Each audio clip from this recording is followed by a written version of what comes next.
Traffic Secrets, the underground playbook for filling your websites and funnels with your dream customers by Russell Brunson.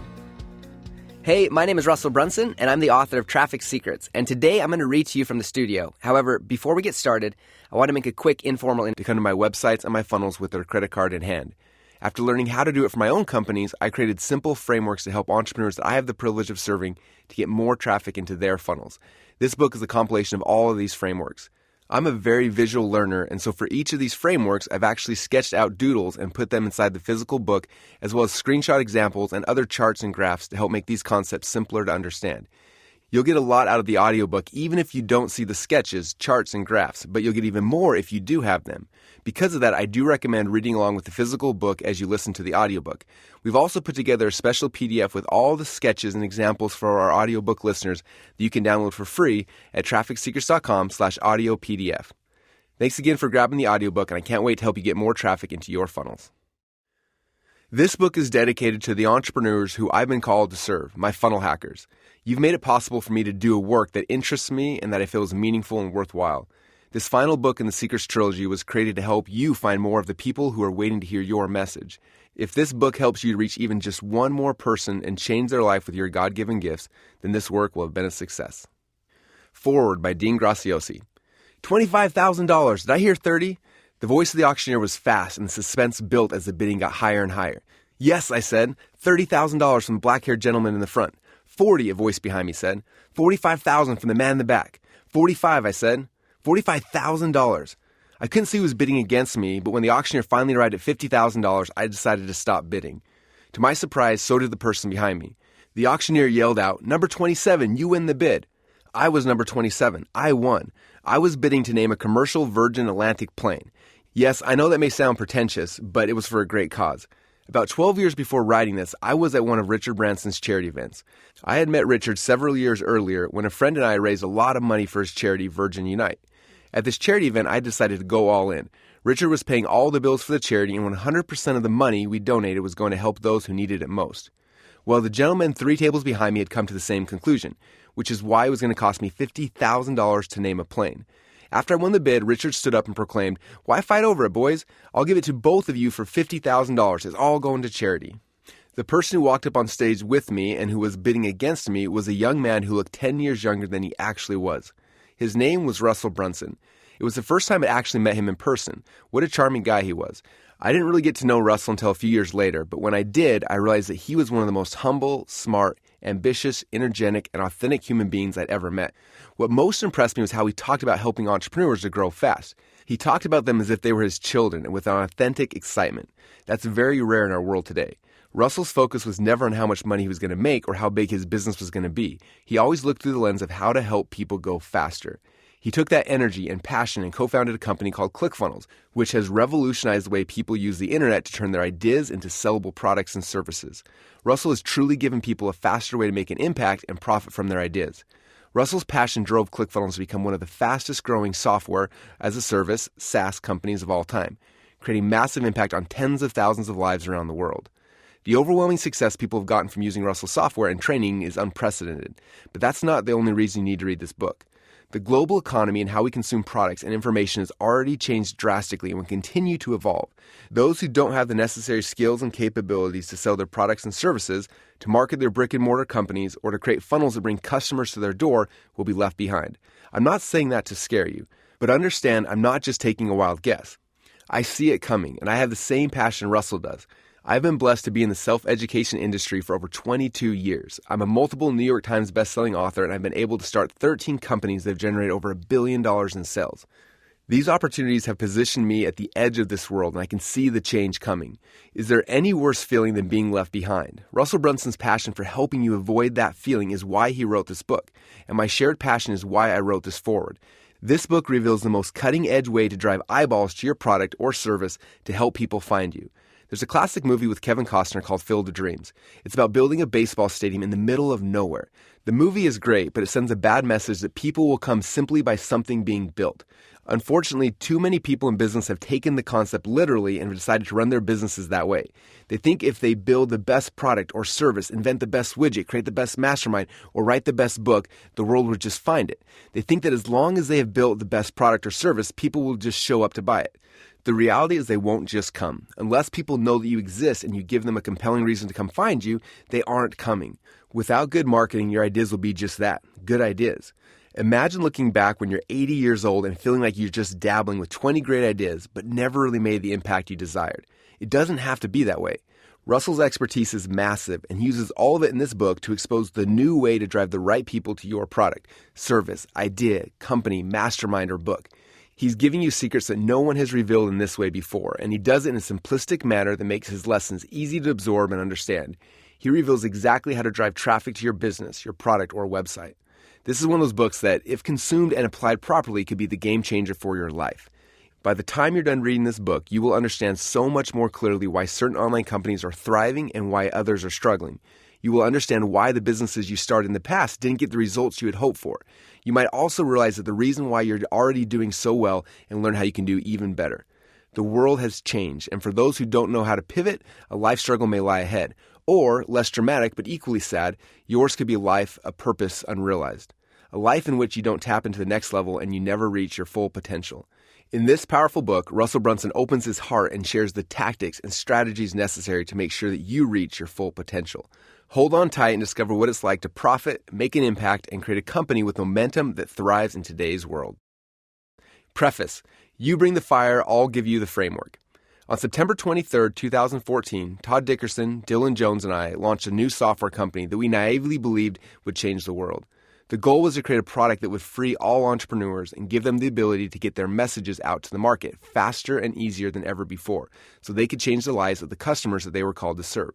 The company we launched was called ClickFunnels. A few short months after we launched ClickFunnels, I released a book that I had been working on for almost a decade. I was a first-time author, and because my book was about sales funnels, something that was extremely exciting to me, but pretty boring to most others, I was nervous about how people would respond to it. That book was called .com Secrets, and little did I know that that book would become the playbook for how people build sales funnels online, and was the key to the initial growth of our company. When people understood how they could use funnels to grow their companies, well, they started to use funnels to grow their companies. A few of the core concepts that I first revealed in .com Secrets were the secret of the value ladder and how you can use it to provide more value to your customers and make more money from every customer in the process. How to attract your dream customers that you want to work with and repel the types of customers that you don't want to work with so you only spend time serving the people that you enjoy being around. The exact funnels and sales scripts you can use to convert website and funnel visitors into customers and move them through your value ladder so you can serve them at your highest level, and a whole bunch more. As Garrett J. White told me after reading the book and applying it to his company, I already had the fire, but you gave me the framework I needed to grow. Over the next 2 years, that book became the underground playbook used by over 100,000 marketers to build their sales funnels online. But as ClickFunnels grew, I started to see a big division between those who were making money with their funnels and those who made funnels but weren't making any money. People had mastered the funnel structures and frameworks because of .com Secrets, and they could quickly build those funnels inside of ClickFunnels, but some people weren't making any money because they lacked the basic understanding of how to convert their funnel visitors into customers. They didn't understand the fundamentals of persuasion, storytelling, building a tribe, becoming a leader, and communicating with the people who entered into their funnels. And so I began my second book with the goal of helping readers to learn and master the persuasion secrets that are necessary to convert people at each stage of their funnel. While .com Secrets was the science of funnel building, Expert Secrets became the art behind successful funnels, helping people to move through your funnels and become your dream customers. That brings us to this book, the third and final volume in the trilogy, Traffic Secrets. Traffic is the fuel for every successful business. It is the people who are coming into your funnels. The more people you can get in front of, the bigger impact you and your company can have, which in turn usually creates more money for your company. As we watch members of ClickFunnels growing their companies with funnels, using the structure from .com Secrets and the persuasion skills they learned from Expert Secrets, many people were still struggling because they didn't know how to get consistent traffic or people into their funnels. On the flip side, those who were getting traffic from Facebook or Google were nervous that if either of those sources dried up, they could lose their companies overnight. Traffic Secrets approaches traffic from a completely different direction than anyone has ever discussed before, less from the tactical fly-by-night operations and more from the strategic long-term model that will ensure a consistent flow of people into your funnels. The strategies inside this book are evergreen and will never change as long as there are humans on this planet to sell to. Each book in the Secrets Trilogy is written as a standalone playbook, but mastering the skills from all three books is essential for your long-term growth of your company. Because of that, each book refers to and ties in important concepts from the others. If you're interested in the most up-to-date information, I invite you to go to marketingsecrets.com to listen in on my podcast, Marketing Secrets. It's published twice a week and covers everything we're learning and discovering in real time. I share new secrets every week for free that build upon the evergreen topics and frameworks that you're mastering in these books. I hope that you can use this trilogy of books to change the lives of the customers you've been called to serve. Everything written in these 3 books is evergreen and focuses on concepts that have worked yesterday, are working today, and will continue to work tomorrow and forever. Introduction. There's a storm coming. April 27, 2018 was the day that my kids and I looked forward to for a long time. It was the opening night of the movie Avengers: Infinity War. I've been a superhero fan ever since the first Iron Man movie came out, but not long enough to know the entire history from the original comic books, so everything that was happening in the movies was a huge surprise to me. This was the 19th movie in the Marvel Cinematic Universe, and all of the prior movies had culminated into this epic standoff between Thanos and the Avengers. In the movie, you see Thanos as the ultimate bad guy, but he actually thinks he's doing good. He's concerned that the universe is overpopulated, and he believes that it's his mission to save it. His goal is to gather all the Infinity Stones, put them into his gauntlet like a big glove, and then when he snaps his fingers, restore balance to the universe by killing half of the population. The movie ended, spoiler alert, with a huge cliffhanger after Thanos collected all the Infinity Stones and snapped his fingers. In an instant, half of the people in the universe disappeared. The next day after watching the movie, I was talking to my friend and fellow online marketer, Peng Jun, about the movie, and he said something that sparked an idea. That idea later became an event and since has resulted in me writing this book. Talking about the founder of Facebook, Peng Jun said, "Do you ever feel that Mark Zuckerberg is like Thanos, and his whole goal is to wipe out half of the entrepreneurs who are advertising on Facebook? He could literally snap his fingers and half the online entrepreneurs would lose their businesses overnight." That statement quickly got my mind racing back to 2003, the year I bought my very first Google ad. I had just purchased a book from Chris Carpenter called Google Cash. It showed me how easy it was to set up Google ads and drive them to any website you wanted. It was simple arbitrage. I would spend 25 cents to get someone to click on my ad, and they would go to my website, and I would hopefully make $2 to $3 in sales for each click I received. At first, it seemed too good to be true, but I decided to set up my first ad in Google selling a DVD on how to make potato guns. When someone would search for potato guns or spud guns in Google, my ad would show up. If they click on my ad, charging me 25 cents, they would end up on my website, howtomakapotogun.com. A percentage of the people who landed on this page would then buy the DVD, and I became an instant .com thousandaire. I wasn't quite a millionaire yet, but if everything kept working the way it was in those early days, I would have been in just a few short months. But then it happened. People called it the Google slap, but for me it looked like it was the end of my online career. My cost went from 25 cents a click to $3 per click or more. Instantly, half of the online entrepreneurs who were buying ads on Google, including myself, lost their businesses overnight. Most of the people I knew at the time who were making a killing on Google never recovered from the first Google slap. Most of us were confused about why Google would charge 10 times the price of our ads overnight. Soon, though, after the dust settled, it started to make sense. Google only wanted the big brands, the companies who could spend millions of dollars a month in ads, not the small guys like me who were just spending a few $1,000s a month. The small entrepreneurs like myself only made up a tiny percentage of their overall revenue, and we were likely the ones who caused 90% or more of their headaches. They didn't care about us. They only cared about the really big advertisers. And what started as the best way for the little guy to have success quickly disappeared when Larry Page and Sergey Brin, the founders of Google, decided to give us small entrepreneurs the slap. In .com Secrets, I shared the way that I saved myself and my tiny little company from this Google slap was by learning how to use funnels. I changed my little potato gun website into a funnel where I could make more money from each visitor who clicked on my ads. Google's costs didn't go down, so I found a way to pay for those costs. I would spend the $3 per click that Google wanted to charge me, but then I would make $5 to $6 from everyone who came into my funnel. That strategy is outside the context of this book, but I write about it extensively in both .com Secrets and Expert Secrets. After that initial Google slap, the entrepreneurs who survived started looking for other ways to save their companies. Some turned to email marketing and others turned to paid ads on blogs and websites, but the majority of marketers started getting the bulk of their traffic from Google's free search platform. We all started to learn how to play the game. We'd get ranked really high for the core keywords that we used to pay Google for, and traffic started coming back into our funnels for free. Again, this seemed like it had to be too good to be true, but for years this was the secret. Then one day, just like before, Google decided it was time to change things up once again. The next few years were known for dozens of new Google slaps that affected people who were ranking high in the free search results. Each morning we would wake up hoping and praying that we were still ranking for the keywords we'd worked so hard to earn. But we were at Google's mercy. Our future was outside of our own control. Each slap would take out another huge percentage of entrepreneurs. Soon they started giving each of these slaps cute little names like Panda and Penguin and Hummingbird. But each new slap meant that a new group of entrepreneurs had to wake up to the reality that their companies had dried up overnight. They had lost all their traffic, and because traffic equaled customers, they had no business. The decade from the early 2000s to 2010 was a constant fight for most entrepreneurs to stay alive. Then in 2007, the dawn of a new era of online advertising started when Mark Zuckerberg introduced his new Facebook ads platform. Just as Google did when they first opened up their platform, Facebook made it easy and affordable for entrepreneurs to buy ads. The costs were low and arbitrage was simple. Facebook's goal was adoption, to get as many people as possible and as fast as possible to use their ad service. And that's exactly what happened. For people like me, it was like the good old days of Google, where I could spend 25 cents in ads and make $2 to $3 back for each click. Many of the entrepreneurs who I'm now coached started their companies around this time and have leveraged Facebook to grow their companies quickly. But for the marketers who have been around long enough to remember the earlier bloodbaths that Google and other platforms had put us through, the pattern of Facebook is almost identically matched what Google did when it started. Step number 1, the adoption. Make the barrier of entry easy to get everyone in and using the platform. Step number 2, the price hike. Slowly raise the prices to squeeze out the margins, killing off any entrepreneur who doesn't understand how to use funnels. And step number 3, the slap. Kill off the 50% of advertisers who cause 90% of their headaches. If you spend less than $1 million per month on ads, you're considered a small advertiser. You only make up a tiny percentage of their revenue, yet you're 100 times harder to support than a big brand who cares a lot less about ROI and more about just seeing their brand everywhere.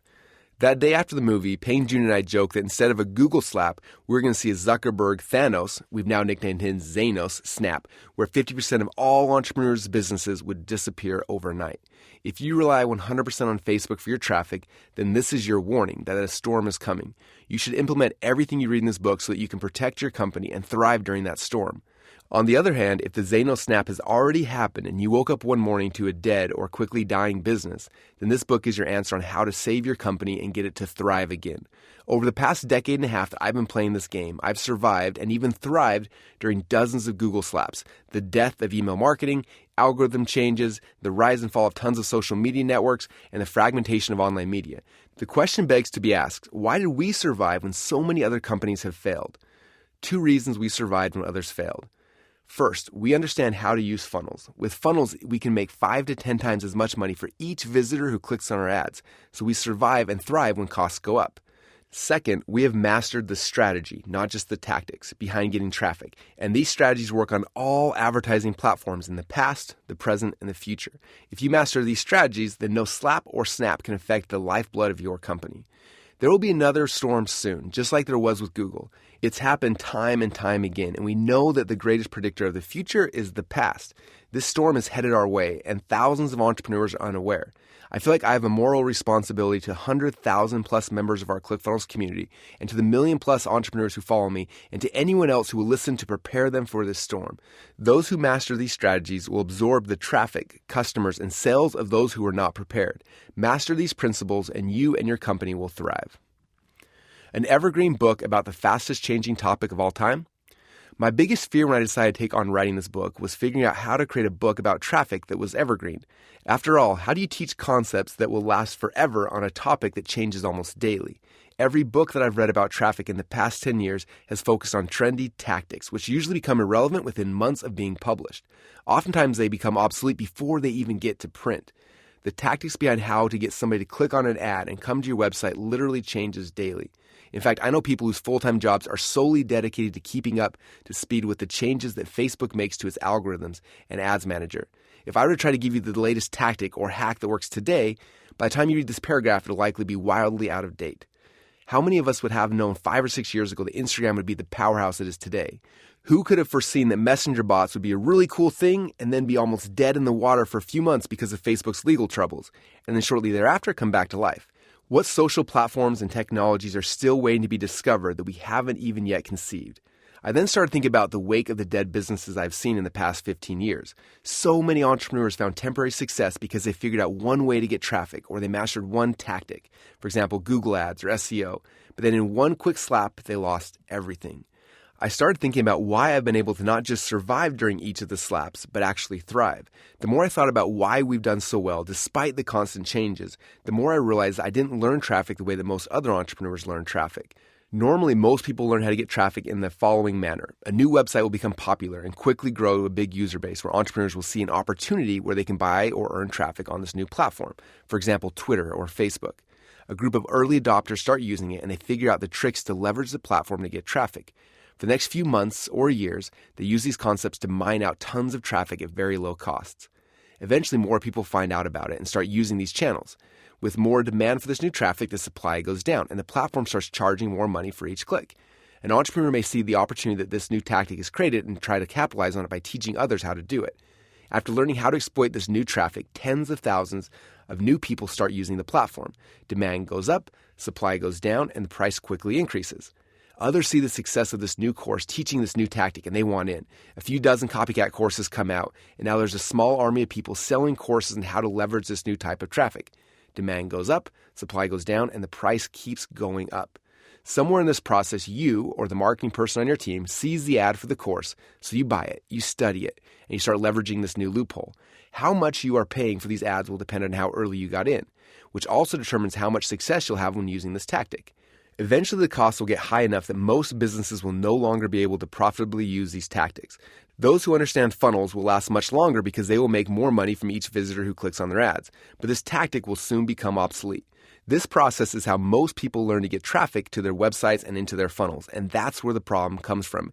How are you supposed to build your foundation for your company on a slippery slope like that? The reason why I am here today is because I started playing this game 15 years ago. There weren't any traffic courses teaching the latest tactics. The people I studied with didn't have the internet when they were growing their companies. The people I learned from were some of the old school direct response marketing greats like Dan Kennedy, Bill Glazer, Gary Halbert, Jay Abraham, Joe Sugarman, Chet Holmes, Fred Katona, Don Lepre, Eugene Schwartz, David Ogilvy, and Robert Collier. These guys didn't have the luxury of Facebook or Google. They learned the strategies of driving traffic before there even was an internet. Instead, they drove traffic with direct mail, radio ads, TV, and newspapers.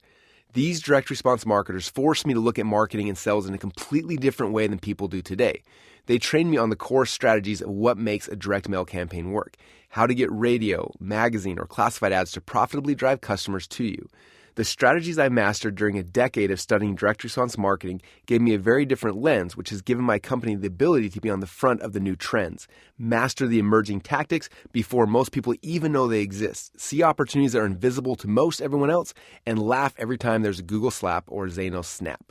Moving forward, you have to understand that traffic is people, and people are extremely predictable. The core strategies that I'm going to teach you will outlast and supersede any particular platform so that you can apply them anywhere. The big challenge. Some of you may be shocked or even offended that nowhere in this book, a book entirely about traffic, will you see a single image of the Facebook ads editor or a detailed explanation showing you how to set up your Google Ads campaign. I didn't put any platform-specific screenshots inside this book because I wanted this work to remain evergreen for you. The backends of each of these systems are constantly changing, and any snapshot I take today would be out of date before you even started reading. Instead, we'll be focusing on strategies that don't change, including identifying your dream customers, finding out where they are congregating online, learning how to work your way in, understanding how to buy your way in, creating your own publishing platform, building your own distribution lists. All of these strategies have one big thing in common. When the storms come, the user interfaces change, or the traffic moves, they will still work. They leverage the big media properties such as Google, YouTube, Facebook, and Instagram when they are hot. But also when these platforms change, you can easily move to where the eyeballs go. It worked for me when I was forced to move from Friendster. Most of you don't even remember Friendster, do you? To MySpace, to Facebook. And it will work when we have to move from Facebook and Google to the next big networks too. This book will give you the safety and security you need to know that your business, traffic, and leads are all on stable ground. In Section 1, you will learn how to identify exactly who your dream customers are, where you can find them, and how to get access to them. In Section 2, I will show you the simple pattern you can use to drive traffic into your funnels from any advertising network, including Facebook, Instagram, Google, and YouTube. I'll also demonstrate how mastering the simple pattern will unlock the doors to a consistent stream of traffic on any of these networks. Finally, Section 3 will reveal powerful growth hacking techniques that will help you to increase your traffic even if you don't have access to Facebook or Google or any of the other advertising networks. Mastering these growth hacks will give you the ability to build your traffic foundation on solid ground. I spent over 15 years learning and mastering these concepts and strategies, and I'm so excited to finally be able to share them with you right now. Section 1, Your Dream Customer. The phone rang. It was Chad. Well, he was Chad to me, but to his patients, his name was Dr. Woolner. Hello? I answered. Hey man, I know it's late, but do you have some time to talk? I'm in a really bad place right now. Sure, I quickly responded. I'll be right over. Just 5 years earlier, Dr. Woolner had graduated with his Doctorate of Chiropractic degree. Shortly thereafter, he moved his family to Boise, Idaho to work as an associate chiropractor for a new clinic in town. His goal wasn't to work for someone else, though. While Chad was an amazing chiropractor, he's an even better entrepreneur, and he wanted to start his own practice. He went through the process of writing a business plan, getting a small business loan, remodeling a new office, getting logos designed, and everything else that goes into starting your own business. I knew that business had been slow ever since he had opened his doors, but I didn't know how slow until I got to his office that night. I'm not going to make it, he said. We're out of money and we have no way to get more patients in the door. I spent some time talking to him about the situation and gave him some possible ideas to get more business. He then said something that hit me like a ton of bricks. I went to college for 4 years to get my degree, and then I spent an additional 4 years at chiropractic college to become a chiropractor. Yet all that time, not once did they ever talk about how to actually get patients to come to my clinic. Isn't that unbelievable? They could lock up an entrepreneur for 8 years to teach them a skill, but not even spend 10 minutes showing them how to market that skill? To me, it's the biggest problem with our education system, and it's one of the biggest issues that plague new entrepreneurs in any market. They believe that if they build a great product or create an amazing company, the customers will automatically follow. I see entrepreneurs who will invest every last penny they have to create the products and services they think will change the world without ever considering who their dream customers are or how they're going to reach them. They'll happily invest in coaching, product creation, design, education, almost everything. But when you tell them to buy ads on Facebook or Google, they freeze. Or when you tell them they're going to have to put in their own time and sweat equity to get visitors organically, they often think that they're above it. Some think, my product is so good, I don't need to pay for traffic. Still, others believe that they're entitled to customers because they feel they built a better product than their competitors. So they wait, all the while thinking, if I built it, why aren't they coming? Yet after coaching hundreds of thousands of entrepreneurs, I can tell you that people who put all their focus on creating something amazing, instead of also focusing on getting people to actually see what they created, are the people that fail. The biggest problem they have is getting their future customers to discover that they even exist. Every year, tens of thousands of businesses start and fail because the entrepreneurs don't understand this one essential skill, the art and science of getting traffic or people to find you. And that is a tragedy. I feel like I've been called and placed on this earth with a mission to help entrepreneurs to get their messages out to the world about their products and their services. I strongly believe that entrepreneurs are the only people on earth who can actually change the world. It won't happen in government, and I don't think it's going to happen in schools. It'll happen because of entrepreneurs like you who are willing to risk everything to try to make that dream become a reality. For all the entrepreneurs who fail in their first year of business, it's a tragedy when that one thing that they risked everything for never gets to see the light of day. Waiting for people to come to you is not a strategy, but understanding exactly who your dream customer is, discovering where they're congregating, and throwing out hooks that will grab their attention to pull them into your funnels where you can tell them a story and make them an offer is the strategy. That's the big secret. The good news for Dr. Woolner is that after that night, he started geeking out on funnels. He built a client acquisition funnel and learned how to buy ads on Facebook and Google. His funnel now generates new patients for him 24 hours a day, 7 days a week, and to this day, he has a thriving practice. I'm assuming that if you're reading this book right now, you have a product or a service or a skill that you focus countless hours on mastering. This book will become your education on getting people to actually see your art. This section of the book will be focused on answering two very important questions. Question number 1, who is your dream customer? And question number 2, where are they congregating? When you have a perfect vision of who your dream customer is, it becomes easy to find out where they are congregating. On the contrary, if you don't have perfect clarity on who that person is, it's really hard to find them. When you have completed this section, you'll know exactly who your dream customer is and where they are hiding so you can get their attention long enough to tell them your story. Secret number 1, who is your dream customer? I don't know if Alexis will like this, said an executive at Sally Beauty Supply. Confused, my friend Perry Belcher said, what? He set down his new scented hand sanitizer that he had brought in to pitch at the meeting. He picked up his new UV nail polish, handed it to the group and said, okay, well, how about this product, he said. They looked at it, opened it up, and smelled it. Yeah, I'm pretty sure Alexis won't like this one either, they replied. More confused than ever and now a little frustrated, Perry brought out his third and final product to pitch to them. In a similar fashion, they looked at the product, gave it a quick once-over, and said, sorry, Alexis definitely wouldn't be interested in this one either. More frustrated, Perry looked at the two executives he was talking to and finally blurted, who is Alexis? Is she the decision maker? Why isn't she in this meeting instead of you two? Is she here? Can I just talk directly to her? I know that I can convince her that your company needs to sell these products. There was a moment of silence, and then both of the executives burst out in laughter. Alexis isn't a person, she's our customer avatar, one replied. What? Perry asked. He had never heard of a customer avatar before. I'm sorry, I don't understand. Alexis isn't a real person? The executives just smiled at each other and then asked Perry to follow them into another room. When they entered the new room, he saw a wall full of pictures of Alexis, a fictitious character who represented Sally Beauty Supply's dream customer. The wall also featured a full bio about who she was, how many kids she had, where she lived, how much money she made, and the type of home that she lived in. The executives then went on to explain that everyone in the company was trained that when they made any decision about what products to purchase, what colors to use in their stores, or what branding, what ads to run, what promotions to create, what their websites look like, and what music to play in their locations, everything was run through the lens of Alexis's eyes. If it was something Alexis would love, then the answer was yes. If it wasn't something she would love, then the answer was always no. They didn't run a product-centric company. They ran a customer-centric company. Their customer avatar is what drove everything from the products they created to the ads that they ran. When Perry first told me this story, I had my big aha. Most entrepreneurs mistakenly think that their business is about them, but it's not. On the contrary, your business is about your customer. If you want customers or traffic to come into your funnels, then you have to be able to find them online. And if you want to find them online, then you have to start to understand them at a much deeper level. Becoming obsessed with your dream customers.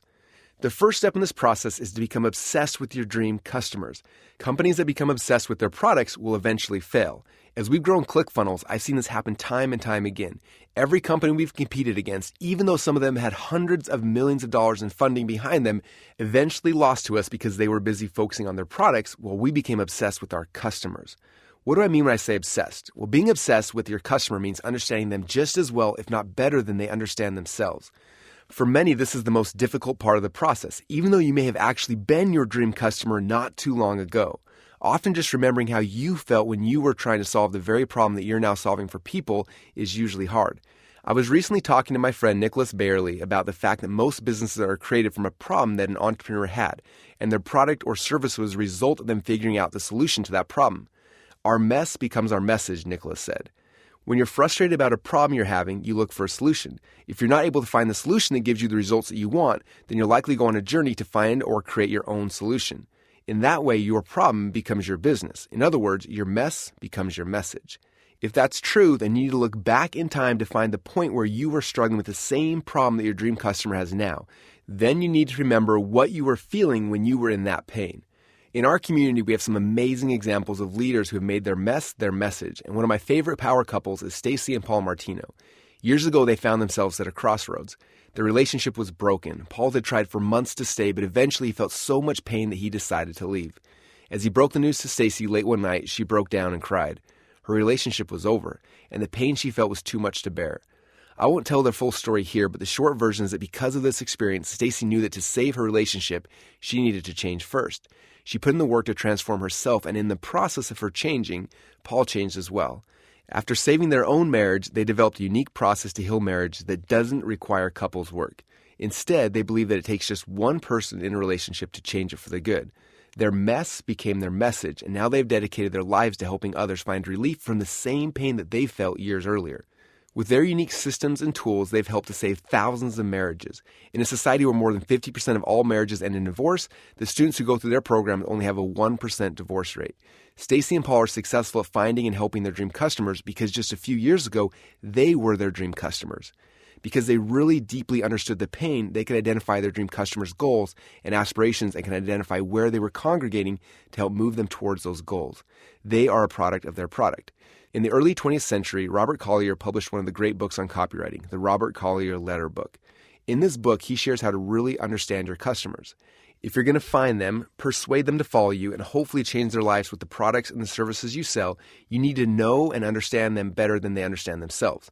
Collier believed that we as marketers should not be trying to figure out how to create the next amazing ad campaign, but instead we need to learn how to enter the conversations already taking place in the customer's minds.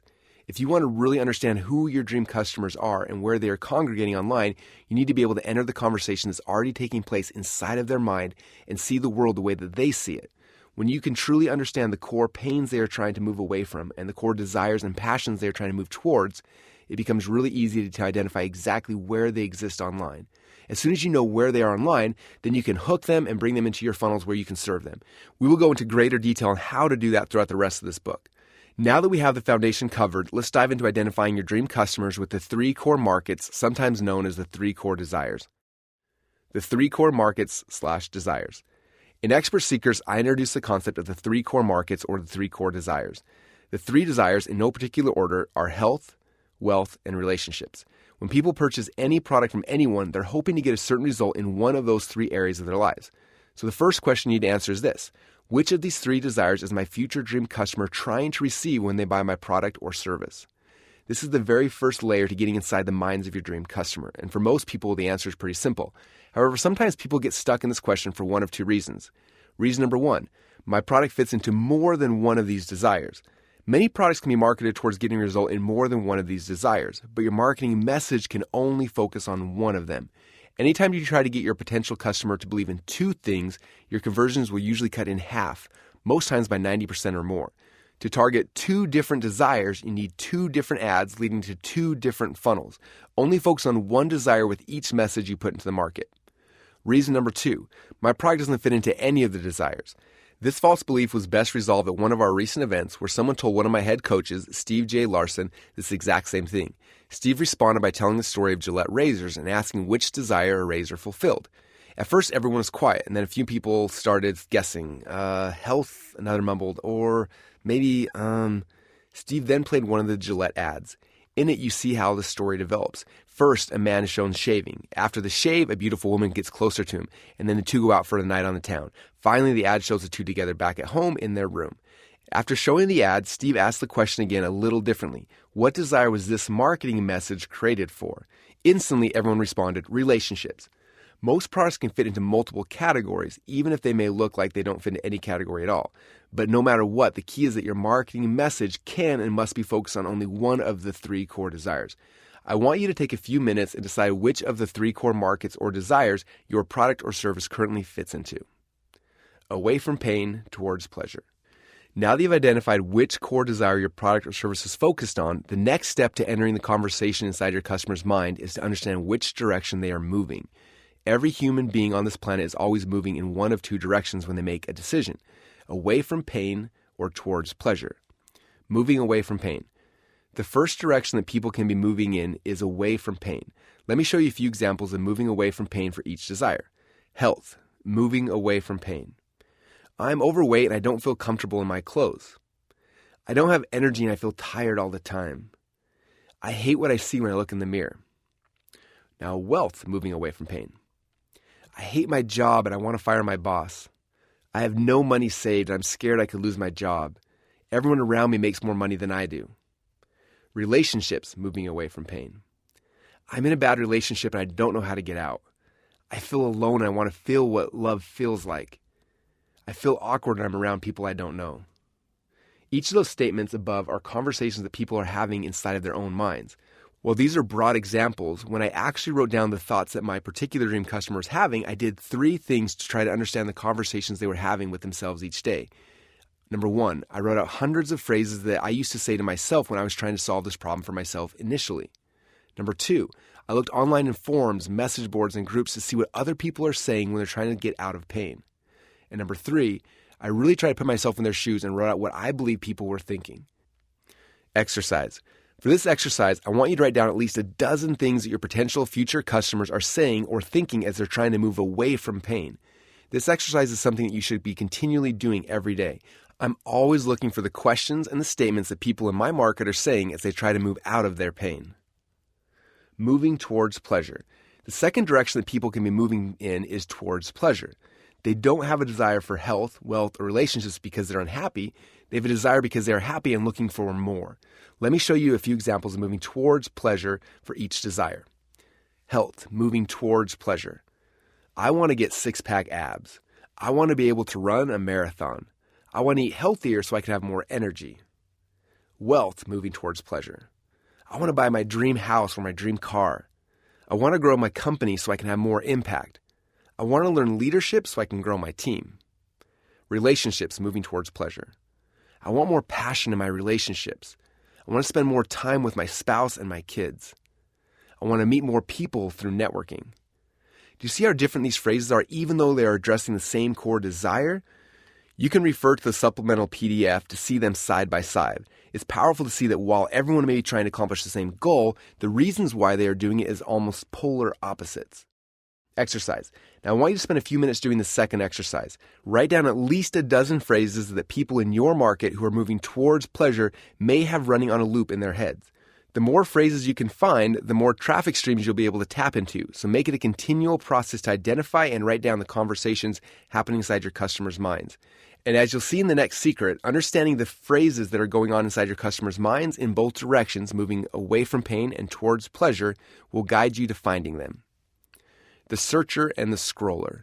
To really understand how to use the conversations that are going on inside the minds of your dream customers, we need to go back in time a few hundred years ago, before the internet, before TV, and before radio, to where traffic began. Until the early 1800s, people mainly obtained products based on what they needed. They would be in some type of pain, and they would go search for a solution to solve it. It started with food. Our ancestors had a desire for health, food, so they would search for food, kill it, and bring it home. In more modern times, we have stores. When you need food or something else in your home, you would go to the local store, search for what you need, and buy it. In 1886, the Yellow Pages directory was created, and it was awesome for consumers because you could find exactly what you needed, and business owners had the luxury of people simply showing up, looking for what they had to sell.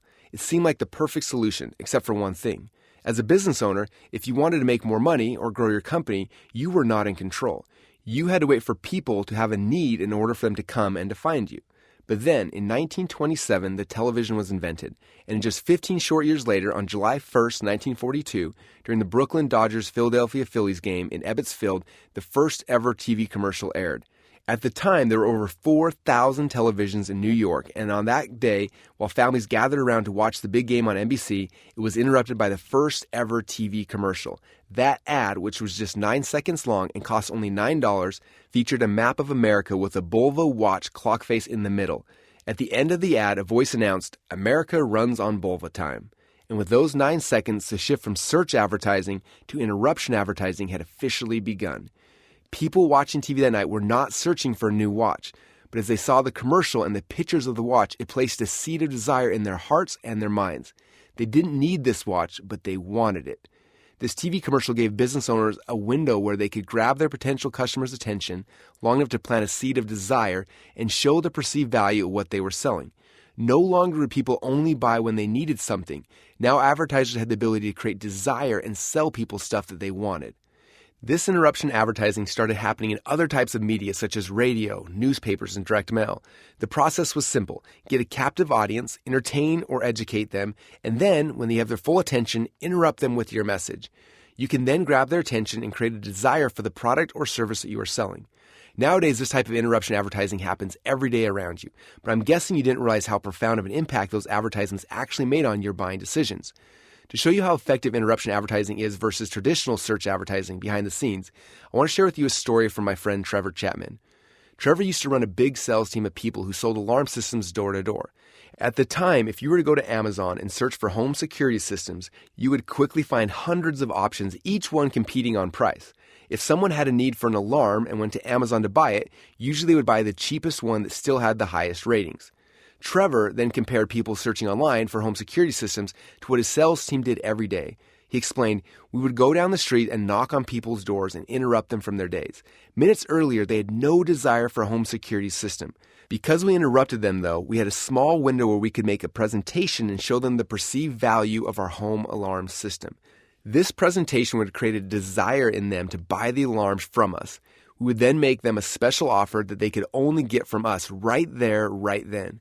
In less than an hour, we'd walk away with a monthly monitoring contract that would be worth over $2,999 to us in the next 5 years, as opposed to the $199 version they would get by buying the alarm on Amazon. It's interesting to note that when the internet started just a few decades ago, it followed a very similar pattern. It began with searches. People had some type of need, usually to get out of some type of pain, and they would immediately go to the search engines looking for a solution to their problems. Later, we were all introduced to social media through platforms like MySpace, Facebook, and Instagram. And just like the Bulva ad in 1941, in 2007, Facebook announced the first ever social interruption advertising with Facebook ads. People would be online talking to their friends, posting pictures, liking images and videos, and then, suddenly, your ad would show up in their Facebook feed.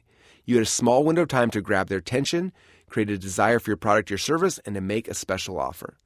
The pros and cons for search. The pros for search-based traffic is that when they come to you, they're hot buyers who are ready to buy. This is similar to people who walk into your store or find you in the yellow pages and give you a call. The con with search-based traffic is that they're not just searching, they're also comparing options with your competitors. You got to be the price leader as well as the quality leader and the niche leader. People who are searching are also researching all of those things. So until you become good at funnels and offers, you're likely going to be trying to beat your competitors by lowering your prices. Unfortunately, trying to be the cheapest product is never a good strategy. The pros and cons for interruption. As a marketer, you can target people who are interested in certain people, ideas, TV shows, or bands, and then you can interrupt them with your ads. You open a small window of time where you can grab their attention and show them the perceived value of what you're selling. You no longer have to wait around for someone to come looking for you. You can now create desire in your dream customers. The pros for social-based interruption traffic is you can target warm traffic based on people's interests. Therefore, you can sell based on the perceived value of your product or service. The con for social-based interruption traffic is that because the customer isn't actively looking for you, you have to become good at your hook, story, offer, where you can grab their attention, tell them a story, and then make them an offer. We'll be covering how to do this in more detail in secret number 3. Now that you've identified who your dream customer avatar is, what their core desires are, and if they're moving away from pain or towards pleasure, the next question we ask is, where are they congregating? As you will learn in the next chapter, there are congregations where the scrollers are hanging out and congregations you can target for the searchers. Secret number 2, where are they hiding? The Dream 100. One day in college, I knew I was supposed to be doing homework, but my ADHD mind couldn't take it anymore. I had to stop writing, even if it was just for a few minutes. I looked around to make sure that no one else was looking, and then I opened up a new tab on my browser. I started typing www.themat.com, and then within seconds, I was taken to a new universe, a universe occupied by hundreds of thousands of wrestlers just like me all around the world. This was our playground where we could talk about wrestling, post pictures and videos, and debate about who was going to win every match happening in the next big tournament. I read a few articles and watched a video showing new ways to finish a single leg takedown. Afterwards, I went to the forums. Oh, how I love the forums. Who is better, Dan Gable in his prime or Cale Sanderson now? Someone had just posted. Of course I had an opinion, and it took everything I had to not spend the next 90 minutes writing my thoughtful response about how if we shrunk Cale down to Dan's size and took him in a time machine back to the 70s, Cale would have destroyed Dan head-to-head. But I knew that I couldn't. My paper was due the next day, and I was locked away in study hall until it was done. Angrily, I closed down the tab and sat back in my chair to stretch before I made the trip back to reality. As I was leaning back, I started looking at my other wrestler friends who were locked away in study hall with me because of our bad grades. As I glanced toward the 133-pounder, I noticed a smile on his face. What? How could he be smiling in study hall?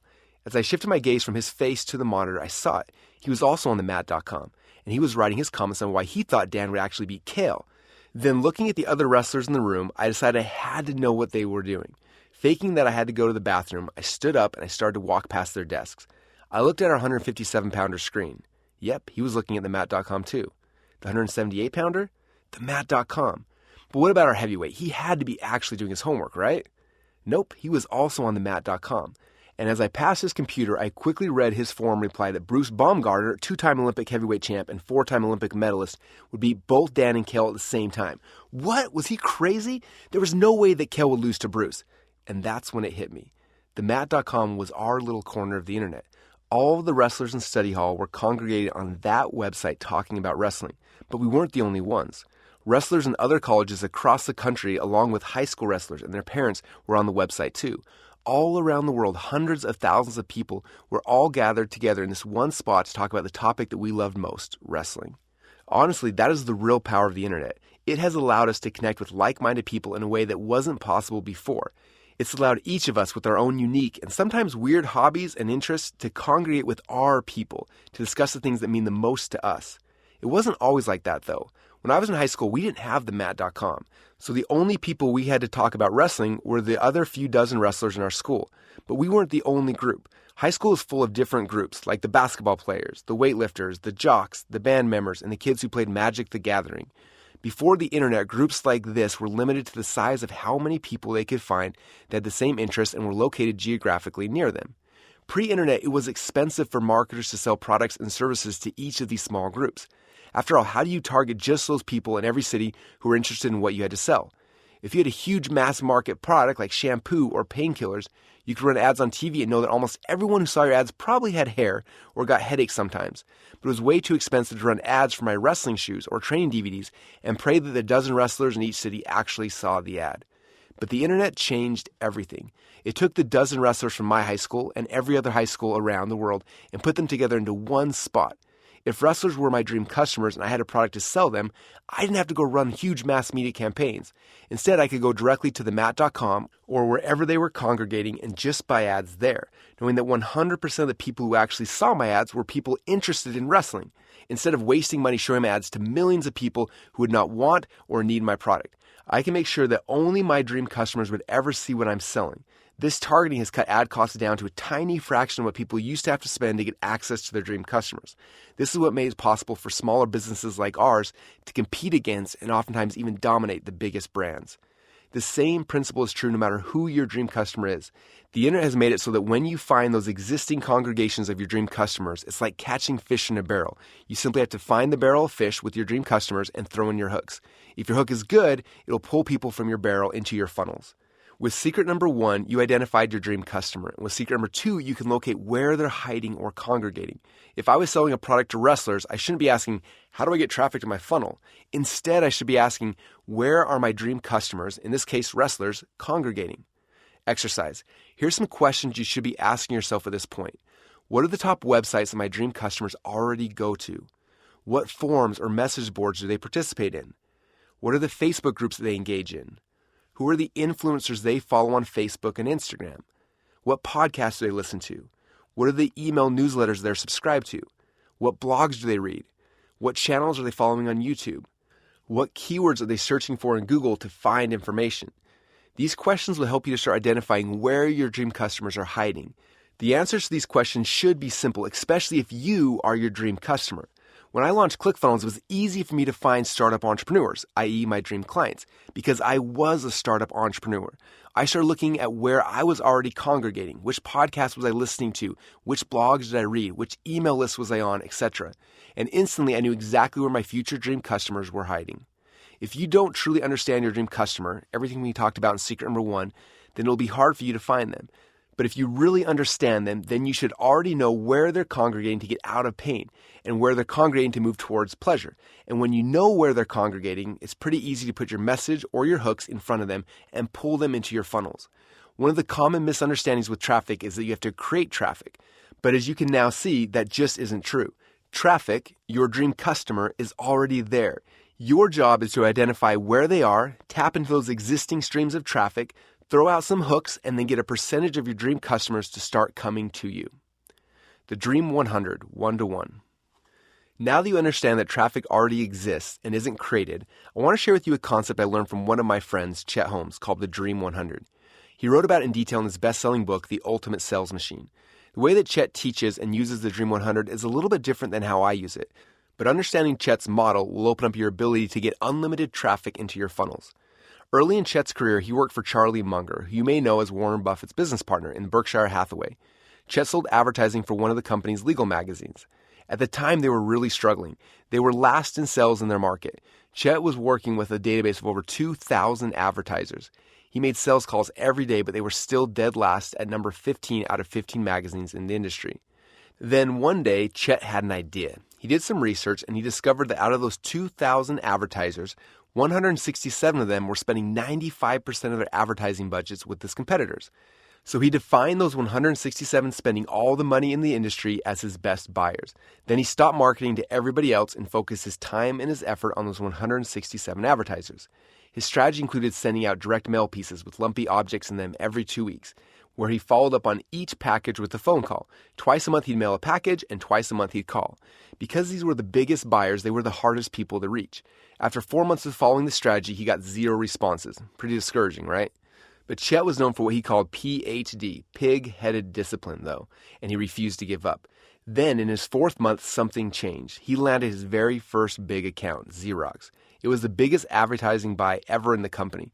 By the 6th month, he had landed 28 of the 167 advertisers. And with those 28 advertisers, Chet doubled his sales over the previous year and went from number 15 in the industry to number 1. He kept doubling sales for the next 3 years in a row.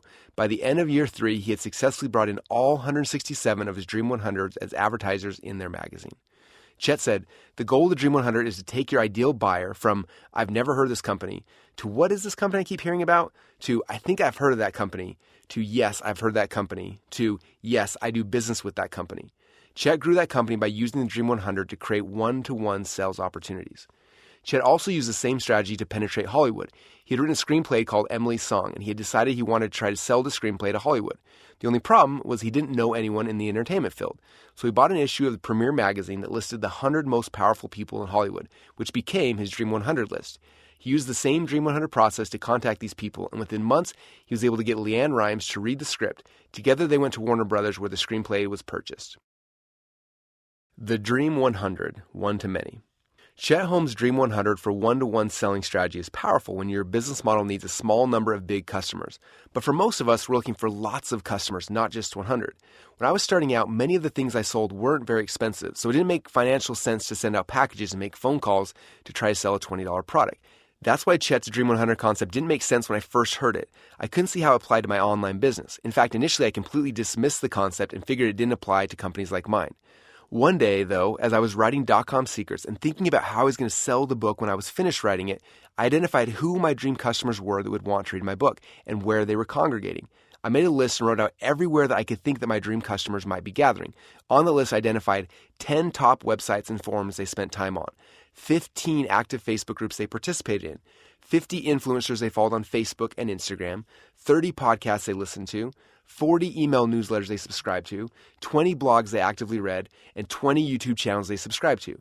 After making the list, I added up how many subscribers, readers, and followers each of those channels had. I was so excited to find out that there were over 30 million of my dream customers on that little list alone, all congregated inside those 185 plus communities. Next, I tried to figure out how to get my message in front of those 30 million plus people. I brainstormed ideas, and that's when the bolt of lightning hit. The Dream 100. No, I couldn't do a Dream 100 campaign to all 30 million plus people because it would cost too much.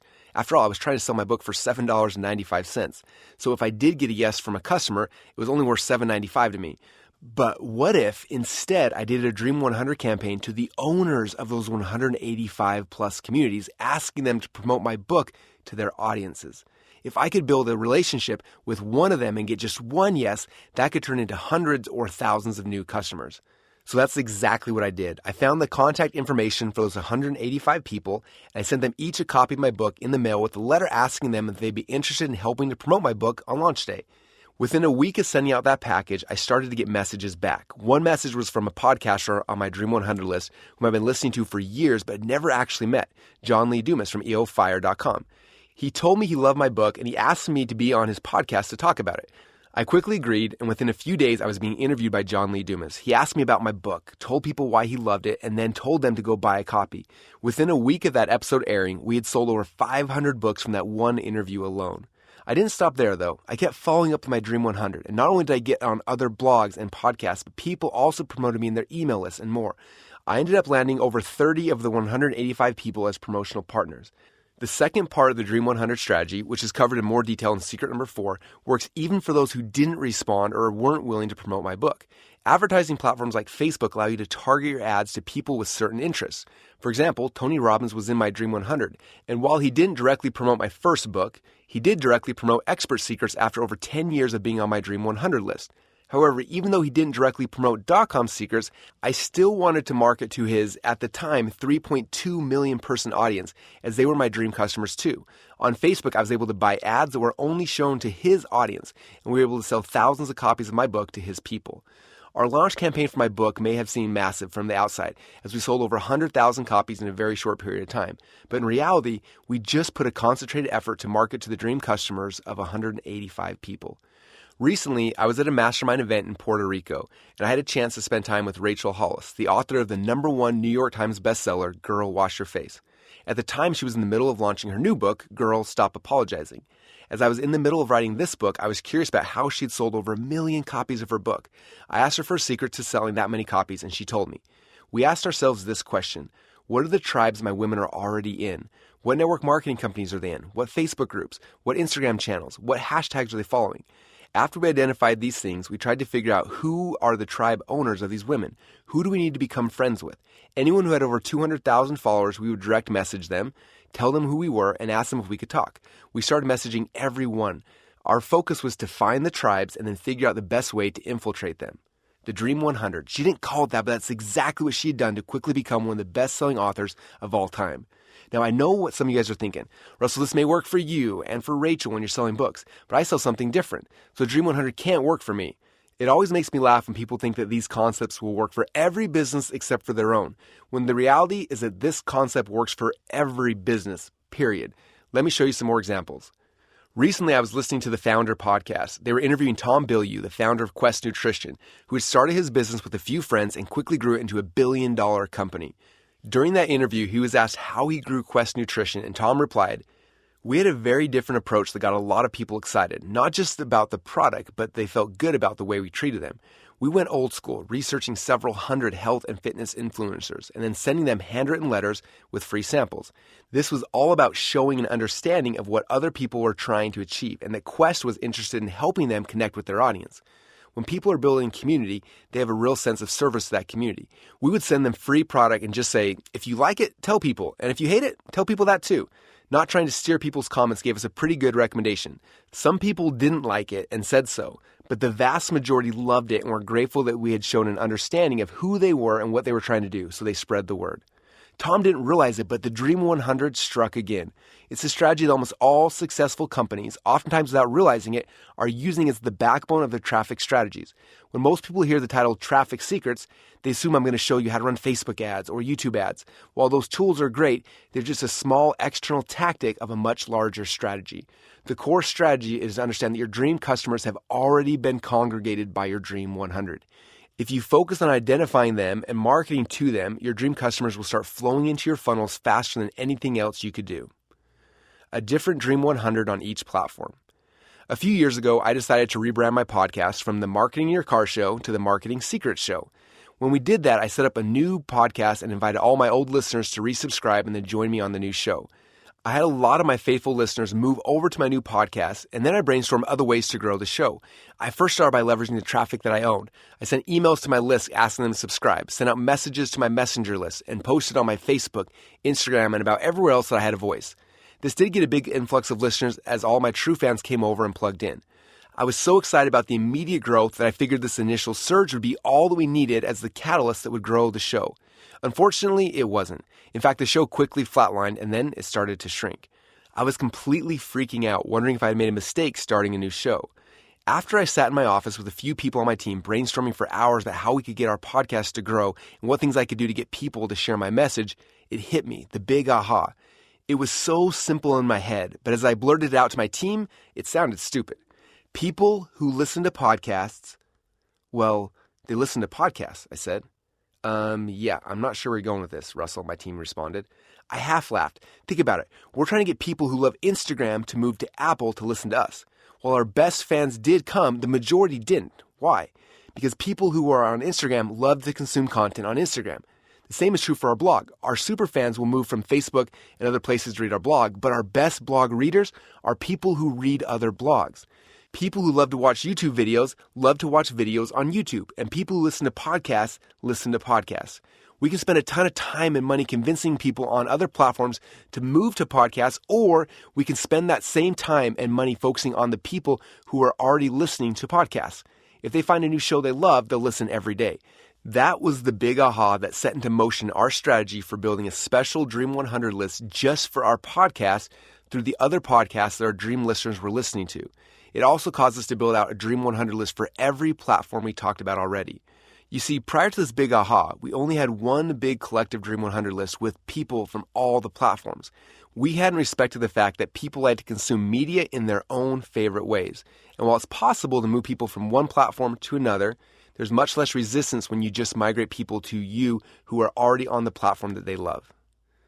What about brick and mortar type businesses?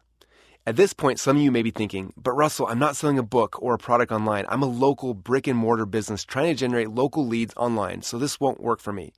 For all of my brick and mortar business owners, don't worry. This strategy still works, even though you'll need to look at it a little bit differently. When building your Dream 100 list, instead of identifying the national influencers or leaders in your niche, you need to identify your local influencers.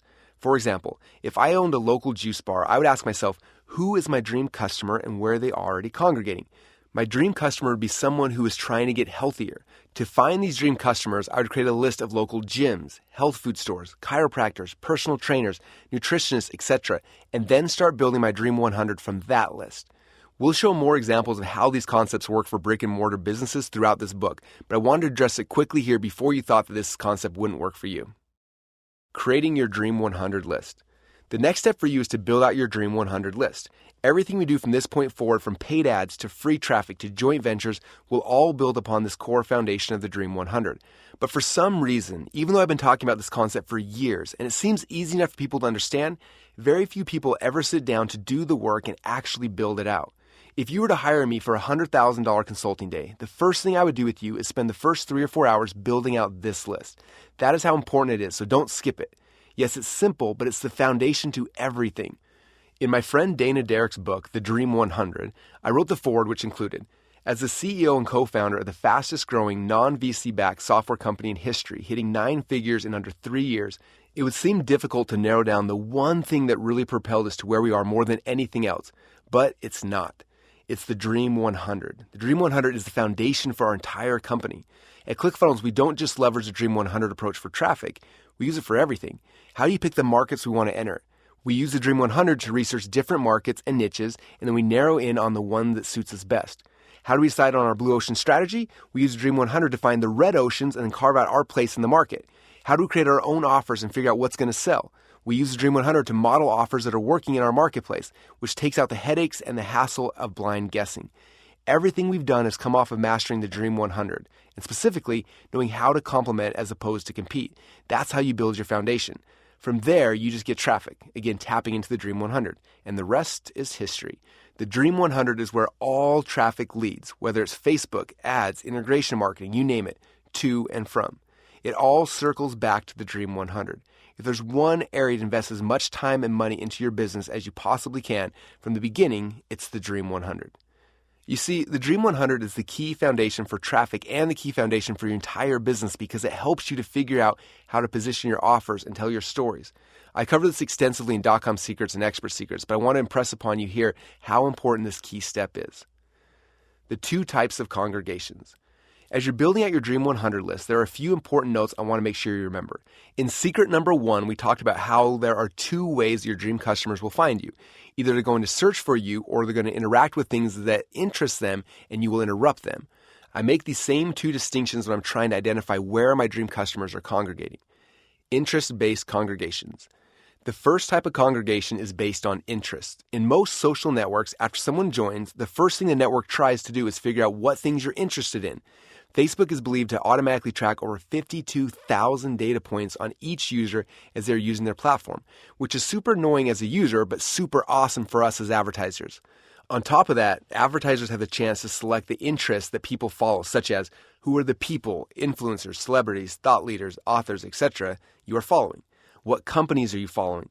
What movies, books, brands are you following? On the Dream 100 worksheet, I put a column for each of the main social networks. Depending on when you are reading this book, there may be new networks that have become more popular and or some of these networks may be dead. So just adjust the columns as needed. What matters most is that you are making a list of all the people, companies, movements, and interests that your Dream 100 are already following. Start with your favorite social network and try to write down between 20 and 100 Dream 100 names for that network. Then do the same thing for podcasts, blogs, email newsletters, and any other important types of congregations. Although we call this the Dream 100, I like to try to make this list as big as possible, and I recreate my list 2 or 3 times per year as I pull off names that aren't bringing us the right customers and add new names as we find them. After you've filled in as many names in the Dream 100 interest-based column as you can find, then move on to the search-based congregations. Search-based congregations. When someone goes to Google or any of the search platforms, they type in a keyword phrase looking for something like how to lose weight, emergency plumber in Boise, Idaho, best water filters. As soon as they type a phrase, they enter into an existing congregation of people searching for the same thing. Before I created my first product, how to make a potato gun, one of the first things I searched for was how many people were currently searching for phrases around that topic. Potato gun, spud gun, potato gun launcher, potato gun plans. At that time, there were over 18,000 people per month searching for all of these phrases. Of course, that was a while ago, so the number has probably increased dramatically.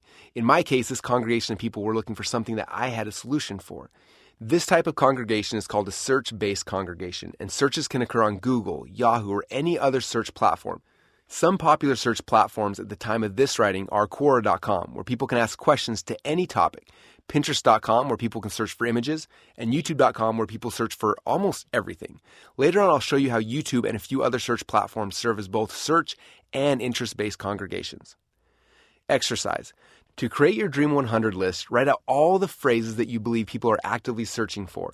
There will be many ways that we will refine and use these congregations, from buying ads to doing SEO to getting those people's pages that are listed to push people into your funnels for you. But for now, just build a list from your best guesses. We'll discuss some amazing software tools later to help you identify phrases you might never have thought of on your own. We'll also explore how to find out how many people are searching for each phrase. For this exercise, though, I want you to write out the phrases offhand that you think either you or your dream customers would search for each day. Where do I start? I found that most people can grasp the concept of the Dream 100 pretty quickly, but when they're actually trying to find 100 people, they get stuck. Oftentimes they're able to build a dream dozen, but they struggle to get more than that. At the end of the day, traffic is a numbers game. I want to find 100 or more people because even with 100 people, we may only get 5 or 10 of them who are willing to let us get in front of their audiences for free. After that, we may only get 10 or so others for whom we're able to successfully target their audiences on the ad networks. So it's essential that you cast a wide net. The easiest way to build a larger list is to go back to secret number 3 in Expert Secrets, where we explore the 3 core markets or desires. I'll quickly re-explain it here so you can see how it ties into the Dream 100. It starts with the 3 core markets or desires: health, wealth, and relationships. Each of these 3 markets have an unlimited number of submarkets. For example, inside of wealth, there's finance, investing, real estate, sales, and marketing. In health, there's nutrition, strength training, and weight loss. In relationships, there's marriage advice, dating advice, love, and more. Inside of each of these submarkets are the niches. So, for example, if my market is wealth, then my submarket would be marketing, and the niche that I would create is sales funnels. Wealth, marketing, sales funnels.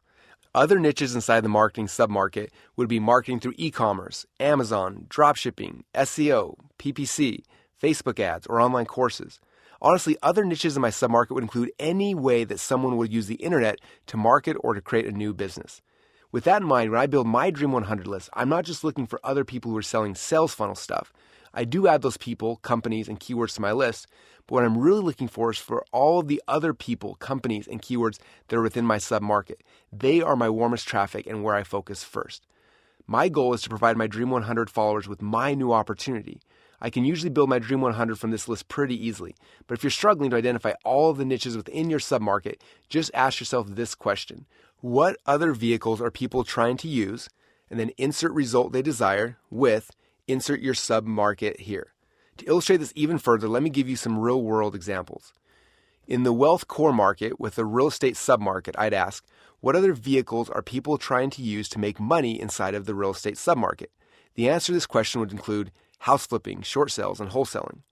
In the health core market with the weight loss sub-market, I'd ask, what other vehicles are people trying to use to get six-pack abs inside the weight loss submarket? The answer to these questions would include the keto diet, vegan diet, meatitarian diet, and bodybuilding. In the relationships core market with the parenting submarket, I'd ask, what other vehicles are people trying to use to have better relationships with their kids inside the parenting submarket? The answers to these questions would include homeschooling, baby sign language, after-school sporting programs, and drama. Each of these answers is a niche within a submarket with dozens of influencers, companies, and keywords that you can target. Your submarket is where you should focus all of your Dream 100 efforts initially because this is your warmest traffic. After you finish filling in your Dream 100 worksheet, then you'll be ready to discover the hook, story, offer framework that you'll be using over and over again to pull people from your Dream 100 into your funnels. Secret number 3, hook, story, offer, and the attractive character. It was 9:27 p.m. and the last of Jessica's kids had just fallen asleep.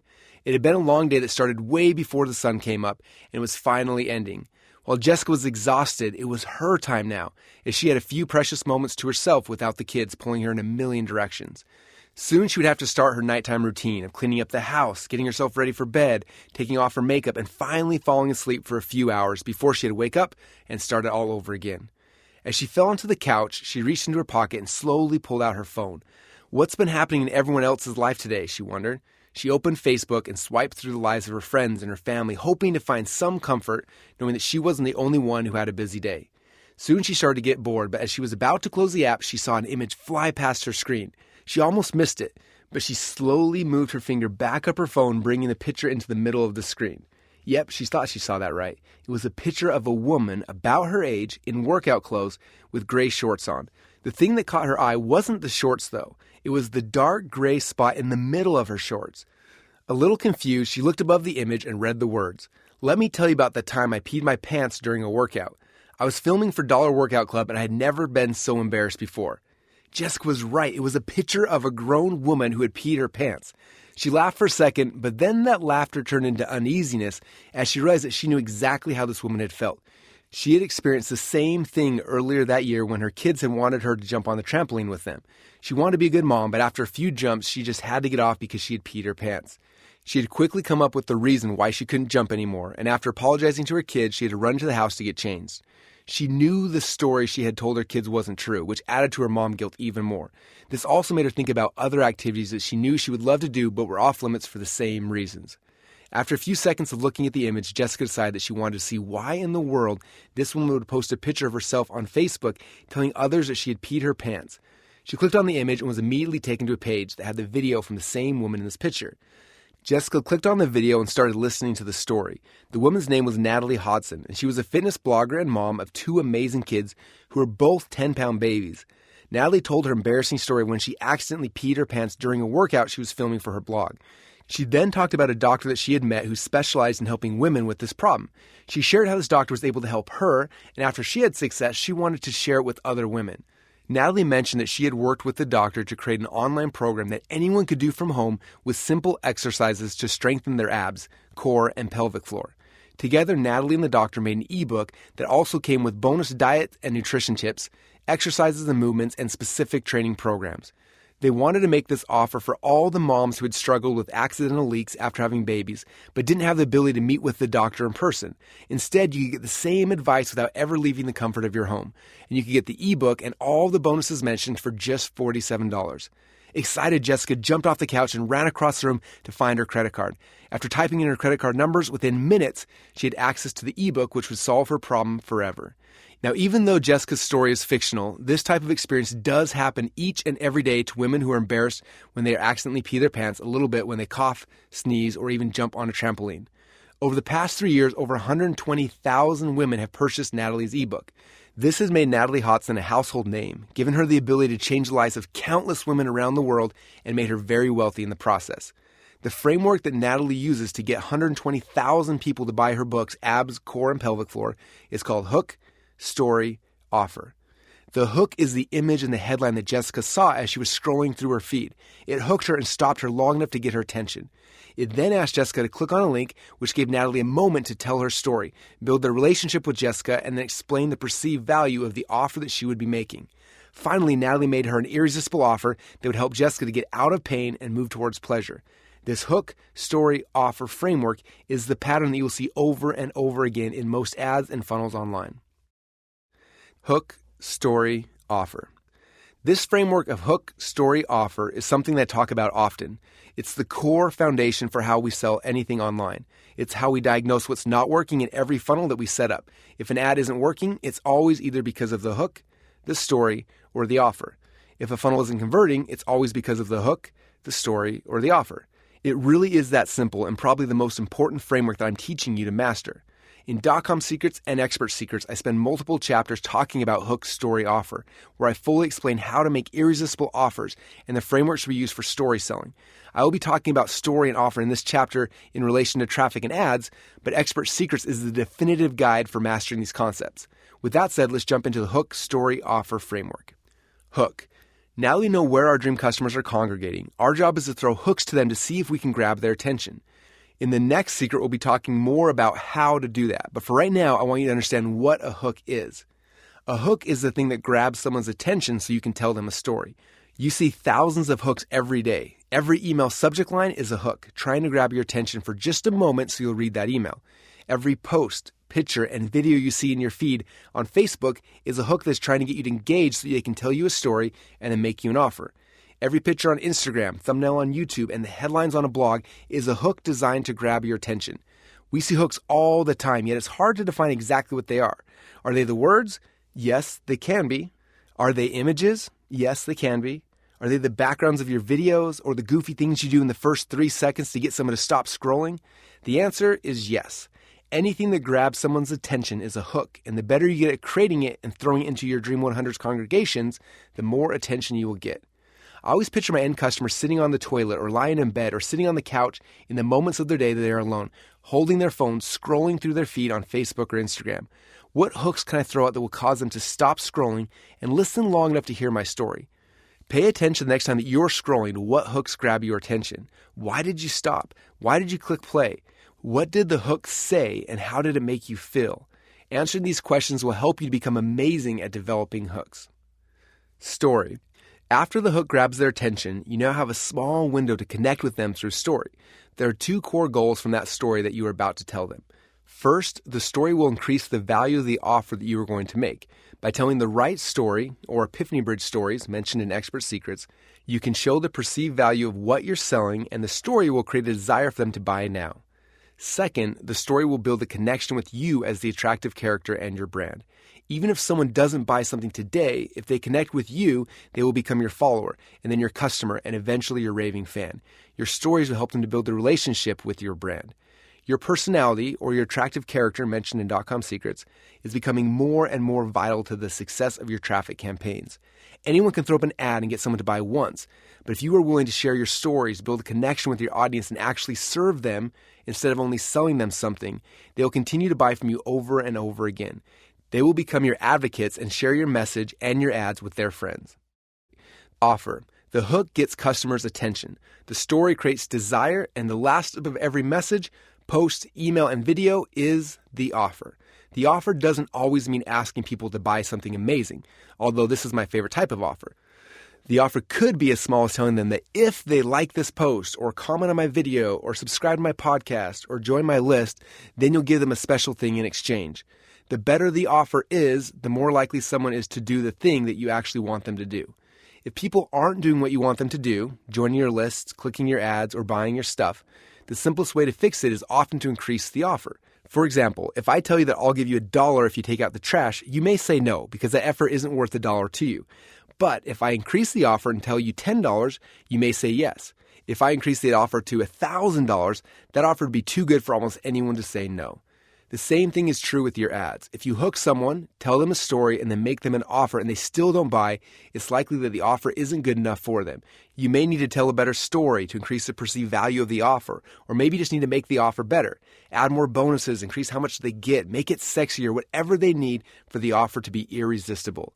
Yes, each ad has a hook, the image or the video or the headline that gets people to stop scrolling, a story, the thing that you show after you have people's attention, and an offer, typically what they're going to get if they click on the ad. If you can show customers what's in it for them, you will have success utilizing the strategies taught inside of Traffic Secrets. If any of your traffic campaigns aren't working, it's always the hook, the story, or the offer.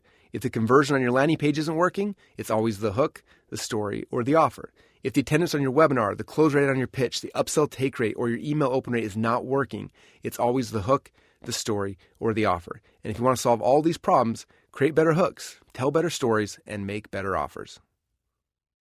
Secret number 4, work your way in, buy your way in. It was just weeks before we were going to officially launch ClickFunnels.com to the world. For the past 12 months, my co-founder Todd Dickerson has spent almost every waking moment painstakingly writing tens of thousands of lines of code. I had spent every last penny I'd earned trying to keep the doors of my little company open so that we could feed our families, all the while waiting for the launch of our new company that we believed would change the world. And it was almost go time.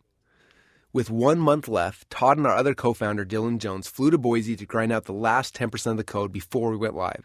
Fueled by Red Bulls and a fire to see their baby come to life, they would code each night until 3 or 4 a.m., go back to the hotels for a short nap, and then back to the offices by 9 a.m. These were the days I would never forget. As the non-technical co-founder who had no skills in coding, I wasn't able to help during these hackathons, but I knew my role. When the cart opened on launch day, I needed to have a pipeline of people waiting and begging to sign up for their free trials. So while Todd and Dylan were coding, I was working on the Dream 100. For every platform, I would research and find the people who already had my dream customers, add them to my list, and then send them messages to introduce myself. My Dream 100 list grew into my Dream 200 and then my Dream 500, and by the time ClickFunnels was ready to go live, it had become my Dream 736. I remember looking at that list that day before the launch, thinking that these people had already congregated my dream customers and already had relationships with them. I just had to figure out a way to get my message in front of those audiences. Looking back, just 5 years since that moment, it's amazing to look how far we've come in such a short period of time. This morning, as I'm writing this chapter, we just passed 100,648 active monthly paying customers using ClickFunnels. The majority of those members, my dream customers, came from the followings of the 736 people that I identified as my Dream 100. Now, if you skip the exercise in Secret 2, please stop here and go back and do it. It's the key to filling your funnels with traffic. Remember, if you hired me for a $100,000 consulting day, this is the very first thing I would have you do. If you need help doing it, pretend like you just wired me $100,000 and then go and do it. The reason I emphasize this so much is because I've seen the companies that make 8 and 9 figures a year complete this vital step. Step 1, dig your well before you're thirsty. Now you have your Dream 100 and they have your dream customers. The next question you should be asking yourself is the same question I asked myself. How do I get my message in front of their audiences? The first key to the Dream 100 is that you need to dig your well before you're thirsty. In his networking book, Dig Your Well Before You're Thirsty, Harvey Mackay explained that if you want to build a business relationship with someone that's worthwhile, you have to start before you're ready to make the deal. The most common mistake that entrepreneurs make when they start their Dream 100 is to wait to start building relationships with those people until their product is ready. As soon as I identify someone as being part of my Dream 100, I immediately start digging my well. I personally do this in a few ways. First, I subscribe to everything that my Dream 100 are publishing. If they're on your Dream 100, they're probably publishing on at least one, if not many different platforms. I'll listen to their podcasts, read their blogs, watch their stories on Instagram, and join their email newsletters, because there will likely be a time in the near future that I'll have the chance to actually speak to them. I've met people in the past who have somehow made it through all of my gatekeepers and got a precious few minutes of my time, and I figured out within seconds that they didn't know who I was and only cared about what they thought I could do for them. These conversations never turned into anything fruitful for either of us. To avoid that situation, do your homework so that when your moment comes with your Dream 100 person, you're prepared to talk about them. Ask them questions about their life, things that they post, and topics that they care about. I also watch what my Dream 100 are publishing because in the future, I might be creating ads for these same people. If I know the things that an individual member of my Dream 100 are saying to their followers, I can model the same language patterns in my messages. Usually when I tell people to subscribe to everything, they kind of freak out because they don't want to join over 100 people's email lists, subscribe to 100 podcasts, or follow over 100 influencers on Instagram. After all, it would take several hours a day to manage that, right? But the truth is, it actually won't. For the email newsletters, I create a new email address that is set up specifically for my Dream 100 campaign. And I use that new email address to join everyone's list. I make a filter that pushes each person's email instantly into a folder so that my inbox stays clean. That way, when I'm about to call or message a certain person, I can log into that email account, click on their folder, and quickly look at the last dozen or so emails and catch up on what they're publishing. I also only use social apps, YouTube, Instagram, Facebook, etc., for two purposes: to produce and publish content and to spy on my Dream 100. I don't use them to be social because this is the fastest way to ruin your life. Okay, well, not really, but seriously, from this point forward, you should never look at yourself as a consumer of social media, but as a producer of it. You produce content and you pay close attention to what your Dream 100 is doing on each of these platforms. That's it. Personally, I spend about 15 minutes twice per day swiping through each app to keep my finger on the pulse of my market, and then I close my phone down and I get back to producing. After subscribing to my Dream 100's content, I try to buy some of their products. This allows me to see their funnels and what they're selling on their back end and get a good idea of what they're doing. We call this process funnel hacking, where you go through their sales process to get ideas of what is working in this market, as well as being able to get on their customer list to see what type of things they send to their customers. When you're a customer, you can tell them why you love their products. Few things build rapport better and faster than being able to tell someone that you're a happy customer. The third and the last thing I do is look for ways that I can serve my Dream 100. Remember, right now I'm not asking them to do anything for me. I'm digging my well before I'm thirsty to see what I can offer them. One of the best things I can do to help someone after buying their product or listening to their podcast or reading their blogs is to talk about it socially. I may make a post on my Facebook wall or on my Instagram stories talking about an awesome podcast I heard or a product I bought, telling other people that they should go buy it while tagging my Dream 100 person in the post. I found that this is one of the easiest things I could do to get someone's attention and provide value to them. But it could also be anything from sending them a gift to creating videos or images that they can use for their own marketing. This process may seem like a lot of work, and it is, but it's the foundation for your entire company. Not only is the foundation for getting traffic, it's also the best way to figure out your place in the market ecosystem. What value do you have that you can provide to this market that's different? What problems are being unsolved by others in your Dream 100 that you are uniquely qualified to do? Seeing what your Dream 100 is promising and trying to sell to your dream customers, what hooks they are putting out and what offers they are making and what beliefs your market has will become the best market research you could ever do to figure out what the gaps are in the market and what offers you need to create. As discussed, when we launched ClickFunnels, I had built a very large Dream 100 list. My first goal was to dig my well before I was thirsty, which is the key step to do before you work your way in. I started doing this through 4 very strategic phases. Phase number 1, day 1 through 14. I started the process of following my Dream 100 by subscribing and listening to the content that they were pushing out. During my twice-a-day, 15-minute social media binges, I would watch what each of my Dream 100 were doing, and then I would look for things that resonated with me. I would quickly comment on what they were publishing, sharing what I thought was special, and looking for ways that I could serve them. Phase 2, day 15 to 30. I would then contact my Dream 100 through email, direct messages, etc., and open up a dialogue. My goal was never to pitch them anything during this time.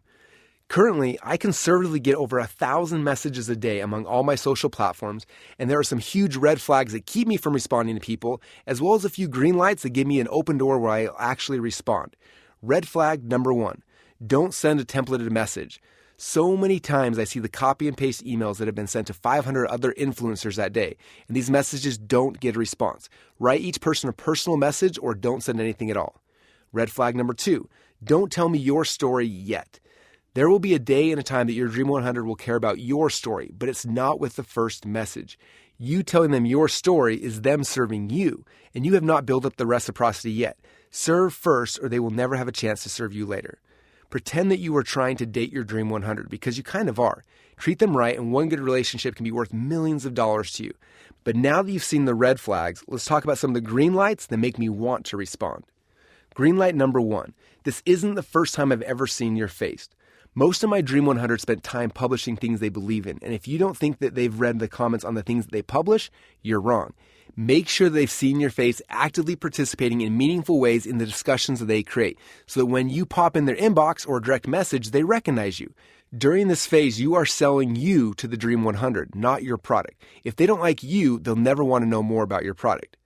Green light number 2, they tell me how great I am. I know that sounds shallow, but come on, there's a reason we're doing this. I personally feel very uncomfortable when people give me direct praise, especially in front of other people, but I love reading it in comments or messages, and I remember the people who tell me how what I'm doing has impacted them. Green light number 3, they've done their homework. They know who I am and what I care about, so when we do talk, they ask me about stuff that's important to me. When people ask me about my wife or my kids or wrestling or things that I'm really passionate about, I relate to them differently and I remember who they are. Green light number 4, they don't ask for anything now. Just don't do it. Trust me. If you ask too early, the answer will always be no. There will be a time, but that time is not now. Phase number 3, day 31 to 60. Make your Dream 100 your fan. I never ask someone to promote something for me if they haven't experienced it. When we were launching ClickFunnels, I gave my Dream 100 free accounts with no strings attached so that they could use the product. When I was launching my book, I sent free copies. With my courses, I provide free access. Your best promoters will always be your biggest fans.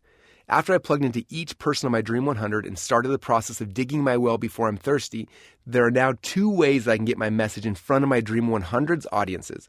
First, I can work my way in by getting traffic that I earn. And second, I can buy my way in by getting traffic that I control. Let me show you how each of these work. Step number 2, work your way in, traffic that you earn. I want you to think about the last big blockbuster movie that you were excited to see. Usually it starts with the movie trailer getting leaked online. From there, they start showing the trailer before all the other movies leading up to the premiere. With all that marketing, I think that most of us consumers are aware that it's happening. But then, usually about a week out from the big day, the covert marketing strategy that pushes everyone to watch the new movie on opening night begins. Hollywood knows that if they don't fill the theaters on launch day, then the sales for the life of the movie will suffer, so they pull out the big guns. What is Hollywood's covert strategy? Well, it's simply working their way into the Dream 100 just like you do. Do you notice what usually happens 1 week before a new movie or TV series premiere, music album, or book launch? Where do the lead actors, singers, or authors show up? They show up on TV. They put out a hook to grab curiosity. They tell a story to create desire, and they make an offer to get people out on opening night. That's it. They have their Dream 100 and they're working their way in. I was talking to Tony Robbins after his last book launch, and he said that between TV, radio, and the internet, he did over 260 interviews during the week he launched his book. While I'm sure that week was intense for him, it also helped him sell millions of copies of his book for free by allowing him to work his way into the shows that had already congregated his dream customers. Now, while it's easy for Hollywood to get booked on daily talk shows, oftentimes it's harder for smaller entrepreneurs like us. The good news is that you can utilize your Dream 100 in a way that is as powerful as, and sometimes even more powerful than being on the big nationally syndicated shows. These shows have a ton of people, but there's no targeting at all. By using your Dream 100, you're able to have your interview shown to the exact target market who is likely to buy your product or your service. When I launched .com Secrets, I knew that I was going to spend a lot of money on paid ads. In other words, buying my way into my Dream 100. But I also wanted to get as much free initial traffic as possible. I started by sending a pre-release copy of my book to everyone on my Dream 100, including dozens of podcasters, bloggers, email list owners, and influencers. I wanted them to read the book, and if they liked it, I hoped that they would promote it to their followings. A few days later, I sent them a certified letter in the mail. I could have sent an email, but I wanted to make sure it got their attention, telling them that if they liked the book, I would love to have them help promote the book on the launch date. I'd even be willing to pay them $20 for every book they sold. Almost instantly, I started getting responses from people on my Dream 100 list who now read my book and wanted to help me promote it on launch day. As I mentioned previously, one of the first responders was John Lee Dumas from Entrepreneur on Fire podcast. He said that he loved the book and would love to do an interview with me about the book and have it go live on my launch day. We recorded an interview in the weeks leading up to our launch, and on the book launch day, his podcast also went live. From that one interview alone, we sold more than 500 copies of my new book, and that result was from just one of my Dream 100. We ended up getting dozens more people to help promote the book on their various platforms. On opening week, we sold tens of thousands of copies, and that book continues to be a bestseller to this day. When we launched Expert Secrets, I wanted to take the same strategy to the next level. We took our Dream 100, and as soon as I had a cover design for the book, I sent them a copy of the book with 300 blank pages inside. I hadn't started writing yet, but I wanted them to be aware that I was writing another book. As I got closer to my launch date, I sent them a copy of the book with the first 4 chapters in it to help them get excited.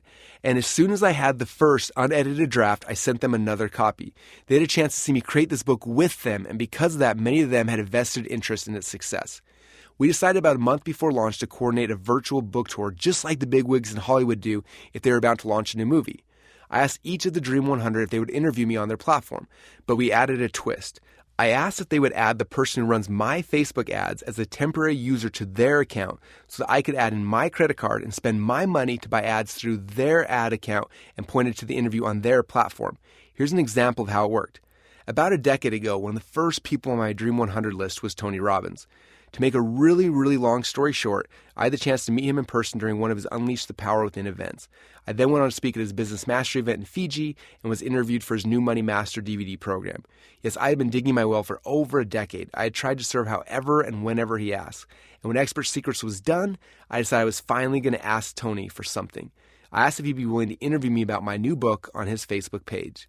Now, this step is very important. I didn't want to interview him on my page because then only my people would see it. If he interviewed me on his page, then all of his then 3.2 million followers would see it. He agreed, and the second we started the interview, over 1,500 people watched live. When the interview was over, I asked Tony if I could spend my money to buy ads to that video through his profile, and I'd still pay him the $20 commission on every book he sold, in addition to me covering the cost of the ads. I tried to make this a huge win-win for him, and he said yes. During our launch week, that interview was seen by Tony's fans over 2.8 million times. Since then, it's had over 3.1 million views, and that result was from just one of my Dream 100. I ended up doing countless numbers of interviews on every possible platform, and during launch week, we sold over 71,248 copies of Expert Secrets. The average New York Times bestseller only sells about 10,000 copies during opening week. This is how we worked our way into the audiences of our Dream 100. Not all promotions are an interview, although I think that this is one of the easiest ways to illustrate this concept.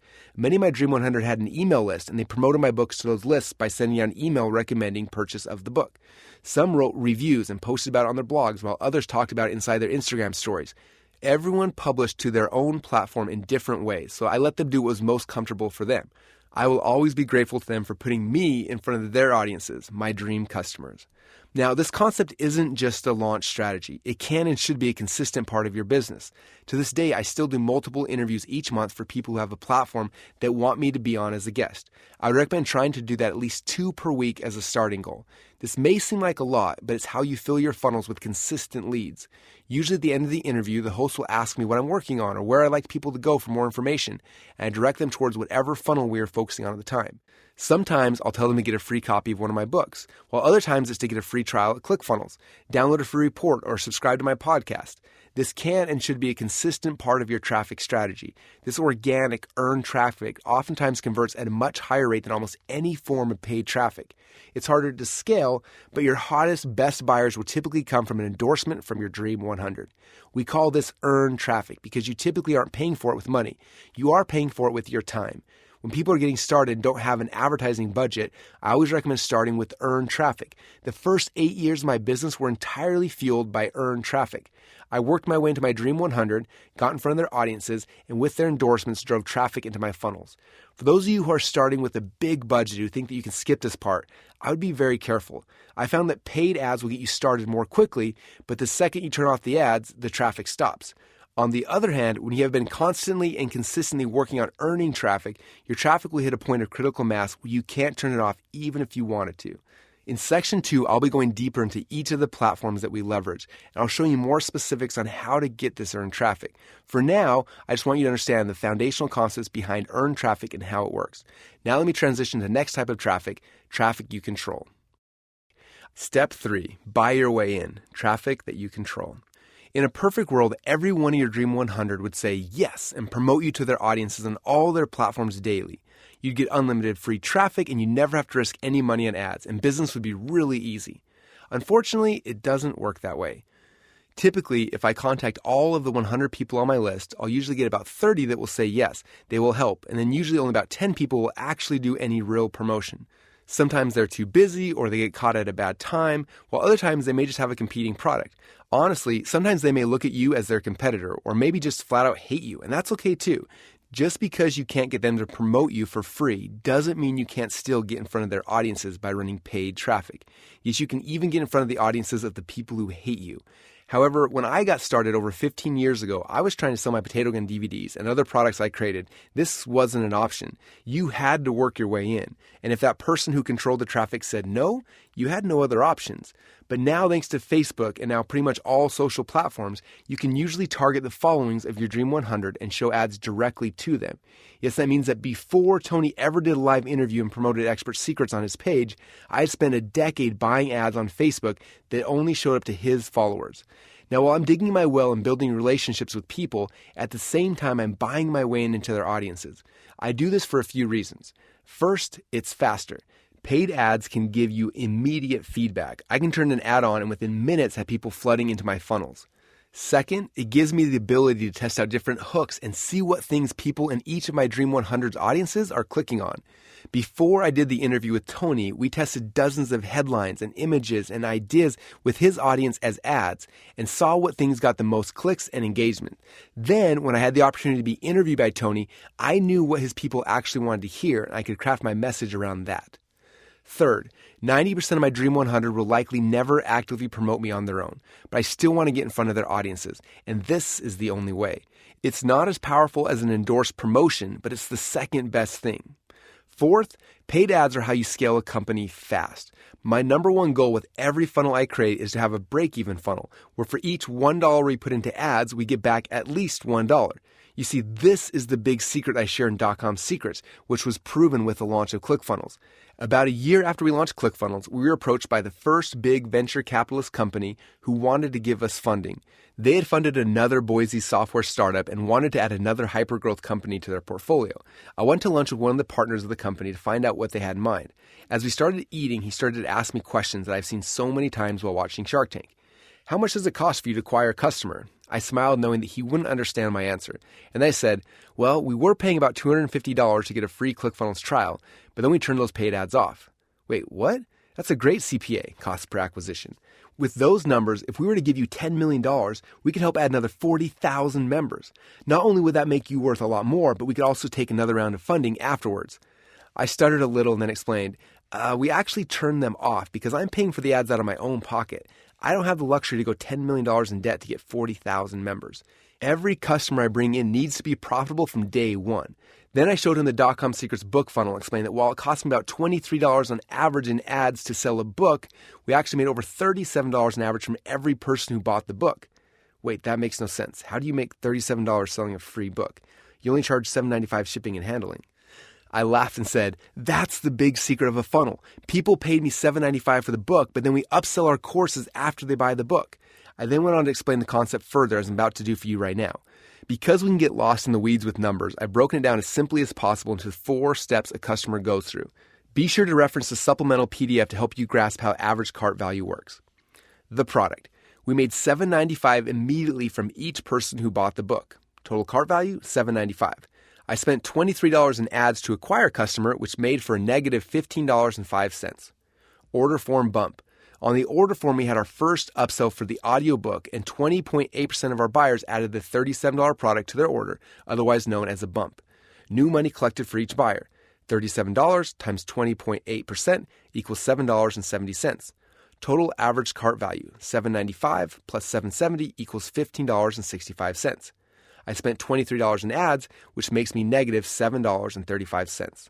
OTO number 1. After the buyer's order, they immediately see the first of our 2 special upsells, which are also called one-time offers, or OTOs. Our first OTO was $97 for one of our online digital courses to help implement what they could learn in the book. This first OTO had 9.92% order conversion in a one-click upsell that allowed them to add it to their order without having to re-enter their credit card information. New money collected for each buyer. $97 times 9.92% equals $9.62. Total average cart value, $15.65 plus $9.62 equals $25.27. I spent $23 in ads, and we finally made a profit of $2.27. OTO number 2.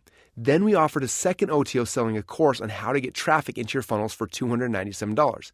The second OTO had a 4.19% order conversion using a one-click upsell. New money collected for each buyer, $297 times 4.19% equals $12.44. Total average cart value, $25.27 plus $12.44 equals $37.71.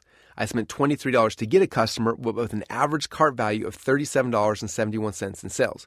We made a net profit for each new buyer who came into our funnel of $14.71. I continued. So when you do the math and add up all the orders, we averaged $37.71 in total sales for each book that was sold. We call the number the average cart value, or ACV. After the customer bought the books, we used a follow-up funnel through emails, retargeting, Messenger, and other follow-up tools to introduce them to ClickFunnels over the next 90 days. Because we acquired the customer profitably with our funnel before they were shown our software, we got a customer first and made a profit before we ever introduced them to the core product. And that's how we've been growing so fast without any outside funding. He sat there for a minute and said, if what you're saying is true, this will change business as we know it forever. I smiled and told him, yes, that is the message I've been called to bring to this world.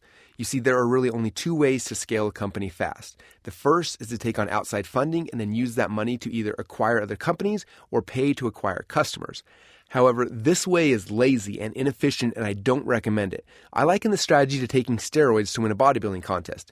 Yes, you won, but you cheated. The better, smarter, and more efficient way to scale a business is to create a funnel that's profitable and then to put as much money into paid ads as possible. When you have a funnel that at least breaks even, then you don't have an advertising budget, and you can spend as much money as you want without ever costing you anything to acquire customers. I remember when we had this realization with ClickFunnels. We'd been buying ads into our funnels and slowly growing them. We went from spending $100 per day to spending thousands per day. And our front-end break-even funnels that we're driving traffic to was making us money for each new customer that came into our door. Even better, a huge percentage of those customers then joined ClickFunnels at $97 per month, meaning that we no longer had an advertising budget. As long as we watched the ads closely to make sure that we didn't buy ads in places that weren't going to be at least break even, we could grow fast. Soon we were spending over $25,000 per day and growing at a pace that no one had ever seen before. You might be asking yourself, which is better, controlled traffic or earned traffic? Is it better for you to work your way in or to buy your way in? The answer is both are essential to the long-term success of your company. If you only focus on paid ads, you are left at the mercy of the networks that allowed you to buy the ads. If and or when Google or Facebook slaps or snaps, you can lose the lifeblood of your company overnight. If you only rely on earned traffic, you're completely relying on other people to get your message out to the market. While the blend of these two types of traffic is the key to building a solid foundation for your company, there's still one other type of traffic that trumps both earned and controlled traffic. Given the chance to have only one, I'd always choose this third and last type of traffic that you own. Secret number 5, traffic that you own. Those numbers couldn't be right, could they? I thought as I did the math again. If I had 10,000 people on my list and I was selling a $50 product, if just 1% of them bought a product from me, I mumbled under my breath, 1% of 10,000 people is 100 people times $50 that hit me. I'd make $5,000, right? No, that can't be right, can it? I hadn't made that much money so far this year, let alone from sending one email. But wait, what if I had 100,000 people and sold the same product? That'd be $50,000. And that is if just 1% of the people I sent an email to actually bought a product from me. But what do the numbers look like if 2% buy? $100,000? Whoa, that's more money than most people make in a year. I must be doing these numbers wrong. But even after running the numbers a second time, I came up with the same results. Then a new idea flew into my head, and I was so excited that my hands literally started shaking. The words that were in my head couldn't stay there any longer, and I actually started to say them out loud. Wait, this is from just one campaign. What if I did it once per month, or once per week, or even once per day? Is that even possible? Suddenly, I realized that I was still in class. Even though the bell had rung 15 minutes earlier, the teacher was gone, and most of the kids, outside of a few people lingering who were talking about their plans for the weekend. Luckily, no one was close enough to hear what I was actually saying to myself. I felt like I was just given something illegal, some type of insider trading where no matter how I did the math, as long as I focused on this one thing, I was going to win. I looked around for those few people still in the room just long enough to know that no one was even aware that I was there. And then I half smiled and started writing again. As I was scratching numbers on the back of a pad of paper, I had one of those experiences. You know what I'm talking about? That feeling where you found something that was just too good to be true, but no matter how many ways you looked at it, you couldn't disprove it. I had stumbled upon the key that could change everything for me. I was just trying to figure out how to play the game of online marketing when I came across a short reply to a forum post online regarding if people were really making money online or if it was all just a big scam. I wish I knew who this author was so that I could thank him for this insight. Well, I can no longer find the original post. It went a little something like this. Every so often I hear the skeptics ask this question, and I always smile because I know that they don't understand how leverage works. They're used to working 8 hours a day and getting paid for those hours. If they want to make $100,000 per year, they have to make at least $50 per hour, work 40 hours per week for at least 50 weeks per year. When they hear about the gurus online making $100,000 in a weekend, it doesn't make any sense to them and they think it's a scam. But it's actually quite simple. When someone has spent the time to build a list of followers of 10,000, 100,000, or 1 million plus people, they can send an email out to that list selling a product. To make $100,000, they only need a small percentage of those people to buy the product. Yet to someone working the hourly wage, it would take them all year to earn that amount. Recently, I sent an email to my list of 32,000 subscribers and offered them a chance to buy one of my $37 ebooks. Of those 32,000 people, only 232 of them decided to purchase, just 0.7%. But that put a quick $8,584 into my pocket. That would have taken the skeptics more than 171 hours at $50 per hour to earn the same that I did from less than 15 minutes writing the email and sending it out to my list. My heart was beating out of my chest. I needed a list and I wanted it now. I turned to Google and started searching for the how. The next day, I learned all the secrets about how to send mass emails. I purchased the software, got the computer set up. Mass emails used to be sent directly from a computer. And all that was left was I needed a list of email addresses to plug into the software and I'd be rich. So where do people get these lists? I couldn't understand that part of the puzzle, so I went back to good old Google for the answer. Within a few searches, I found a honeypot, a website that would sell me a CD with over 1 million spam-free email addresses. I didn't know how they got them, but they guaranteed me that they were spam-free, so I was in. I sent them the money and patiently waited for the CD to arrive. Everything seemed so easy. Each step was falling into place. Why wasn't everyone doing this? Was I missing something? I waited and I waited for the means to test my theories, but the days turned into weeks and nothing showed up. I emailed the company asking them when I'd get the CD, but I didn't get a response back. Had I fallen for a scam? Where was my list? And then it happened. After a long day at school and an even longer day at wrestling practice, I got home late, beat up and tired. My wife, Colette, was working 2 jobs to support her jobless student athlete at the time, and she was worn out too. I walked through the door, gave her a kiss, but right before I sat on my couch for a few much-needed minutes of rest before starting on my homework, I saw it. On the kitchen countertop was a cardboard envelope just big enough to hold a CD. All of my tiredness disappeared and excitement flooded into my body as I ran over, ripped it open, and held in my hands the CD that would guarantee my freedom. 1 million names and email addresses of people who wanted to send me money for cool stuff I was going to sell them. I quickly started spewing out what I had written down a few weeks earlier to try to explain to Colette what this thin disk meant to us. This has 1 million people's email addresses on it. If we send out an email selling a $50 product and just 1% buy, I grabbed a pad of paper and a pen and calculated the math again. 1% of 1 million people is 10,000 people. 10,000 people times $50 is 500,000. $500,000. What? Colette asked. I know $500,000 seems like a lot, so let's just say it's 10% of that. That's still $50,000. That's almost double what we made last year from just one email. We could literally send out emails every week. And then I dropped the bomb. Colette, you should go and quit your job tomorrow. There's no way that this could fail. Even if just a fraction of that 1% buys, we're going to be rich. My wife probably tried to talk some sense into this husband of hers, but I don't remember much of what she said because I was too busy running to the computer. I unplugged our phone line, I plugged it into my modem in the wall, and I started writing the email. I wrote about an amazing product I had yet to create and ended the email with a buy now link to my personal PayPal account. I loaded the email addresses in where all I had to do was click send. I sat there for a minute, visualizing what was about to happen. I did the math one last time in my head, and then I took a deep breath, smiled, and clicked send. 0 out of 1 million emails sent. 1 out of 1 million emails sent. 5, 9, 21 of 1 million emails sent. It was going a lot slower than I expected, but knowing that $500,000 would be my PayPal account soon, I was okay waiting a little longer for it. With that, we went to bed, and like a kid on Christmas Eve, I lay in bed dreaming about how much money would be in my account in the morning. The next morning, I was woken up by my wife. At first, I was a little groggy, but her getting ready for work reminded me that she was supposed to quit today. That is, as long as we woke up rich. I needed to check our sales. I ran the computer and I woke up the monitor. 6,423 of 1 million emails sent. What? Only 6,000 emails have been sent so far. This was completely throwing off my calculations. Instead of sending 1 million emails a day, it was going to take weeks to send a full million. As I was rewriting my business plan in my head, Colette told me that she needed to use the phone. And for those of you who don't remember dial-up modems, that meant that I had to pause the email, crawl under the desk, unplug the modem, and replug in the phone. Within seconds, the phone rang. I crawled out from under my desk, almost hitting my head as I answered it. "Hello?" I muttered. "What the bleep are you doing?" explained the stranger on the other line. "In the past 6 hours, we've received over 30 spam complaints from your IP address. We're going to shut you down." "Wait, what?" "Sir, you don't understand. The people I'm emailing have spam-free email addresses. They want me to send them emails. I purchased a list of emails from—" "Son, that's the definition of spam," he yelled. My heart sank. I vaguely remember him talking about lawyers and fines, but honestly, I just wanted to get off the phone line and hide. After what seemed like forever, I hung up with a huge lump in my throat. "Who is that?" Colette said. No one." But then I blurted out, "Just promise me you won't quit your job today, at least not yet." Colette smiled, took the phone, and turned to make her call. I was so frustrated. I thought I had cracked the code. Other people were emailing their lists, so why did I get in trouble when I sent emails to mine? I grabbed my backpack and started the trek back to the college campus, but I felt numb as I walked out the front door.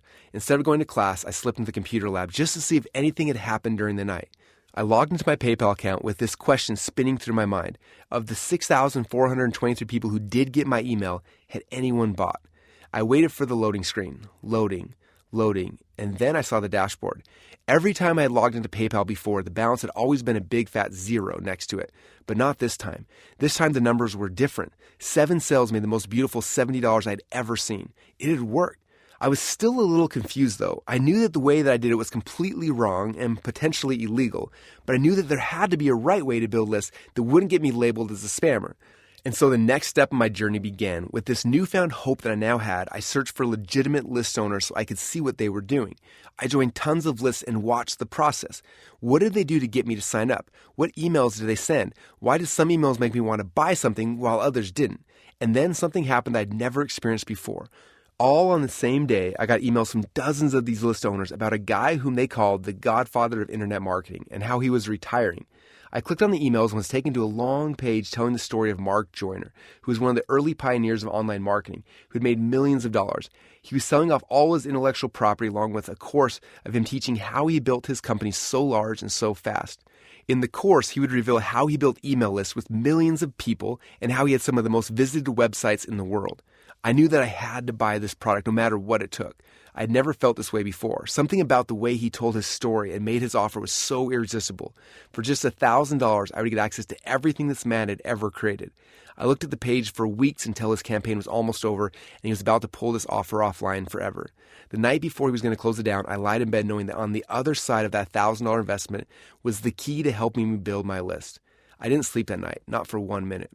As the sun started to rise, I heard my wife waking up next to me. I knew I had to ask her something, but I was scared. Every online venture over the past 18 months that I had tried had failed. Just a few months earlier, I had gotten our internet access shut off within hours of me telling her she could quit her job.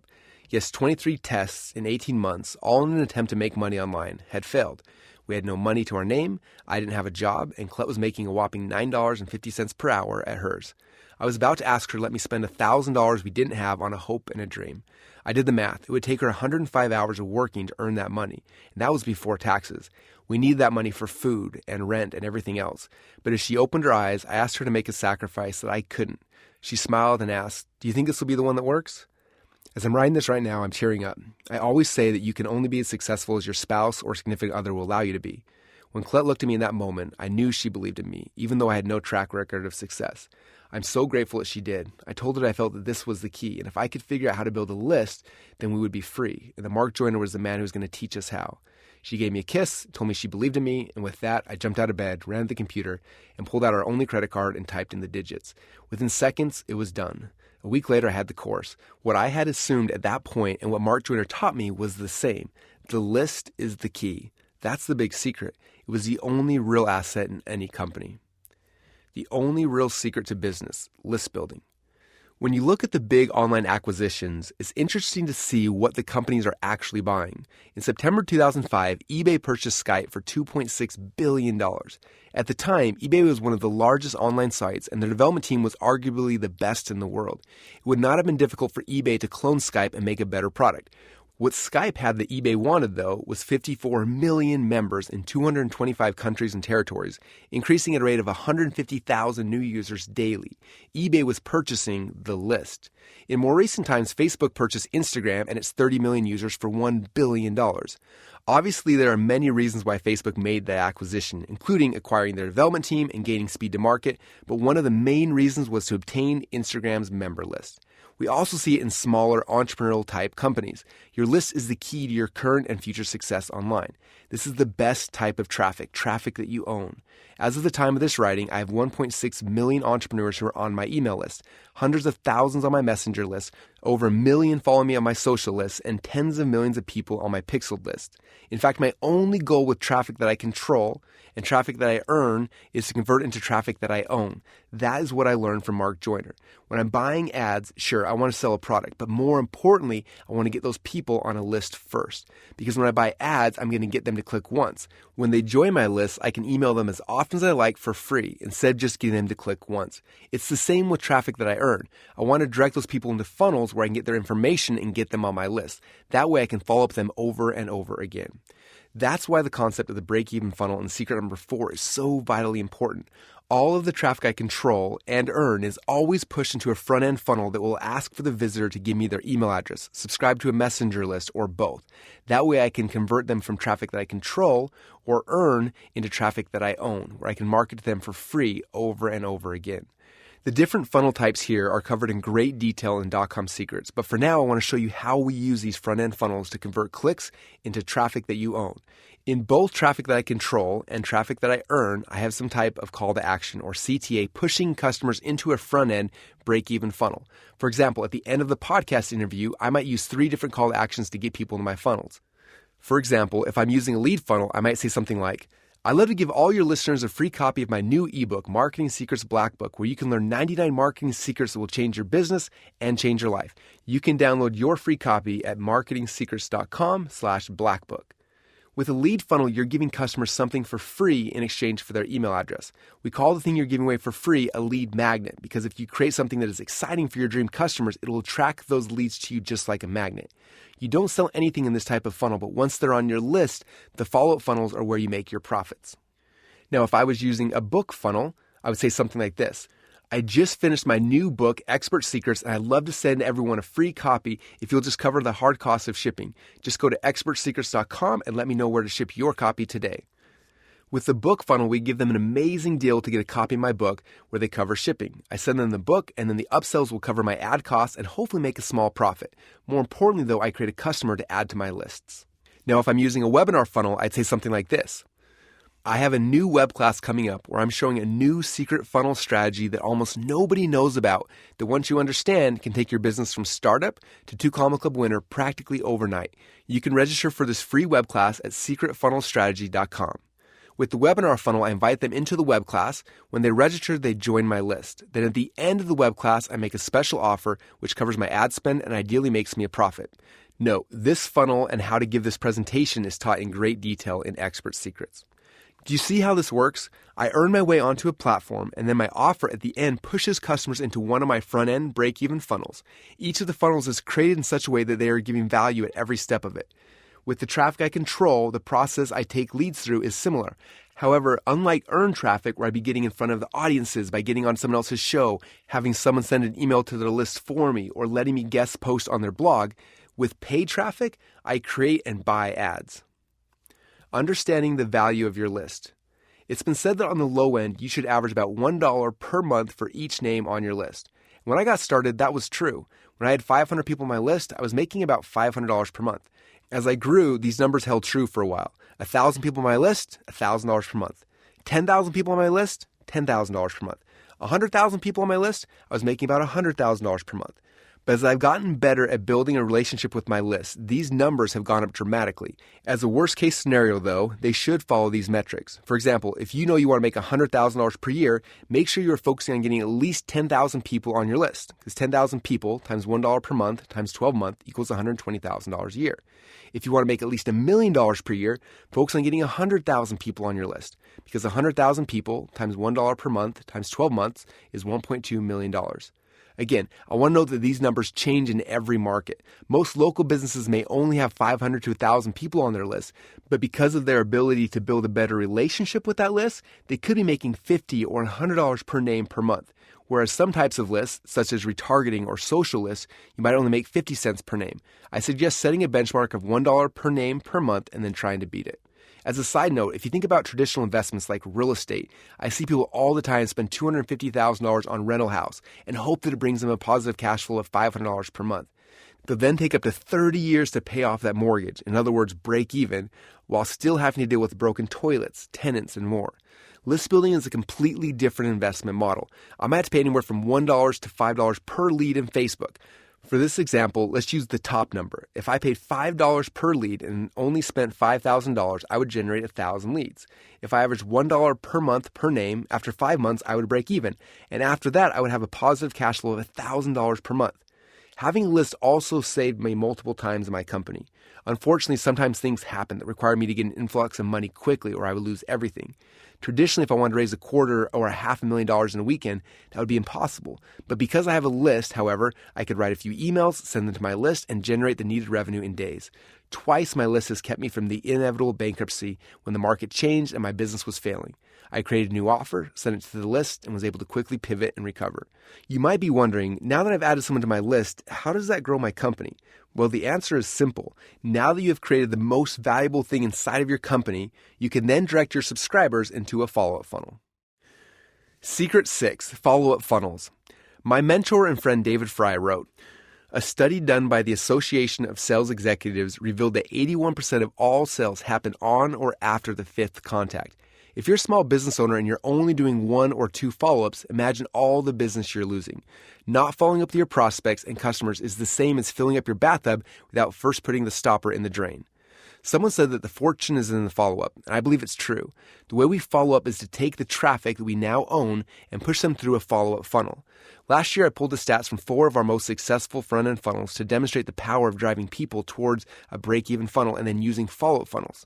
Let me give you a breakdown of what happened over a 30-day window.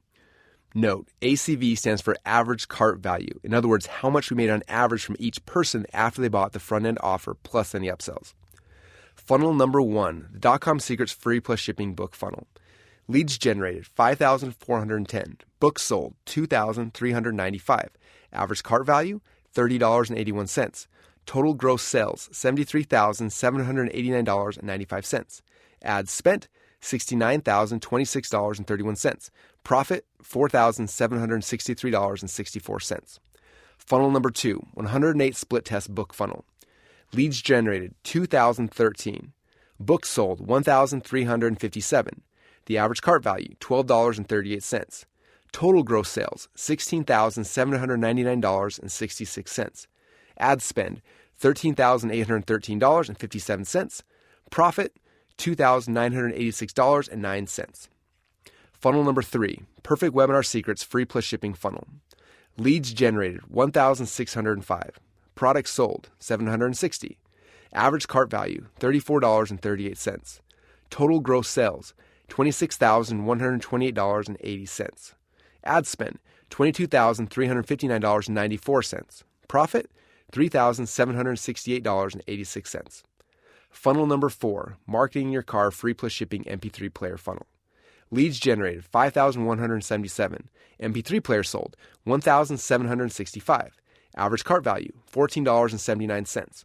Total gross sales, $26,104.35. Ad spend, $23,205.25.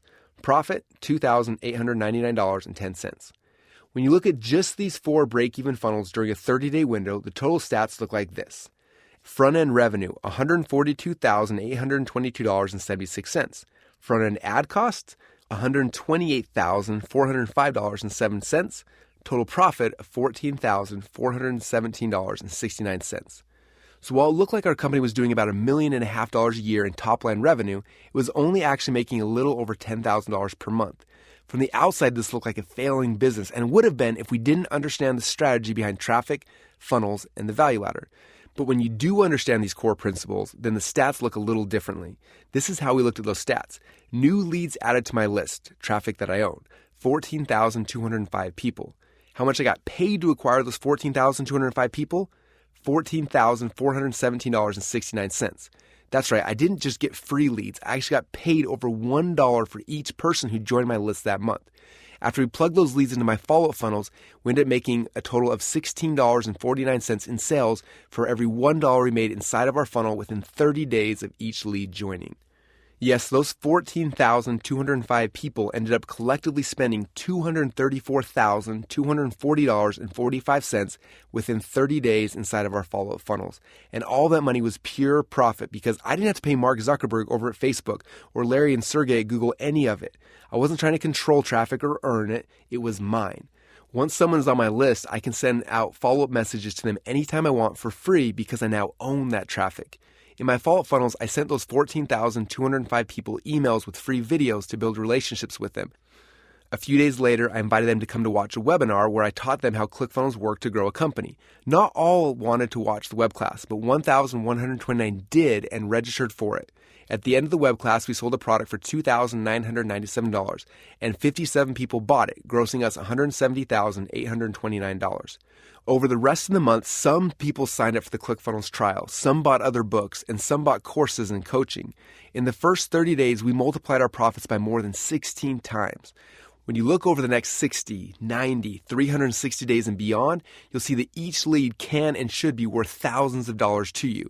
And if you can break even or even make a little bit of profit to generate that lead, you should do it all day, every day. VC-backed companies go into the hole for 6 to 12 months or more to generate a customer. That's right, they sometimes don't even break even for over a year, but they can do that because they're burning someone else's money. The secret to quickly grow your list with paid ads. Ideally, we break even in our initial funnel, but sometimes it might take us a few days or weeks to break even using our follow-up funnels. Many times people will lose some money inside of their front-end funnels and not break even immediately, and because of that, they get scared and they walk away from it. If they look closer at their numbers, though, they'd see that they might have just been a few days away from breaking even, and that they could still have kept running ads to those funnels profitably, even at a loss. Let me show you how this works. Let's say that you decide to buy Facebook ads to a lead funnel that doesn't actually sell anything immediately. You're just giving away a free report or some type of lead magnet with a goal to generate a lead that you can plug into your follow-up funnels. In this example, let's say you're spending $3 to generate each lead. As of right now, this funnel may seem like a dud, right?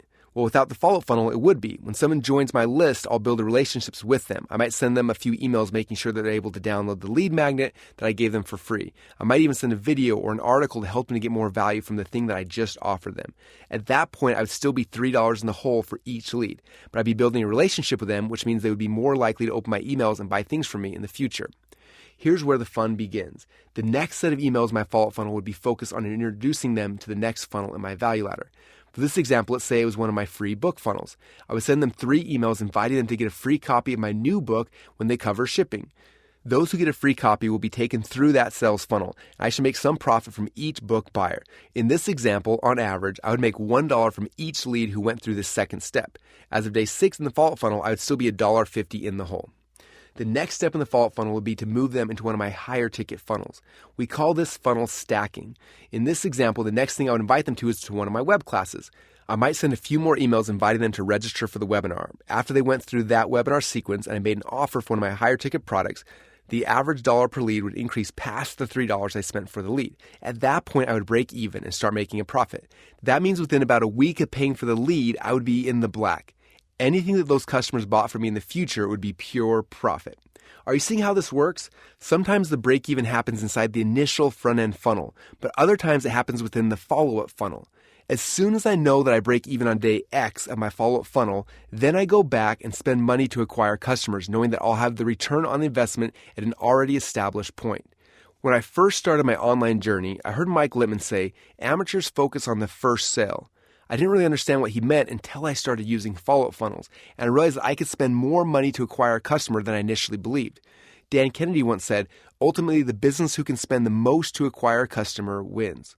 With good funnels and strong follow-up funnels, you can increase how much money you can spend to acquire a customer. Multi-dimensional follow-up funnels. So far, I've only talked about email inside of your follow-up funnels. In a perfect world, everyone who got an email would read it and click on the links inside.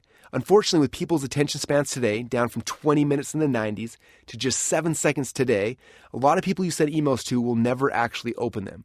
Some stats show that as much as 87% of emails go unopened. You're battling for attention every time you send anything.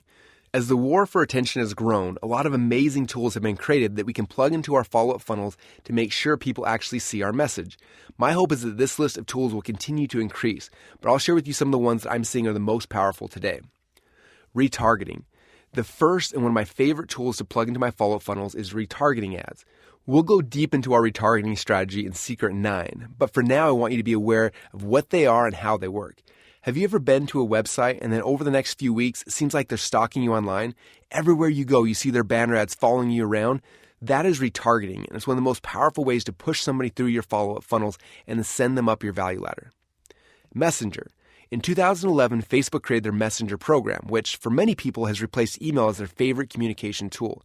You can add Messenger subscriber boxes into your funnels and get people joining your email list to also join your Messenger list. This gives you the ability to follow up with people through a different channel than email. It's a very powerful tool that has much higher open rates than email. However, because of the intimacy of people's Messenger inboxes, I found that unlike email, where I can send emails daily and not have many people upset, with Messenger I only send about 1 or 2 messages a week without losing many subscribers. We strategically place Messenger messages within our follow-up funnels to create a conversation about once or twice per week with the goal to direct people back to a funnel or send them to the next one. Text messages. We don't normally try to get someone's phone number on a traditional landing page because each new field traditionally lowers conversions, but I do try to grab a phone number when people buy something from us or when they register for a webinar. We can use text broadcast to make sure people don't miss the webinar they signed up for, let them know about the status of their orders, and help move them into the next step of our value ladder. There are always new communication tools being developed, but their goal is the same. Build a relationship with your subscriber and ascend them through your value ladder. Now that you see how follow-up funnels work, I want to spend a few minutes on the psychology and sequencing of follow-up funnels. The 3 closes: emotion, logic, and fear. As you've seen, we have a lot of tools that we can use to try to get someone to buy from us. But what should go inside of each message? We found that the ones that give you the most leverage include messages based on emotion, logic, and fear, or urgency and scarcity. The most powerful way to get someone to take action is by using emotion. It's often been said that people buy things emotionally and they try to justify their purchase logically. If you've read Expert Secrets, the entire book is focused on story selling, which shows you how to tell stories to break false beliefs and put people into an emotional state where they're ready to change and ready to buy. This is the most powerful way to create emotion in the minds of your visitors and get them to take action. That's why most of our ads lead with emotional stories. The lead of any sales letter, the stories of my webinars, the first emails in our follow-up funnels, and the first ads in my retargeting sequences always speak to people's emotions. This is where the majority of your sales will happen too. For example, in the supplemental PDF, you'll see a sketch of a very basic free book style sales page, like the one you probably saw when you purchased this book. The top of the sales page is a headline that appeals to one's emotion, a video telling a story to get one emotionally interested in the product, and then an order form for one to take action. 50% of my sales will come immediately from people who only see this top block and never scroll. They're my emotional buyers. The next 30% of buyers are a little bit harder to convince. They're the analytical buyers. They may have felt something emotionally, but they needed to be able to logically convince themselves that the purchase is right for them. Often they're afraid of what others will think if they buy it, because they have a fear that their status will decrease if the product doesn't work for them. So under this top section of the page, I transition my message to speak towards logic. I explain why this is a good deal, and I compare it to the other investments that they could make. I also let them know about the money-back guarantee if it doesn't work, so they won't risk a decrease in status. Lastly, I try to use as much risk reversal as possible. The last 20% of buyers aren't as motivated by emotion or logic, but they're motivated by a fear of missing out, FOMO. The only thing that'll get them to take the leap is for them to be afraid that you're going to take it away. Urgency comes from you giving them all the reasons why they need to buy it now, and the scarcity comes from all the reasons why this will be gone soon. For this last group, I close almost every sales presentation, letter, and sequence focusing on urgency and scarcity. I just show you how the process of emotion to logic to fear works on a landing page, but it also works inside of every follow-up funnel and retargeting sequence. When someone joins a follow-up funnel, my first set of messages focus on the emotion as I tell stories of other people who have used the product and share the hidden benefits. After a few days, I switch my messaging to logic, and then the last set of messages will switch to fear. If I'm only sending out 3 emails in that step of the follow-up funnel, then I have 1 for each of the 3 closes.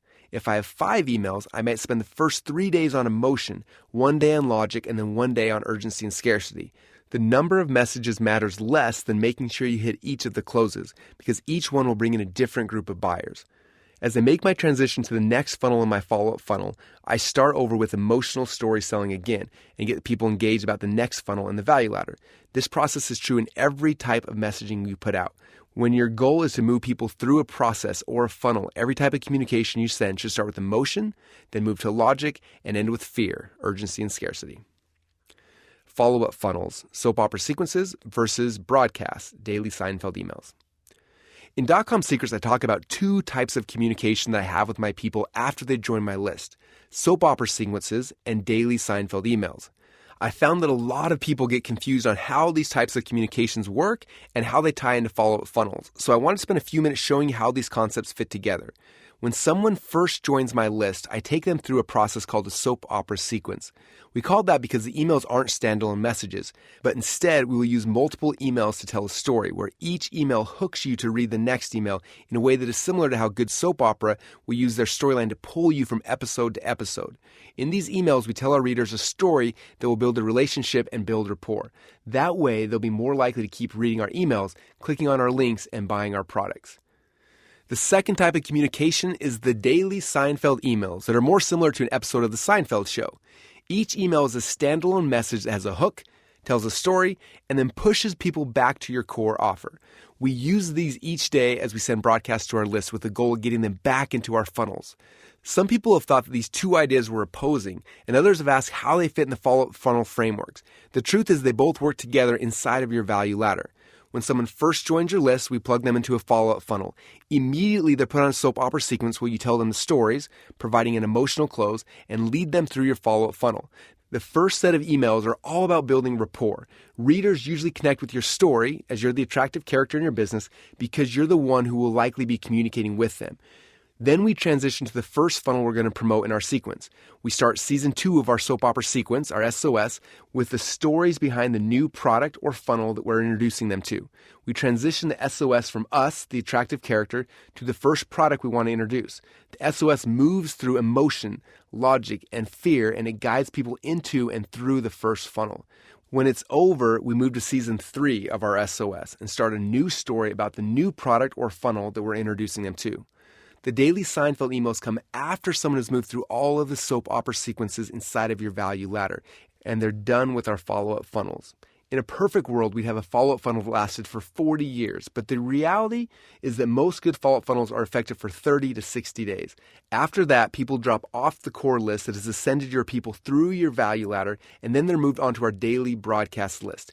This is the list that we use to send our daily story-based Seinfeld emails to lead people to our new front-end offers and get them to re-register for our webinars and promote our blog posts, podcast episodes, and affiliate offers.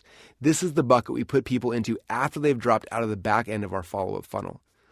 To see this process in action, make sure to download the supplemental PDF to see the doodles of how the soap opera and the Seinfeld emails work together. The next secret will show you how to infiltrate your Dream 100, build your own distribution network, your own show, and how to find your voice. Secret number 7, infiltrating the Dream 100. From 1989 to 1994, there was a late-night talk show called The Arsenio Hall Show. My parents didn't let me watch it, so I never had a chance to watch it at home. I do remember, though, that one of my friend's parents watched it every night, and often my best friend would tell me about it. One summer night during a sleepover at their house, we stayed up late and I had my first chance to see the famous Arsenio Hall in action, running around doing his woof, woof, woof chant as he pumped his fists in circles. We used to mimic this on the playground for years afterwards every time we would score a touchdown or a home run. His shtick became ours, and we thought we were so cool every time we did it. Over the years, I had a chance to see his show a few other times.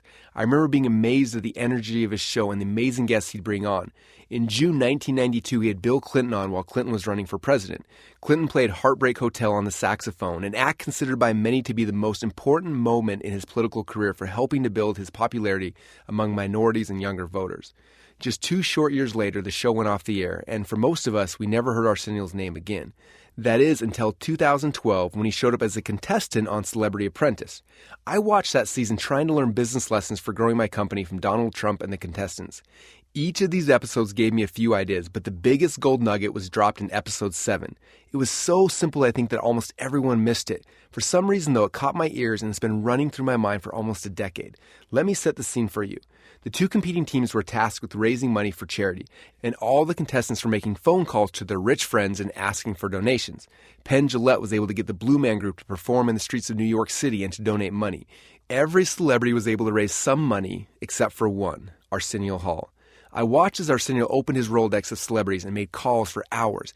Each call went to voicemail. He got one commitment from Jay Leno, but the check showed up past the deadline and didn't count towards the competition. In the final scene before the boardroom, Arsenio's frustrated teammates tried to figure out why he didn't raise any money. Defeated, Arsenio explained that everyone used to answer his calls when he had his own show, but when he didn't have his own talk show, his so-called friends avoided him. And that was the big takeaway. When you have your own show, everyone answers your calls. Earlier, we talked about the Dream 100, how you can work your way in or buy your way in. In either of those situations, you have more leverage when you have your own show or your own platform. When Arsenio had a talk show, if he called anyone, even the future president of the United States, they would take the call because they knew that he could provide a platform from them that they couldn't get otherwise. Your platform is a true value that you're providing your Dream 100. It's more valuable than money, than gifts, or anything.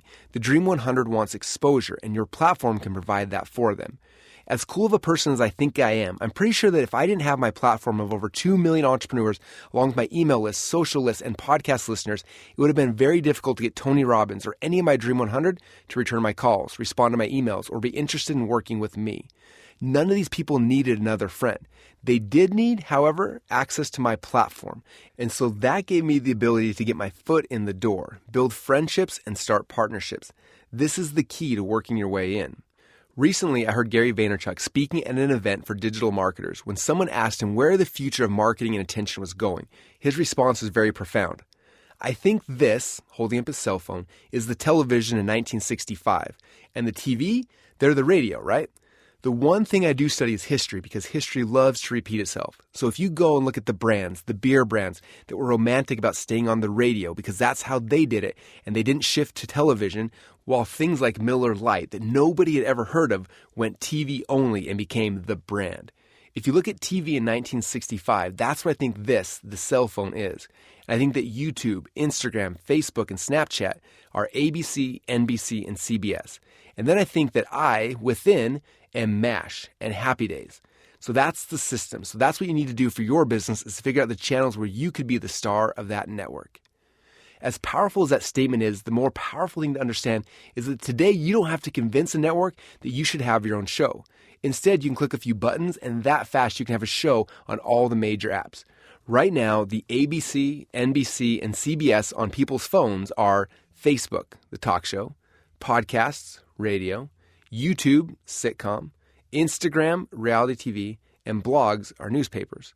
More apps and channels will pop up, but as of right now, the majority of eyeballs are focused on these apps, which gives each of you the ability to create your own show for free. But is having your own show the same as having your own list?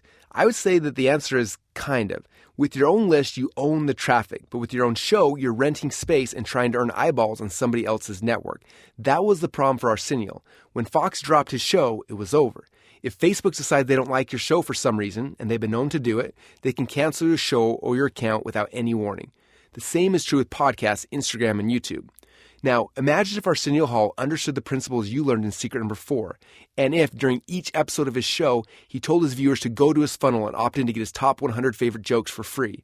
In that case, he would have built a list of millions of subscribers on the network's dime, and when the show got canceled, he would still have a platform because he still had his list. He could have moved on to a new channel, launched a podcast or a blog, emailed his followers, and guided his followers to his new show. Until you own traffic, you're always left to the whims of the network. So even when starting your own show, remember that the goal is to still turn that traffic that you're earning into traffic that you own. Your primary distribution channel, email. The key to success with your show is how many people you can get to actually consume what you're creating. You might be able to rely on each platform promoting you for free, but I never like to include this as part of my marketing plans. Sometimes we'll create an episode that goes viral and we'll get millions of views for free, but that's not something we bank on. Instead, we need to ask ourselves, after my new episode is live, how can I get people to go and consume it ASAP? The best way to do that is to leverage the list that you've already been building.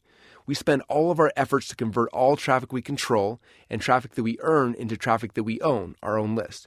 Because when we have our own list, we control our own destiny. I've had friends who relied 100% on Facebook or YouTube's algorithms to promote their videos. A lot were blessed with amazing reach, many of them getting tens of millions of views for each video they would publish. Unfortunately, each platform's algorithms changed, as they always do, and many of these same people now struggle to get a few hundred views. For that reason, I always look at free, viral traffic as the gravy on top of what might come if I promote the video to the best of my abilities. And I make my number one goal first and foremost to promote each episode I publish. In addition to email, you'll want to continue to build up other lists and distribution channels, such as direct messenger lists on Facebook and followers on Instagram, so you can do swipe ups. Each platform has its own version of a list, but email is the only one you own. You're renting all the rest, and you can lose them at any time. Your primary show channel, text, video, or audio. The next logical question you might be asking yourself is, which channel do I create my show on? My response would be, it depends on you. To begin with, you shouldn't try to create a show on every channel. Doing that will hurt your ability to grow at all. For now, the key is to focus on one channel. In Secret 15, Conversation Domination, I'll show you how to leverage your primary show to get distribution across all channels. But for now, you need to focus on just 2 channels. Your primary distribution channel, which is email, and your primary show channel.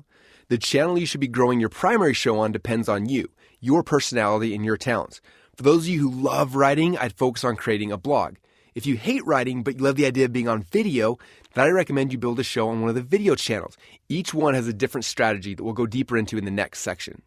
For those of you who have a voice for radio, or maybe just a little bit nervous about being on camera, then I'd recommend starting your own podcast. If you're still not sure what platform you'd like to create your show on, I recommend looking at which platform you consume the most content on. Typically, if you love YouTube and you spend a lot of time watching videos, you're going to have the best success creating videos for that platform because you understand it. If you listen to podcasts a lot, that's probably the best place for you to start. Similarly, if you read a lot of blogs, that's probably the best place to start. Because we spend so much time talking about your primary distribution channel, which is email and Secret 7, I'll spend the rest of this chapter talking about your master show. Remember that for now, you should only be building one show on one channel. Do not try to build more than one at this point. In Secret 15, I'll show you how to leverage just one primary channel into all the secondary channels, but that does not come now. Focus all of your efforts on making your first show successful. Starting your show, finding your voice. On March 26, 2013, I launched my first episode of my Marketing in Your Car podcast, which later became the Marketing Secrets Show. It seemed as good a day as any to launch it, outside the fact that in the prior few months, I had almost bankrupted my company, fired about 100 employees, found out that I owed over $250,000 to the IRS, which, if I didn't pay soon, would mean even more fines and possible jail time, and had almost no money left in the bank account with tons of credit card debt piling up. Looking back now, it seems like the worst possible time to have launched a podcast teaching people my secrets of marketing. Yeah, that's exactly what I did. I knew that if I was going to do my own show, it had to be consistent or it wouldn't work. Out of all the types of show that I could publish, audio, video, or text, I knew that it had to be simple or I'd never stick to it. When I considered how to work it into my everyday routine, I realized that every day I had a 10-minute commute to my office. I figured that I could record each episode on my phone as I drove to work. In the episodes, I would share my thoughts about what I was doing to market my business and the lessons I was learning each day. That's how it got its original name, Marketing in Your Car. The first episodes were not good. In fact, years later, my friend Steve J. Larson told me, the first 45 or 46 episodes weren't very good, but then around that time is where you seemed like you found your voice, and they started getting better and better after that. The good news for me, and also for you, is that during your first episodes, the ones where you are the worst, no one is listening to you yet. If I had done the first 45 episodes, I never would have gotten to episode 46 where I started to hit my stride. That's why it's so essential to start publishing your show now, even when you're not good at it. In the process of doing your show, you will find your voice. I am so grateful that I actually had no idea how to check the download stats to see if anyone was listening to me when I first got started, because I'm sure that I would have been discouraged and stopped. Don't look at your stats, downloads, or numbers at first, because you're just trying to build a foundation for something great, and it will take time. About 3 years into my podcast, I learned how to check the download stats, and I discovered that I had tens of thousands of people listening to every episode. I also found out that the majority of the people who joined my highest level mastermind groups and coaching programs had all been podcast listeners first. When I asked our coaching members about it, the pattern of how most of them came into our higher end programs was shockingly similar. So many of them told me that they would listen to a few episodes, and then for some reason, an episode would connect with them. It then made them want more, so they would go back to episode 1 and start binge listening to every episode over a week or two period of time. During the episodes, I documented my journey as I was building back up my company. I shared stories of the people I had a chance to work with. Usually before these listeners had finished binging, they'd applied to work with me. Without selling ads on my podcast, promoting my own products or other people's products, both things you can and probably should do to make money from your show, I was just telling stories of my own and from my clients. Yet that podcast has converted more casual followers into raving fans than anything else I've ever done. But it didn't start that way. It took over 3 years of consistent publishing. Let me walk you through the steps that will make your show a success. Step number 1, publish daily for at least a year. The first commitment that you have to make is that you will be consistent. I know when I started that if I didn't find a platform that was easy for me and easy to create content, I wouldn't have been consistent. What platform makes the most sense to you? How and when are you going to publish? Do you wake up each morning and write 1,000-word blog posts before lunch? Do you do a Facebook Live before you go to bed each night, sharing the day's lessons? What works for you that will help you to be consistent? If you can publish every day for a year, you'll never have to worry about money problems again. During the process, you will find your voice, and your audience will have time to find you. One of my friends, Nathan Barry, wrote this post recently called "Endure Long Enough to Get Noticed." He said, "How many great TV shows have you discovered in season 3 or later? I started watching Game of Thrones after they'd released 5 seasons.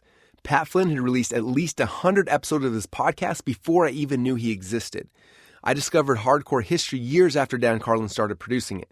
This is such a common experience. There's so much content being produced we can't possibly discover it all. So instead, we wait for the best content to float to the surface after time. If step 1 in building an audience is to create great content, then step 2 is to endure long enough to get noticed. Seth Godin is very generous with his time and will appear on almost any relevant podcast, but you have to have recorded at least 100 episodes first. His filter is creators who have shown they are willing to show up consistently for a long time. For those of you who have been around me for any amount of time, you know that this is a soapbox I'm very firm on. You must be publishing or you will never become relevant, and you must continue publishing if you want to remain relevant. This part of the traffic flywheel does not go away. Steve J. Larson knew when he bought his first tickets to Funnel Hacking Live that I was probably going to tell everyone this eternal truth. But as he packed his bags, he told his wife, "I will do everything that Russell says at this event except publishing my own show. I won't do that." Before lunch on day 1, I told everyone that the number one thing they could do from now until next year's event would be to pick a channel and publish daily on it.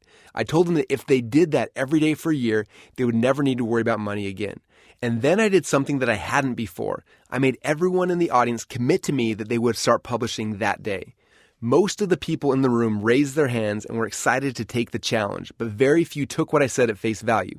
But when one person, Steve J. Larson, made the commitment, the one that he went in knowing he wasn't willing to make, he decided to go all in. He decided to start a podcast, and at that event, he started creating his first episodes. About a week later, he applied for a job at ClickFunnels and became my new head funnel builder. He sat next to me every day for the next 2 years. As I was working on my projects, he watched me publish all of the lessons I was learning along the way. I was podcasting, posting on Facebook, doing Periscope shows, and more. He told me that he was shocked at how much I was publishing, and so he modeled what I was doing.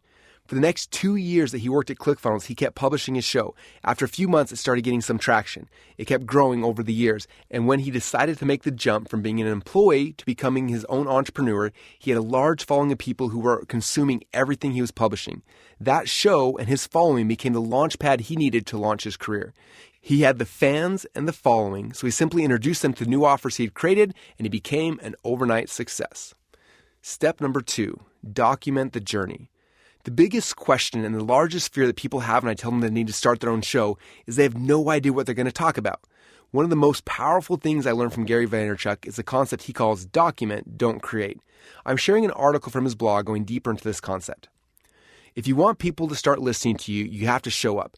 What I mean by this is there are a lot of you out there who aren't producing enough articles or videos or pieces of content that should be produced to build your influence.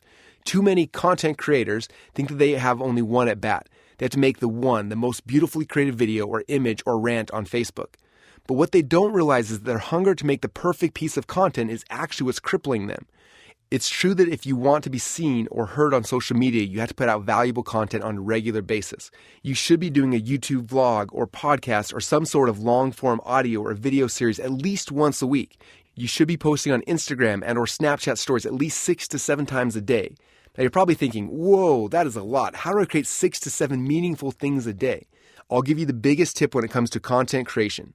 Document, don't create. In very simple terms, documenting versus creating is what Real World and the Kardashians is to Star Wars and Friends. And don't get confused. Just because you're documenting doesn't mean you're not creating content. It's just a version of creating content that is predicated more on practicality instead of having to think of stories or fantasies, something that's hard for most people, including myself. Think about it. You can ponder about the strategy behind every post and fabricate yourself into this influential person, or you can just be yourself. Creating this influential persona might seem especially hard if you're just someone starting to climb the ladder. And I get it. For some of you, there's a lot of pressure going on that. You think there's some 30 plus or 40 or 50-year-old who's going to listen to your rant video with cynicism and think, what does this kid know? But one of the biggest mistakes people make when creating content for their personal brand is trying to oversell themselves because they think that's what's going to get people's attention. Whether you're a business coach or motivational speaker or an artist, I think it's much more fruitful to talk about your process than about the actual advice you think you should be giving them. Documenting your journey versus creating an image of yourself is the difference between saying you should versus my intuition says. Get it? It changes everything. I believe that people who are willing to discuss their journeys instead of trying to front themselves as the next big thing are going to win. So when I say put out those 6 to 7 meaningful pieces of content a day, pick up your smartphone, open Facebook Live, and just start talking about the things that are most important to you. Because in the end, the creative, or how beautiful someone thinks your content is going to be subjective.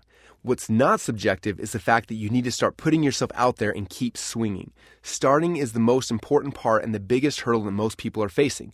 They're pondering and strategizing instead of making. They're debating what's going to happen when they haven't even looked at what's in front of them. So do me a favor and start documenting. Okay, I started, Gary. Now what, you ask? Keep doing it for another 5 years and then come back to me before you ask again. People who are tuning into your show are typically doing it because they're looking for some type of result. It's the same reason why they buy your products, open your emails, and engage with your content. People listen to my podcasts, read my books, and watch my videos because they're trying to figure out more ways to market their business. I'm not publishing because I know everything about the topic. I'm publishing because I'm obsessed with this topic.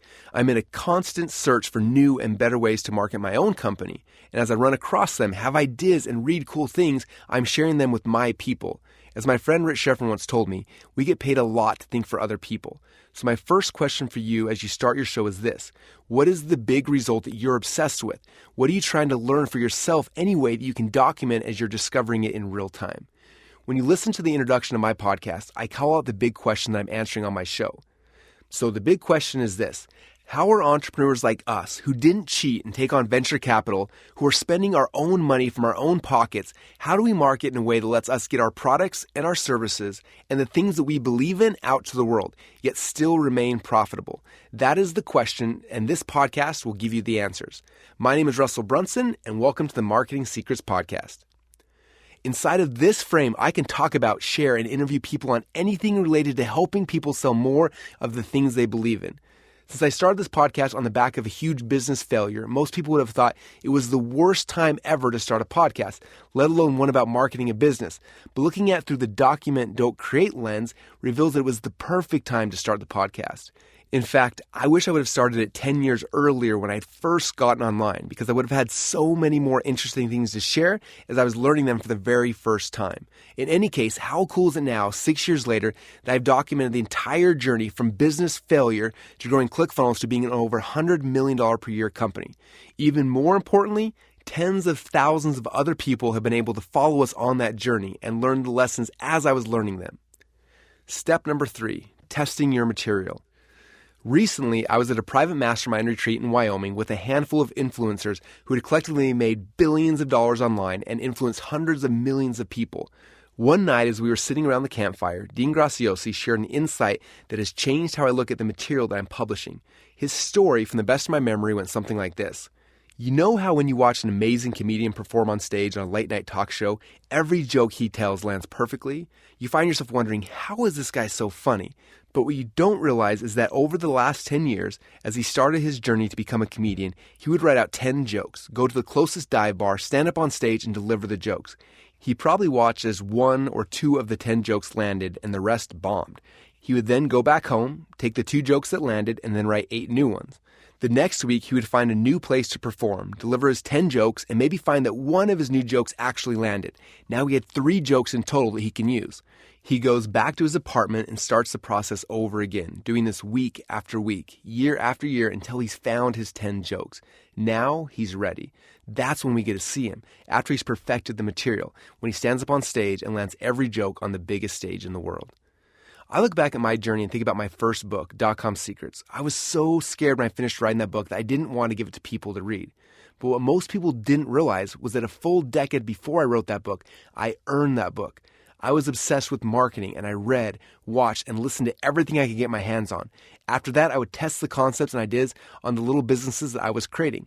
I also tested the concepts on other people's businesses as a consultant. Some ideas worked while others failed. I started teaching at small seminars and workshops. I would explain concepts and watch to see which ideas made sense to people and which ideas were confusing.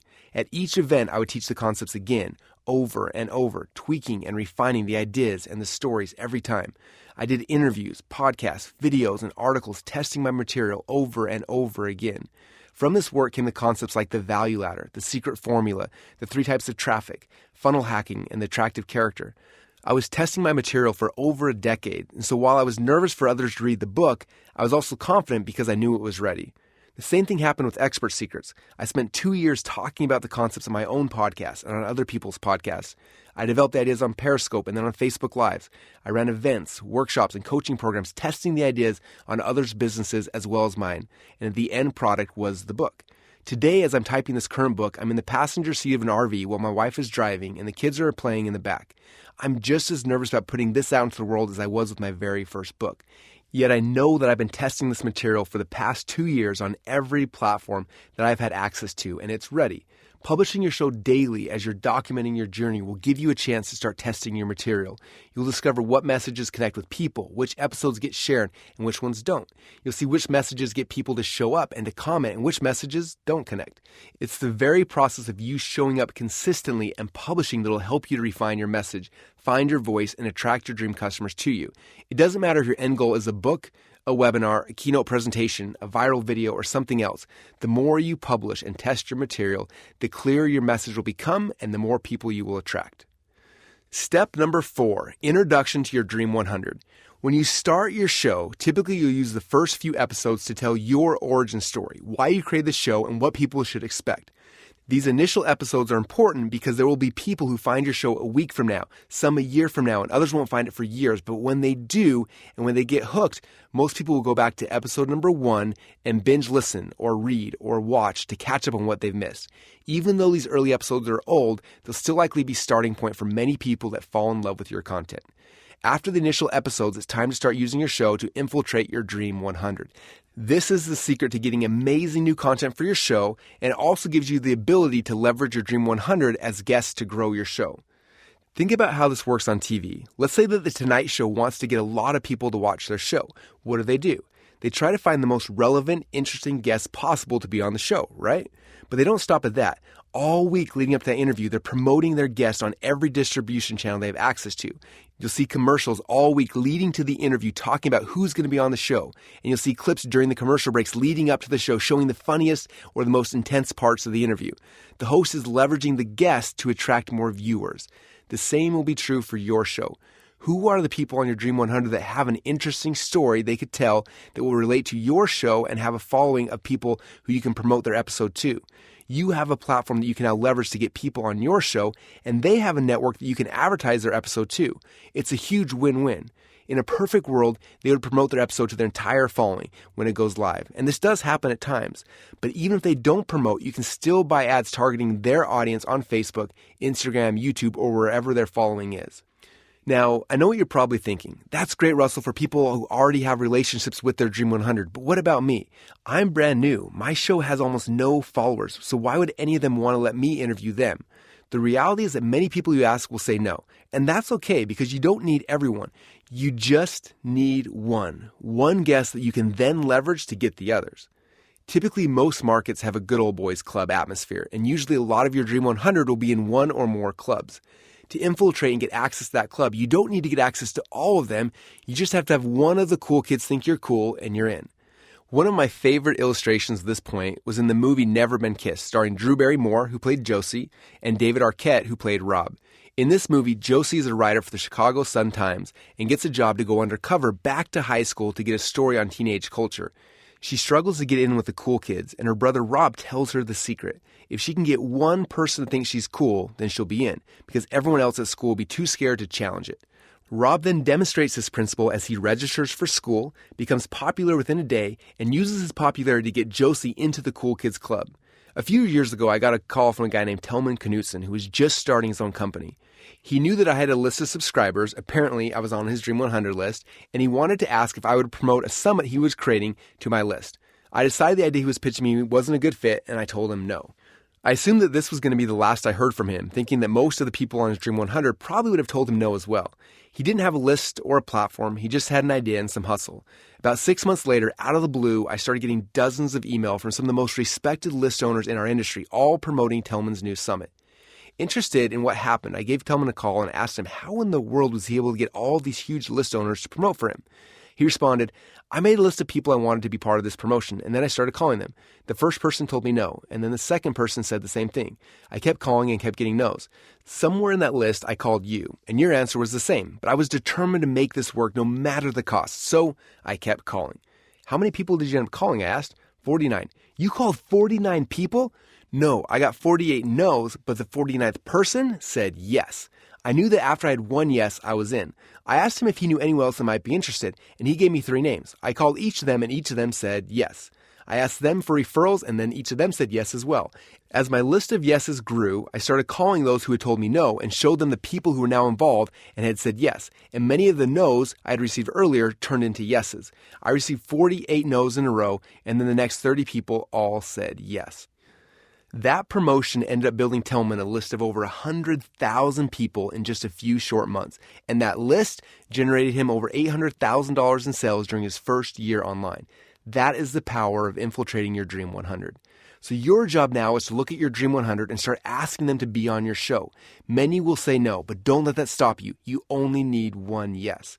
As you have a chance to interview your Dream 100 on your podcast, you'll be giving them a platform for which they'll be grateful. You'll be able to spend time with them, building a relationship as you interview them on your show, digging your well before you're thirsty, and then you can tap into their audiences to promote their episode, build your show, and get access to their followers. Putting it all together. I've explained a lot of concepts in this chapter, so I want to recap it all into something a little more tangible. Step number 1. The first step is to figure out what type of show you want to have. If you're a writer, then you should start a blog. If you like video, then you should start a vlog on one of the video platforms. And lastly, if you like audio, then you should start a podcast. Step number 2. Your show will be you documenting the process of achieving the same goal that your audience will be striving for. As you're documenting your process, you'll be testing your materials and paying attention to the things that people respond to. If you commit to publishing your show every day for a year, you'll have the ability to test your material and find your voice, and your dream customers will be able to find you. Step number 3, you'll leverage your Dream 100 by interviewing them on your show. This will give you the ability to build relationships with them, give them a platform, give you the ability to promote their episodes on your show to their audience, and get access to their friends and followers. Step number 4, even though this is your own show, you're renting time on someone else's network. It's important that you don't forget that and that you focus on converting it into traffic that you own. And with that, I will close out section 1 of this book. So far, we've covered a lot of core principles to traffic. We identified exactly who your dream client is. We discovered exactly where they're congregating. We talked about how to work your way into those audiences, traffic that you earn, and talked about how to buy your way into those audiences, traffic that you control. We learned about how to take all that traffic that you earn and all the traffic that you buy and turn it into traffic that you own, building your list. We discussed how to plug that list into a follow-up funnel so you can move them through your value ladder. And then we prepared to infiltrate your Dream 100, find your voice, and build your following by creating your own show. In the next section, we're going to shift our focus to mastering the pattern to get traffic from any advertising networks like Instagram, Facebook, Google, and YouTube, and how to understand their algorithms so you can get unlimited traffic and leads pouring into your funnels. Section 2, Fill Your Funnel. In the first section of this book, we focus on truly understanding who your dream customers are, finding out who has already congregated them, and learning how to get access to those people and get them onto your lists. In this section, we'll be shifting more into the tactics of how to fill your funnels with your dream customers on the following 4 advertising platforms: Instagram, Facebook, Google, and YouTube. I could have gone deep into dozens of other platforms, including LinkedIn, Snapchat, Pinterest, TikTok, and Twitch, but I'm only exploring these 4 platforms in order to show you a framework and pattern that you can learn to use on any platform that you'd like to get traffic from in the future. Depending on when you're reading this book, admittedly, some of these platforms may no longer be relevant, and there will likely be many to come that no one has even heard of yet. Showing you the strategy and tactics on one platform is the equivalent of giving a man a fish, and teaching you the frameworks to get traffic from every platform is the equivalent of teaching a man how to fish. As you read the following chapters, you'll learn the pattern and see its practical application throughout the 4 most important networks today, helping you to master the frameworks that will fill your funnels with your dream customers. The Fill Your Funnel Framework. Step number 1, understand the history and the goal of the new platform. If you want to know where the platform is going, you have to know where it came from. How did Google start? Where did Facebook come from? How did the algorithms change? And more importantly, why did they change? What was the purpose behind them? If you can understand why they made the changes, then you can start thinking like them. You can understand their goals and intentions. This is so important because by the time you're reading some of these chapters, the algorithms may have already shifted. So it's essential that you understand the history so that you can see where we are today. As you start getting a layout on each platform's history, you'll quickly start to see what their end goals are. Each platform has a goal to make the best user experience for their end user as possible. That's what keeps their people coming back again and again. Google wants to make sure they give their users the best search results possible. Facebook wants to make sure you love the things that show up in your feed. Once you understand that creating the best user experience possible is their goal, then you can start asking yourself how you can align with their goals. The goal of spammers is always to hack the algorithms to get what they want, which always provides short-term gains, but as soon as the spammers are identified, the loopholes that they have been exploiting are taken away. Instead, if you align with the wills of the network and give them what they want, then they will give you what you want, tons of traffic. Step number 2, find and model your Dream 100. The next question is who on this platform has already figured this out? Who has already identified your dream customers, who is publishing to them, and who is getting rewarded by the platform by getting tons of views or likes or whatever the reward system is for that network? As you start this part of the journey, I want to bring you back to the core questions we asked in section 1. Question 1, who is your dream customer? Question 2, where are they congregating? Asking these 2 questions should then get you to ask the next question.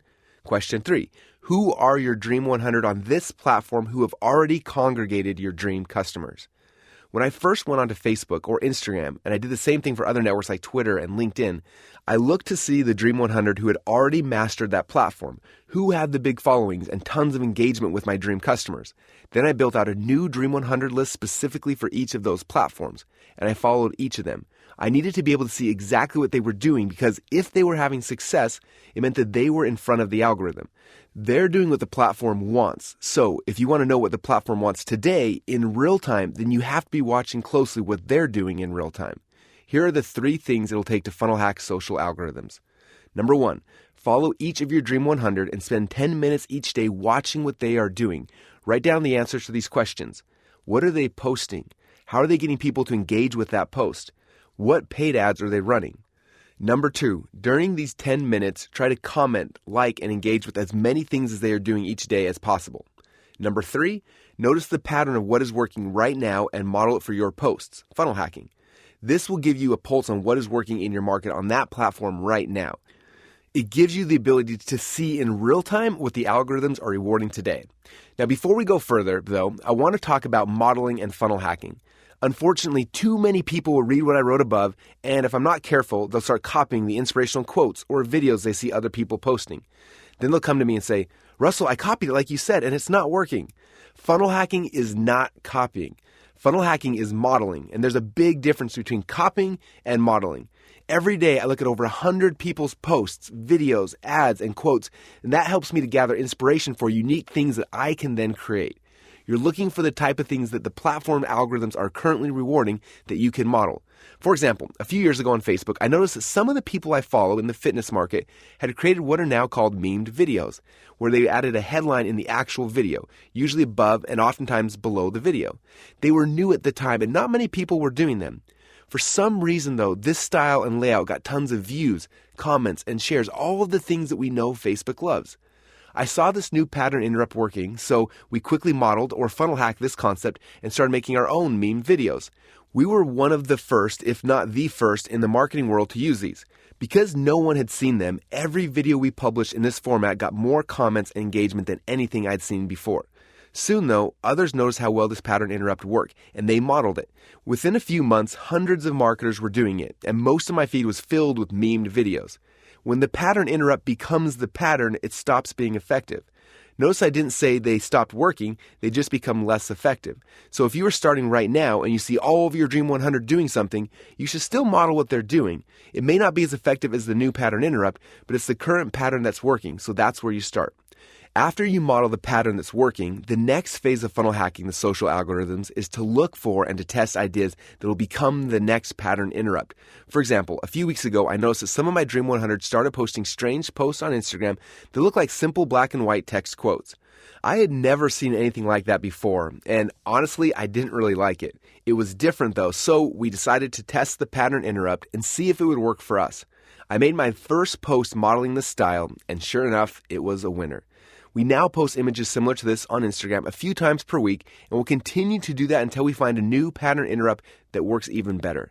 Following your Dream 100 lets you have your finger on the pulse of what's currently working at each platform. You can model ideas that they're trying, come up with your own unique ideas, and test them both to see which ones stick.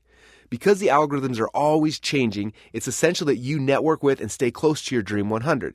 They will be the ones who will also have a vested interest in staying in front of the algorithm changes. And it can be super useful to have a sounding board of people in your market during the inevitable changes that will come. Step number 3. Identify the publishing strategy and create your publishing plan. Each platform has multiple ways that you can publish your content, so it's essential to understand the strategy for each section and how you can weave it into your daily publishing schedule. For example, Instagram lets you do stories that are similar to a reality show, but you also have your profile, which is more like a picture gallery. Questions I would start asking myself are, how often should I be doing stories, and what do you post on your profile, and how often? Instagram also lets you do lives that are similar to a talk show to your following, and they also have IGTV for your how-to content. There are a lot of possibilities, so you want to understand all the publishing opportunities on each platform, decide which ones you want to focus on, and figure out a plan to make it simple to consistently publish on your chosen platform. Step number 4, work your way in. After I start publishing on each platform and I have content that my dream customers can see, I look for ways to work my way into the Dream 100. I start asking myself the question, how can I get organic, free exposure to the audiences of the people who have already congregated my dream customers, and then get these people to join my lists and become traffic that I own? Step number 5, buy your way in. While I'm working my way in, I want to stimulate growth as fast as possible. The best way is to buy ads targeting the followers of my Dream 100 and then get these people to join my lists and become traffic that I own. I discuss buying your way into audiences throughout this book, but secret number 9 goes a lot deeper to help you understand the paid advertising framework that you can use to master paid ads on each platform. Step number 6, fill your funnel. As you're publishing, working your way in, and buying your way in, the goal is always to convert all the traffic and attention into traffic that you own. You do that by pushing people into your funnels where you can get their contact information, sell them your front-end products, and then push them through a follow-up funnel to send them up your value ladder. These 6 steps make up the Fill Your Funnel framework and will help you to master every platform and stay on top of what's working in the moment. I've taken a snapshot in time of how each of the following platforms work and then applied this framework to them. That way you can see how I think, and then you can understand what I'm looking for as I create my publishing plans and figure out how to work my way in and buy my way into the following of my Dream 100. My goal is to help make this pattern so second nature to you that by the time you're done reading, you will know how to fish. Secret number 8, fill your funnel organically, working your way in. It's hard for most of us to remember, but it wasn't too long ago that we used the internet differently than how we use it today. Back when there was no social media, there were forums and message boards that allowed people to share their thoughts and their ideas. But for the most part, we went online to search for things we were looking for. When the social movement started and sites like Friendster first popped up, followed shortly thereafter by MySpace and Facebook and Twitter, we marketers all knew that there was an opportunity to make money by leveraging these platforms. But we didn't know how. Most of our early attempts, if we were completely honest, were us just posting links in our funnels and other things that nowadays people would consider spam. We saw a huge congregation of people and we tried everything in our power to get our messages in front of them. Most things we tried didn't work, at least not long term. I was frustrated with the new social platforms, thinking that they didn't work as a good vehicle to get traffic. Inevitably, I stopped trying to figure them out for a few years altogether. Instead, I focused my energy on free and paid search, banner ads, and email marketing, and I stayed away from social media like it was the plague. Around this time, Twitter started to make its big run. It became the fastest growing new social network at the time, and everyone was jumping onto its bandwagon.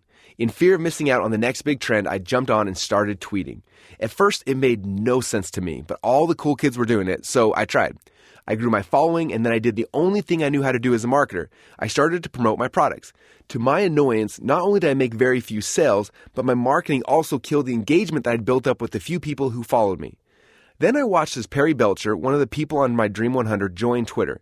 In a matter of months, he built a following of over 100,000 people, set up a webinar for those followers, registered over 20,000 people, and made over $1 million in sales from that one webinar. I watched in awe as he did it, and so I did what any good funnel hacker would do. I tried to reverse engineer his process. The more I dug into what he was doing, the more confused I became. He wasn't posting any ads. He wasn't talking about his products. Every post he made had thousands of people commenting, sharing, and growing his brand for him. I finally reached out to him and asked if he'd be willing to explain his strategy to me. Luckily for me, he agreed. We quickly jumped on a phone call together, and it went a little something like this. "Hey, Perry," I said, "I've been trying to figure out how to make money with all this social networking stuff, and it's not working. I see on the outside what you're doing, but it seems almost backwards. You're not promoting anything. You're not selling anything, yet you're making a ton of money. What are you doing?" Perry kind of laughed and said, "That's your problem, Russell. Guess how much money I try to make from social networking?" "As much as possible," I guessed. I could hear him grin on the other end, and then he said, "Zero. None. That's how much I try to make with social networking.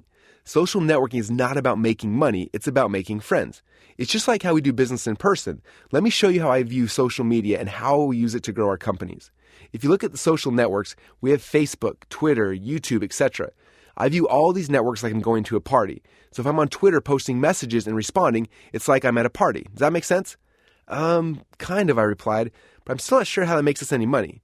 "Well, when you go to a party, do you just talk about what you do? Hey, I'm Perry and I sell stuff. Would you like to buy some stuff from me?" "No, of course not. If you did that, you'd be the biggest jerk at the party. Everyone would avoid you, and that's what you've been doing on social media, Russell. I've been watching you, and that's why it's not working for you." "Okay, then what do we talk about on social networking sites? As an introvert, I've never really networked in real life, so I'm not sure how or what I should be saying." "You talk about what's going on in your life," Perry responded. "You talk about your family, tell them stories, entertain them a little bit, ask them questions, and introduce them to other cool people who are at the party. Basically, you do everything you would do if you were hanging out with them in real life. Social networking is just a great big party. That's part number one." I doodled an image to make sure it was clear in my mind. I also made a note to watch how Perry and everyone else at my Dream 100 was posting and making conversations on each social network so that I could start modeling these party interactions. "The second part of the process is how I use my personal profile on each social platform," Perry continued. "My personal profile is my house. It's my home. It's where I live. It has most of my thoughts and my information and stuff that's interesting to me. I archive pictures, videos, fun stuff I've done with friends and stuff like that. When people come into my house, they know what I'm about. They can see the things that I like to talk about.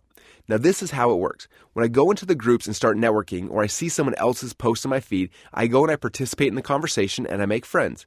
As they see me consistently show up, they will want to drop by my house and see what I'm all about. Give them some free stuff like chips and dip, free content, to get them to come to your house. Then, when they're at my house, that's where I invite them to take action with me. Register for my webinar, attend my next event, read my new book, or join my newsletter list. That's how I invite people from my house into my funnels. Those selling conversations don't have a place on social media, but they do at your house. You can direct people into your funnels from the posts you make on your own personal profile.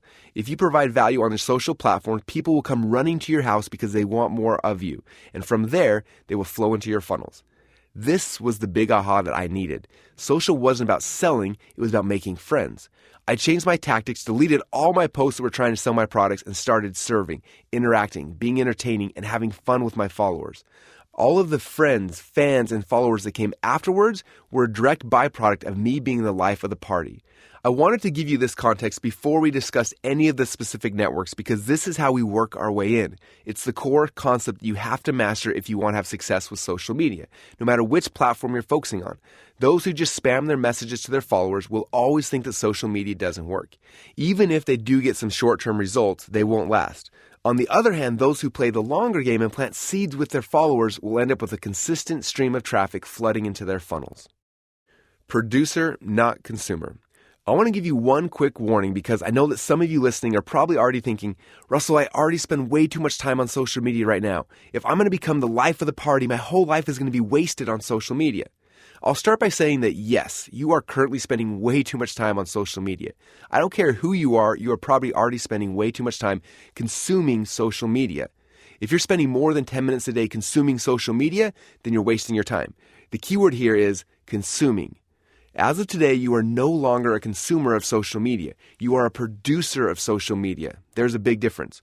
Consuming social media doesn't serve you or the audiences that you've been called to serve.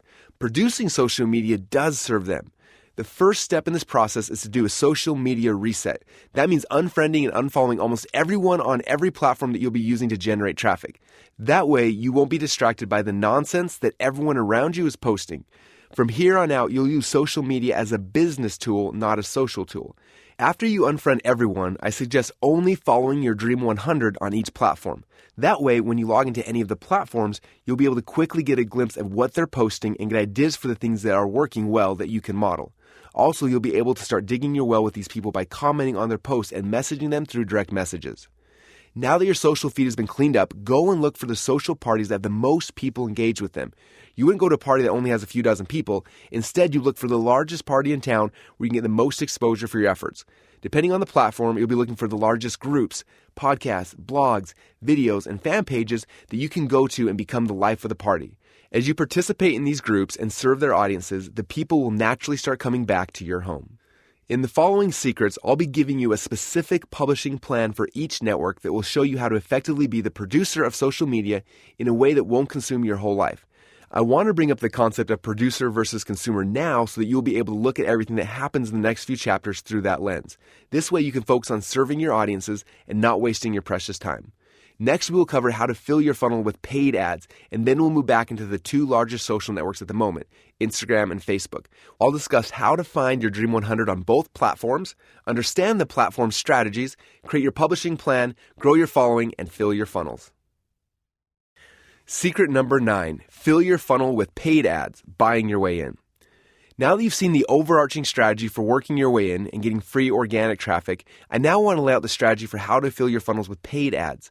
After you have an understanding of these two core principles, then we'll dive into each traffic platform, Instagram, Facebook, Google, and YouTube, and show you how to use both of these strategies to find your dream customers and bring them into your funnels. As you can probably tell, I spend the majority of my personal time working with my Dream 100, building and communicating with my list, and publishing content to build fans and followers. In fact, during the first 10 years of my companies, we didn't run any paid ads. We paid affiliates to promote our products and used a lot of growth hacks that you learn about in section number 3. But we never actually paid for an ad. We were able to drive a lot of traffic with these methods, but there was never much consistency. We would set up a big promotion, drive a lot of traffic, make a bunch of sales, but after the promotion was over, our traffic would slowly dry up and we'd have to go back to the drawing board and create the next new offer to promote. It was a traffic roller coaster that lasted for years until one day I decided that I wanted off. I came into the office and told our small team that we had to figure out paid advertising so we could get off the traffic roller coaster and get more consistency in our marketing.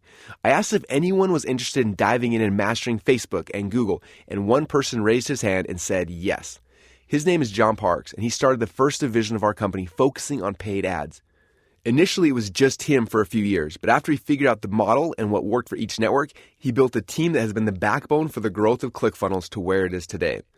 Adding paid ads into the strategies that you've been learning about is like adding lighter fluid to a pile of charcoal. You will get results faster on any funnel you want to promote and be able to more predictably control sales over the long term. Throughout this chapter, I'll be quoting John in a few sections, but it should be noted that everything I'm showing you here came from the methodologies that he pioneered within our company. As always, we'll be staying away from the exact tactics that often change and focus instead on the overarching strategy that'll help you to build out your paid traffic plan.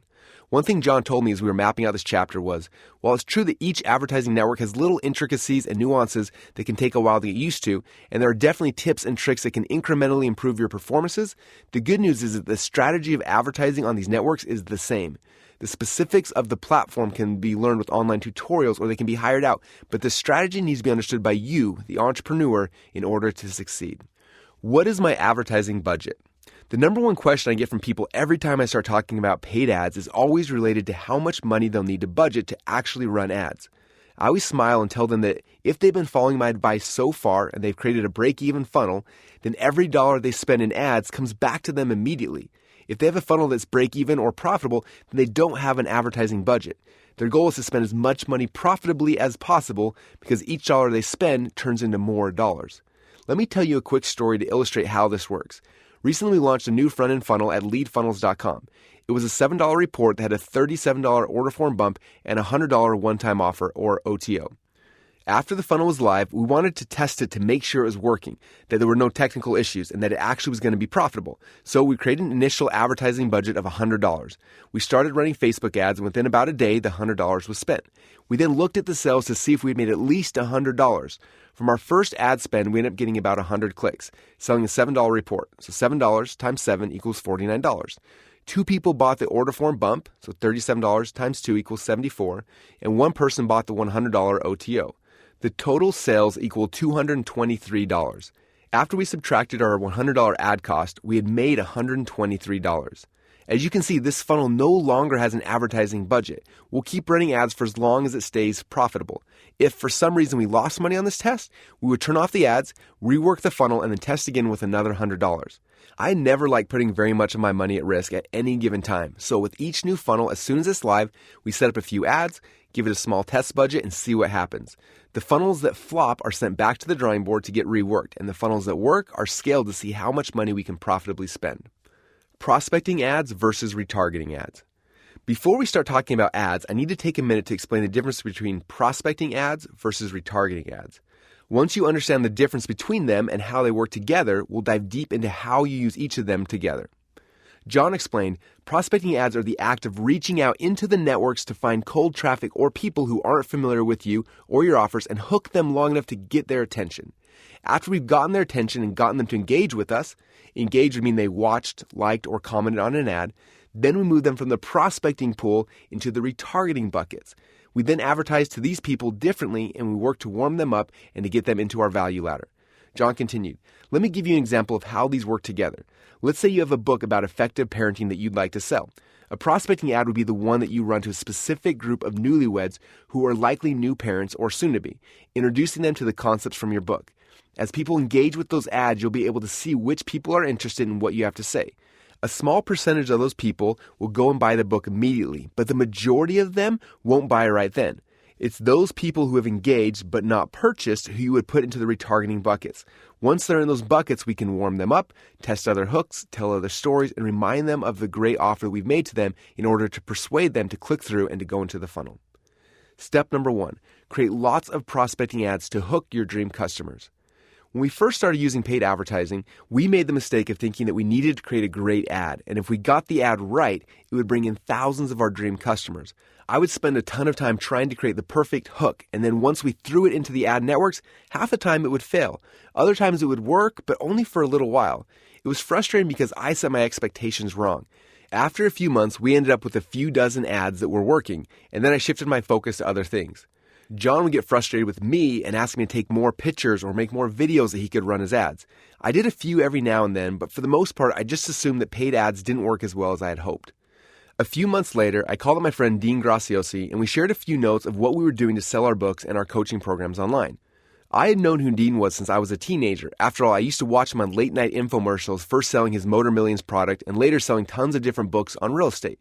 I was probably the only kid my age who'd sit up late at night and watch Dean while taking notes in my notebook about how he was pitching.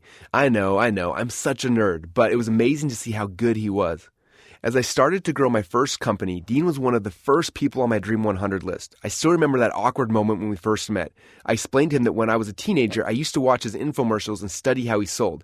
He laughed, and we've grown a mutual admiration for each other as we've gotten to know each other better. I've become so grateful for times when we had a chance to just brainstorm on what was working at the moment. Once when I was speaking to Dean on the phone, I started to brag. We're selling about 1,200 copies of our books each week through paid ads right now. But then I realized I don't know how many books he was selling. How about you guys? We're about 5,000 a week right now. We've been holding steady at that number for the past few months, he replied. Whoa, that's more than 4 times what we're selling, I thought. Still talking to Dean on the phone, I shot a text to John to see what we were doing wrong and if he could tell if Dean was really selling that many. A few minutes later, I got a message back from John. 5,000? I see his ads everywhere, but there's no way they're buying more ads than us. Ask him what he's doing to sell that many. Dean and I talked a while longer, but I still couldn't identify how he was getting 4 times the sales volume that we were. At the end of our call, we decided that it would be best for me to fly out to spend a day with Dean and his team. That way I could show them some of the cool funnel stuff that we were doing, and they could show us a deep dive behind the scenes of what they were doing. A few weeks later, my team and I were on a plane, flying to Arizona, excited to see if we could figure out how to multiply our book sales 4 times over. Once both of our teams were gathered around a conference table, we showed them our best stuff, and then they opened up and let us look into their ads account. At first, it was hard to find the needle in the haystack. Their ads looked similar to ours, and the targeting looked similar too. It seemed like we had the same strategy. And then we saw it. Something we almost overlooked and couldn't have known at the time looking from the outside in. Dean and his team were running 4 times more creative or ads than us. How many ads are you guys running? I asked. Lots, Dean said. They had me make a few new ads each day. Each day? Yeah, throughout my day, I carry my book with me, and every time I find a cool spot, I pull out my phone and I make a new ad. Here's one at my daughter's softball game. Here's another one at the house. Here's one at the airport, and this is when I went out to dinner. I couldn't believe that this was the big secret. More creative, more hooks, more ads.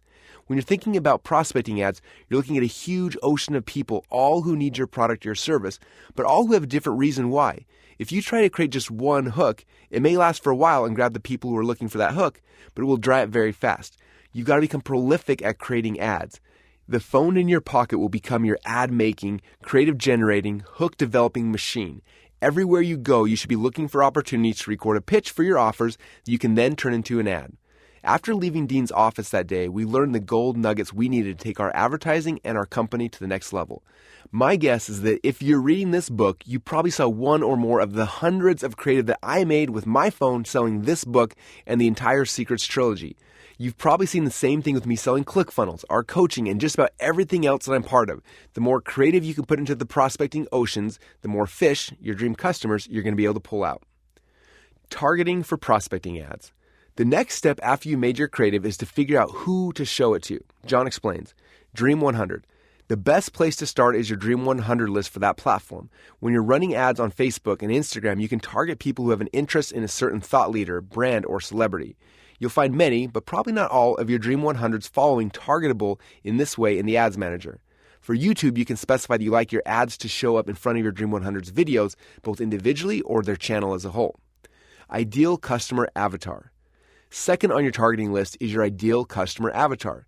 Think about their interests, their age, their career, their home life, and anything else you can identify. Most of these ad platforms will allow you to get pretty specific on who you want to show your ads to. Overlapping sections of multiple audiences. Some ad networks let you get more specific in targeting your audiences by layering on multiple criteria and then just targeting the overlapping sections. Think of 3 overlapping circles, each representing one of the audiences above, and then imagine a center area where they all overlap. The center area represents the sweet spot where your dream customer is most likely to be. An example of this would not just be targeting Tony Robbins followers in one campaign, business owners in another, and women between the age of 35 and 55 in a third campaign, but instead to have one campaign that requires the viewer to be all 3 of those categories in order to show them your ads. Being smart with your audiences and layering them can really bring your costs down and improve your results. Algorithms. The last thing, and honestly where the networks are working towards, is for you to rely on the algorithms to do a lot of the legwork for you. You see, once you have a few hundred people engaging with your posts, clicking through your funnels, and becoming leads and buyers, you've generated a pool of data. You've begun to prove exactly who it is that's responding to your advertising efforts. The platform algorithms can work with that data and actually start lending a hand in your targeting efforts. In Google and YouTube, they're called similar audiences, and in Facebook and Instagram, they're called lookalike audiences. In both cases, you decide which bucket to use as the source. The algorithm then looks deep into who those people are and then matches up others in your specified geographic range with who are most similar to them and thus most likely to care about what you have to offer. 80-20 rule for prospecting. One thing to note when running prospecting ads is that these type of ads are the most expensive, but they are vital for 2 reasons. First, it's through prospecting that you find out who is actually responding to your ads, so your targeting becomes more on point, which brings your costs down. Second, it's prospecting that fills your retargeting buckets. If you stop prospecting, you'll soon find yourself with no one to retarget to. Here's a word of warning from John before you start running your first prospecting ads. I've been coaching small business owners and entrepreneurs for many years on their paid traffic. One thing I consistently come up against is business owners who think it's too expensive to make sales using ads. If they're too hasty, they'll prematurely turn their advertising campaigns off. I've found, though, that if they'll understand how the 80-20 rule applies to ads, they'll better know what to expect. When you put up your first ads, they're almost always going to a colder audience, a group of people who don't know you and don't know what you have to offer. It'll always be more expensive and less efficient to advertise to this crowd. But when you're getting started, you have no other choice. Results will come slower with these prospecting efforts, and costs to get a lead or a sell will be much higher, sometimes even so high that you're losing money to begin with. In fact, don't be surprised if you spend 80% of your advertising budget in this category and it only generates 20% of your results. But if you hold strong, there's a light at the end of the tunnel. You see, while one purpose of the prospecting campaign is to generate some leads and sales up front, the bigger purpose is to fill all your retargeting audiences, which include your social followings and lists. As people begin to engage with your ads, they may subscribe and follow you, which you don't have control over. as well as being added to specific retargeting audiences, which you do have control over. It's from these new followers and retargeting audiences that you'll often see 80% of your results while only using 20% of your budget. As you use both of these strategies in tandem, you can make the sales you want at the cost you want and grow your business effectively. Step number 2, use retargeting funnels to create customers. As you've been spending money on prospecting ads to find your dream customers, the cream off the top has probably already come and purchased your products. However, there are so many people who would likely buy if they just had a little extra nudge. In secret number 6, we talked about the power of following up with your prospects through follow-up funnels using their email address. But what about all the people who watched your videos or came to your funnels but don't give you their email addresses? How do you follow up with all of them? The answer is through retargeting ads. Here's an example from John to show you how this works. Let's say you spend $2,000 on ads. From that, you get 100,000 people to actually see your ad. The ad performs well, and 4% of these people engage with the ad. That's 4,000 people.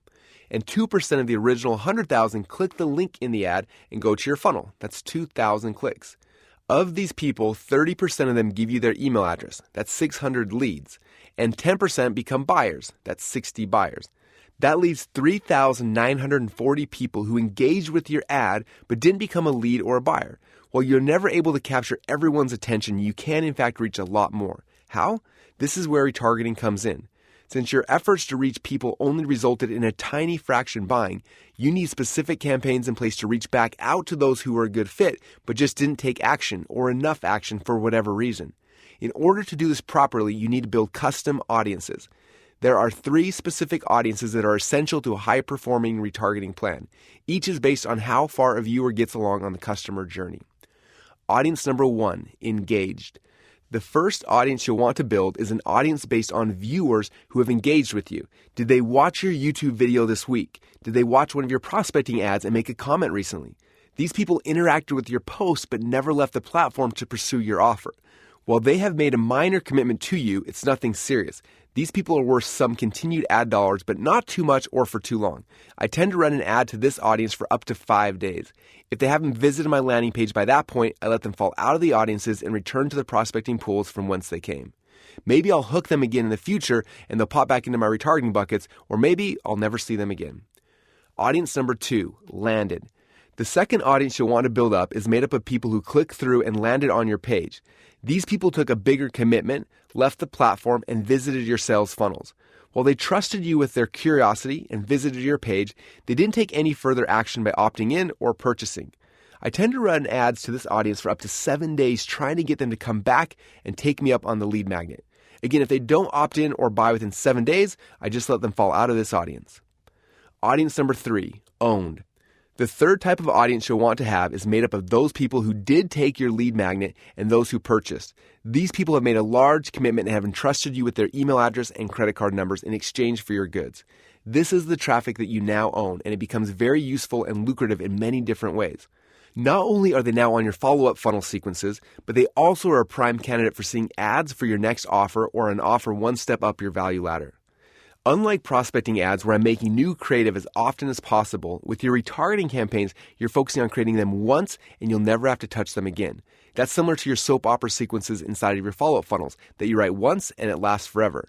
As we move people through the retargeting buckets, we use the same 3 closes you learned about earlier, starting with emotion, then moving to logic, and ending with fear, urgency, and scarcity. That is how we pull people into action throughout our retargeting campaigns. In order to implement retargeting, you have to place a pixel, a block of tracking code, on your sales funnels. This is a simple copy and paste procedure that allows the networks to see how far along the customer journey your viewer got. This is important for 2 reasons. First, it provides feedback for you on what's working and what's not, what's converting these prospects into traffic that you own and what isn't, so you can pivot in either your targeting or your messaging. It also provides feedback for the algorithm to learn and optimize advertising efforts along with you. Second, the pixel is what allows us to put viewers into the different audience categories, so we'll know when to put specific ads in front of them. To summarize, effective retargeting has at least 3 audiences: engaged, landed, and owned. And the end goal should be based on the type of audience that the ad is targeted to. Engaged, sell the click. Tell the network you want to collect custom audiences of everyone who has interacted with your post in the last 5 days. To this audience, you want to show an ad with the hook and a story that sells the click. Landed, sell them the opt-in or purchase. Tell the network you want to collect a custom audience of everyone who's clicked through your landing pages in the last 7 days. To this audience, you want to show them an ad with a hook and a story that sells the opt-in or purchase. Owned. Sell the next step. Tell the networks you want to collect a custom audience of everyone who has converted into a lead and or a sell. To this audience, you want to either offer another front-end product or walk them up to the next step on your value ladder. To understand this better, think of people as moving on certain conveyor belts. While they're on a specific conveyor belt, they're shown the ad appropriate to them. You're hoping that they take the hook and find themselves in a new audience on the subsequent conveyor belt. If they don't take the hook, they move off that particular belt and find themselves back in your prospecting pool awaiting the next hook that intrigues them. The lowest hanging fruit in the advertising world is running ads to your subscribers, followers, and ever-growing lists that you own.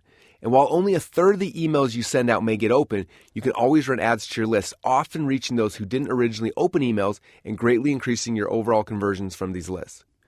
What I've outlined here is a very effective strategy that will work on Google, YouTube, Instagram, and Facebook, as well as all other ad platforms. There are many different tactics and little things you can do to increase your ad's effectiveness, but by following the strategy outlined here, you can always be sure that you're hitting the right people at the right time with the right message.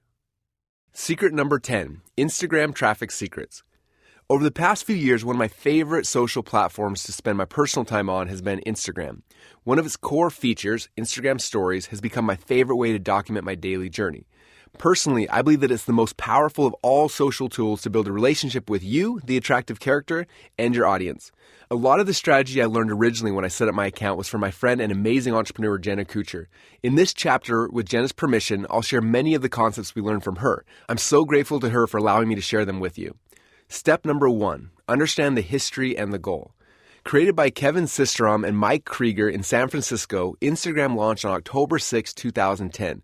Its fast-paced growth was unheard of: 100,000 members in the first week, 1 million members in the first 2 months, and 10 million members in the first year. And in June 2019, it passed over 1 billion members. In 2012, Facebook bought Instagram for $1 billion in cash and stocks. While the story is fascinating, I think the more exciting story occurred in 2013 when Mark Zuckerberg offered to buy Snapchat for $3 billion. After Snapchat's founder said no, Facebook decided that instead of buying them, they would just try to beat Snapchat at their own game. Over the next few years, they added all of Snapchat's core features into Instagram. Then, in August 2016, they threw the death punch. They replaced Snapchat's signature feature by launching Instagram Stories. Soon, Snapchat's stock plummeted. Users migrated in droves from Snapchat to Instagram, and almost overnight, Instagram became the second largest social networking site in the world. Mark Zuckerberg's goal when acquiring Instagram and ripping off Snapchat's features was to find more places to leverage attention and place ads where you're spending your time, looking at your feed, exploring various things, and watching other people's stories. If you are working your way in, then you win this game by attracting followers and creating content that engages them and keeps them coming back to the platform for more. As you do that, you can use the attention to get free organic traffic into your funnels. If you are buying your way in, you win by showing your ads to your Dream 100's followers and pushing them into your funnels. As with all platforms, I believe that we should be playing both sides, working our way in and buying our way in. Step number 2, find your Dream 100 on this platform. The first step, as you'll soon see with every platform, is to identify the Dream 100 that have already congregated your dream customers on the platform that you're starting on. Follow each of them and set up a plan to spend a few minutes each day viewing all of their stories, posts, and ads. This will help you to identify the patterns that are making these people successful. Each day, I spend 3 to 5 minutes viewing my Dream 100's posts, looking for what pictures hook me and make me want to read the caption, what captions make me want to take actions. At the same time, I like the posts for my Dream 100. I comment on at least 10 of my Dream 100's posts each day, digging my well. I also spend 5 minutes watching Instagram Stories for my Dream 100, looking for cool ideas on ways they're engaging people, checking out where their swipe ups are pushing me to, messaging or DMing on at least 10 of their videos, digging my well, and looking for the swipe up ads that are shown to me and funnel hacking them, swiping up on them. Remember, you're now a producer of social media, not a consumer. Don't get caught in the trap of following tons of interesting people who will distract you and waste your time. Follow only those people who are already successfully serving the market that you want to serve so that you can understand what messages they're sharing. Then you can figure out your own unique angles inside of that ecosystem and unfriend and unfollow everyone else. Step number 3, identifying the publishing strategy and create your publishing plan. There are many ways to publish content on Instagram, and each section of the platform has a different strategy for how to publish and how to monetize. To make it simpler, I'll break down each of the core sections in Instagram and explain the strategy for how you use each one. Here are the core areas of the platform we'll be focusing on.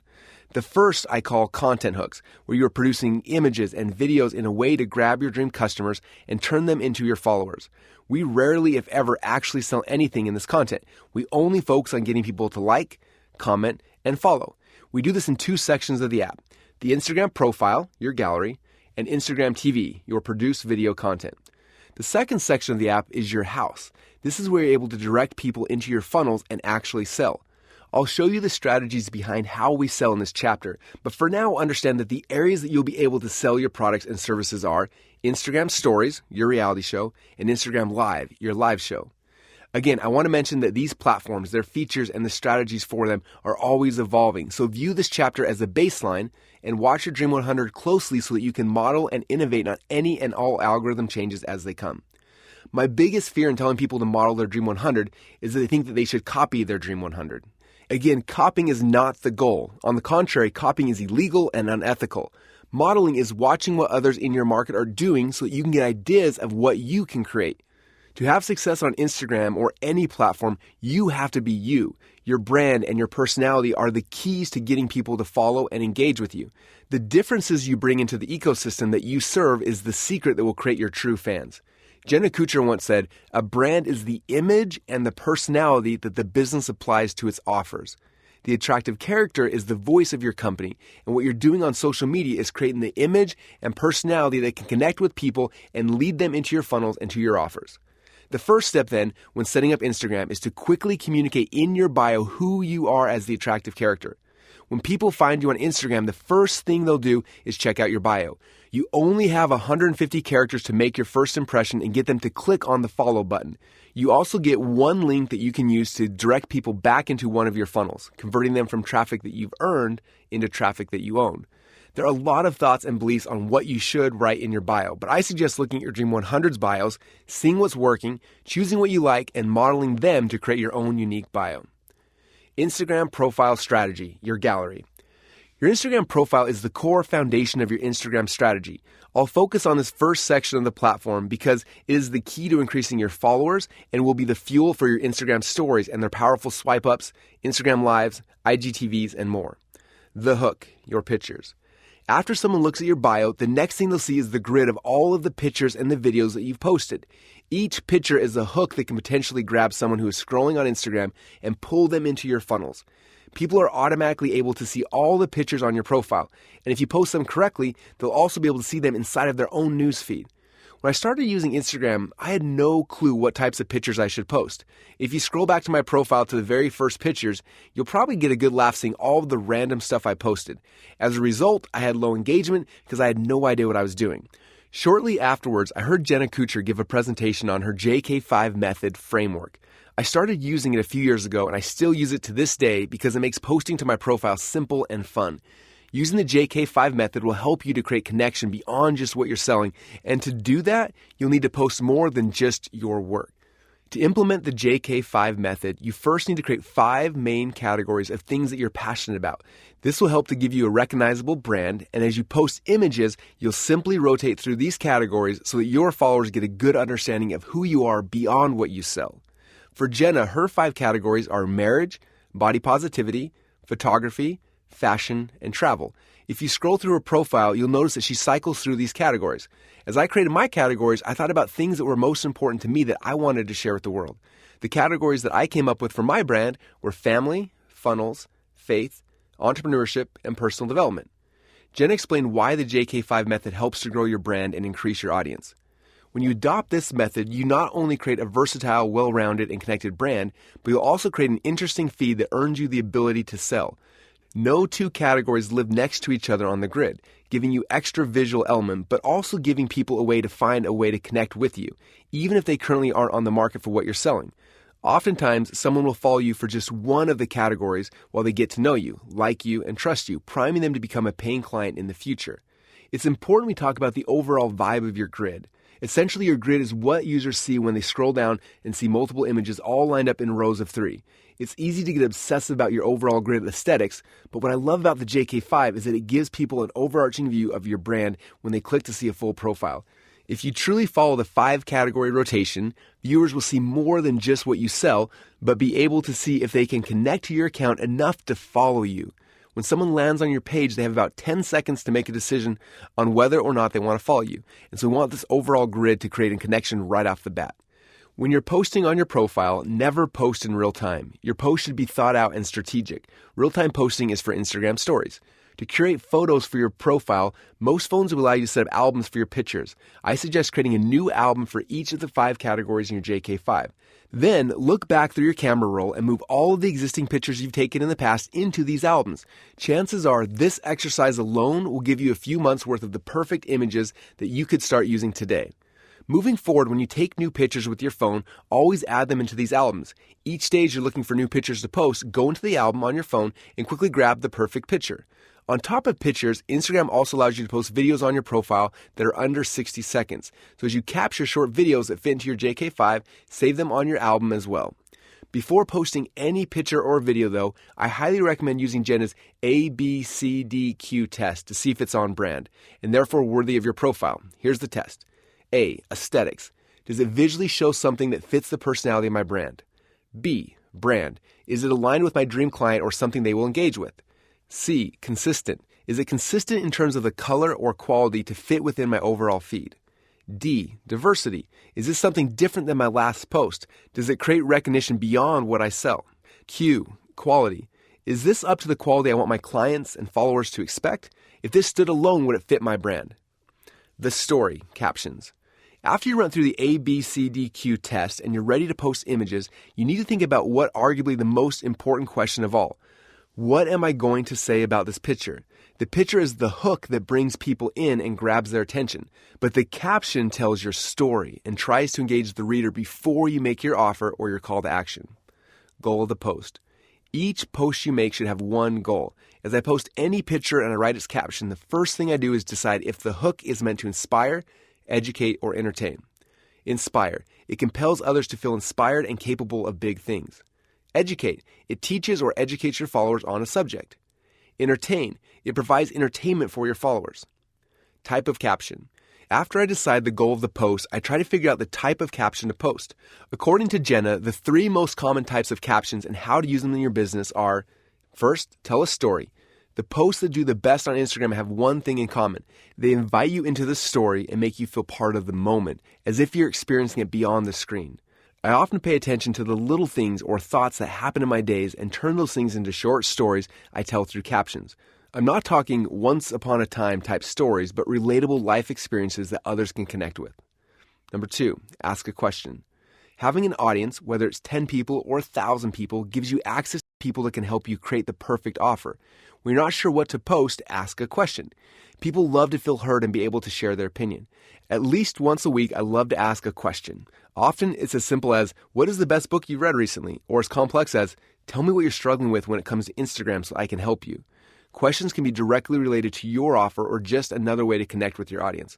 Plus, questions invite engagement onto your feed. Number 3, make a list. You can have a lot of fun with captions by sharing a short list. Some examples including 3 things people might not know about you, 5 facts about your business, 3 ways to use your products, or the 7 best books you've ever read. Lists are a fun way to deliver a caption that's easy to read or interesting. They can also further connect you to your followers in an unexpected way beyond the traditional brand stories you tell. We love sharing lists of our favorite things or writing an introduction type post where we share more about us. After all, new people find and follow our account each week. Hashtags. So what is a hashtag and why do you need it? If you think of Instagram as a huge filing cabinet, then the hashtags are the filing folders. When someone searches a hashtag, Instagram finds all the images that are using the same hashtag and gives you a gallery of only those images. For example, if I post a picture with the hashtag potato guns and someone searches for that hashtag, the picture I post will show up in the hashtag potato guns gallery. If they follow that hashtag because they love potato guns, any new picture I post with that hashtag could show up in their newsfeed. You can use up to 30 hashtags with each post to help your images or hooks show up on the searches and the feeds of your dream customers. Hashtags are the equivalent of keywords in search engines. Sometimes you can put your hashtags in the actual caption. We call these overt hashtags, where your audience will see them. But typically, most of your hashtags will be posted in the first comment after you post your image. We call these covert keywords. There are many online research tools that help you to figure out the best hashtags for your posts, and I do recommend using them. But the easiest way to research what hashtags you may want to use is to go back to your Dream 100. They're already serving your dream clients, so what hashtags are they using to get in front of them? Look at their hashtags each day as you're doing your research and keep a list of the ones that will work for you too. The offer, your call to action. The last step in creating your post is your CTA. Every single post needs a CTA. It can vary from being a very small ask to being a big call to action. Examples of small asks include double tap, hit the like button, post an emoji, or comment below. Examples of a bigger call to action include share this post, tag 3 friends, click the link in my bio, or sign up for blank. Calls to action are important for a lot of reasons. Ultimately, they help to get people off Instagram and onto your list. But maybe even more importantly, they help the algorithm know if people like what you're posting. If your audience comments, likes, and engages with what you post, the algorithm will assume that you're creating content that people want, and they'll reward you by giving you more exposure. When people comment, you should be responding to their comments. This will get them more likely to comment in the future, and it gives other people extra motivation to comment as well. Now let's quickly recap the basic process to follow when making posts on your Instagram profile. Follow the JK5 method and create 5 main categories of things you're passionate about. Each day, post up to 2 pictures on your profile. Rotate through your JK5 categories. Decide the goal of each post: inspire, educate, or entertain.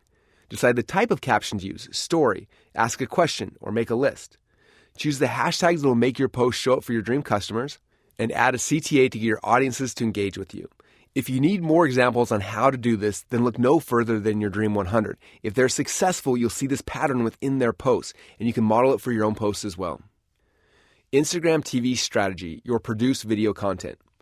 Instagram TV was originally created to be a competitor of YouTube. Most people use Instagram as an app that you scroll through during your in-between moments, and they wanted to create something that would keep you in the app for longer stretches of time. Part of our consistent publishing plan is to test out hooks and test our materials. As I'm posting pictures and publishing stories, I'm looking to see what people respond to. What questions do they keep asking me? What subjects and topics are interesting? When they see behind the scenes of my life, what parts do they want to understand more? After identifying their interests, I'll create a more produced piece of content that answers these questions or expounds on certain subjects. These videos become episodes on Instagram TV. Typically, anything over 60 seconds is made into an IGTV post, and they can be up to 60 minutes long. In our market, we found that the sweet spot for video length is about 3 to 5 minutes. So we'll spend that time answering a question and diving more deeply into the topic. These videos become our IGTV episodes. The episodes will show up to your fans and followers just like a normal picture or video that you post on your profile would.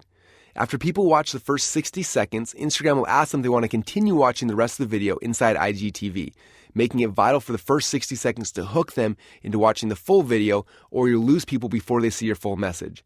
Watch the IGTVs from your Dream 100 and see what types of videos they're creating and how they hook people and pull them into their content. Instagram Stories Strategy, your reality show. When Snapchat first came out, they became famous for their core feature, letting you create short 10-second videos that disappeared after 24 hours. I spent over a year growing my Snapchat following and had mild success with my stories there. The platform was hard to use, it was almost impossible to grow an audience, and the stats they showed were almost useless. However, early trends showed it was going to be the next big social network, so we put in the time to try to make it work. About a year into my Snapchat journey, I embarked on a charity trip to Kenya with a bunch of big influencers to help build schools. On the second day after we finished working and playing with the kids, we came back to our camps and checked our phones. That very day, Instagram launched their new Stories features. At first, we were skeptical. Honestly, we didn't want to make a shift to this new platform after we spent so much time building up Snapchat. Reluctantly, though, we decided to test the new platform. The next morning, we each made the same posts on Instagram and Snapchat. Then we watched our stats closely to see which of the two platforms brought us the most eyeballs and engagement. Knowing that this was a new feature to Instagram, I had a gut feeling that Zuckerberg was going to bribe us early adopters with tons of free engagement so that we'd switch platforms. And that's exactly what he did. Despite the fact that my Instagram audience was small, about 30% the size of my Snapchat audience, I got 4 times more views on each of my Instagram stories than I did on Snapchat. As I shared my stats each night with the other influencers on the trip, we found that all of our stats were about the same. Over the next few weeks, I started posting more and more on Instagram and less on Snapchat, until one day I stopped logging into Snapchat and eventually deleted the app altogether. So what exactly are Instagram stories and how do they fit into your Instagram strategy? At the top of the Instagram app, above your feed, you'll find a section showing the stories for each of the people that you're following, your Dream 100. If you click on one of their pictures, you'll see all the short micro videos they've posted in the past 24 hours. Each video is just 15 seconds long, and you can post as many each day as you'd like. Because they disappear after 24 hours, you don't have to be as methodical about each post, caption, and CTA as you are with your profile post. These stories are more freestyle. Personally, I look at my Instagram stories as my personal reality show where my fans and my followers can see behind the scenes of what I'm doing each day. I'm literally documenting my journey through the day in short 15-second mini videos. When I wake up in the morning, I may make a quick post as I'm walking into the gym, quickly mentioning why I'm excited or what I'm dreading about the workout. I may make another post during the workout if I'm doing something new or funny that I think would be fun to share with my audience. After I leave the gym, I may post a quick video with one of my kids who just got out of bed and had a funny bedhead, or I may have them share a funny or scary dream. Then I get ready for my day, and I may make a post when I'm about to get in my car telling them quickly about what I'm excited about for the day, or what I'm learning during my morning study. Do you see how this works? I'm taking them on my journey during my day and sharing the highlights, giving them a glimpse of what I'm actually doing behind the scenes. As I get to the office, I may show them something I'm working on as I'm doing it. For example, I've posted Instagram stories almost daily for the past few months showing my followers the process of me writing this book. Each day I know there are tens of thousands of people who watch these quick videos of me talking about this book and showing the new concepts or sketches I'm developing as I'm doing it in real time. Can you imagine how many of them are anxiously waiting the second this book is done so they can buy their copy? By letting them participate in the process, they're more invested in what I'm actually been doing. They're more likely to buy what I'm creating when it's ready. Instagram stories are the most powerful way that I've ever seen to have your audience build a relationship with you as the attractive character. Another great way to use Instagram stories is to promote things you're working on in a cool way. I can show people my product or behind the scenes of how I fulfill my service, and then I can give people a call to action to go and buy one. Each day I usually try to make at least one pitch for something I'm excited for. Instagram stories are my home where I'm able to push people into my funnels and actually sell to them. When you first get your Instagram account, it isn't easy to promote products. Usually you have to tell your followers to click on the link in your bio to get taken to your funnel. After your account has grown to 10,000 followers though, you can unlock a really cool feature called Swipe Up. If you've been following others on Instagram, you've undoubtedly seen people do this before. They make a pitch for something and tell you to swipe up to get access to it. When they swipe up on the screen, you'll be redirected to any link you want. Every day I try to make between 10 and 30 posts on Instagram stories throughout the day, documenting my journey. I'll typically make one that directs people to my profile to comment on whatever picture I posted that day. I'll also make one with a swipe up CTA such as getting them to visit a funnel, listen to a new podcast episode, watch a video on YouTube, or engage with me outside of the Instagram platform. Story highlights. These show up under your bio and above your grid. The way you use highlights ties back to the JK5 method. When you pick your 5 categories that your brand will become known for and you create a highlight for each one.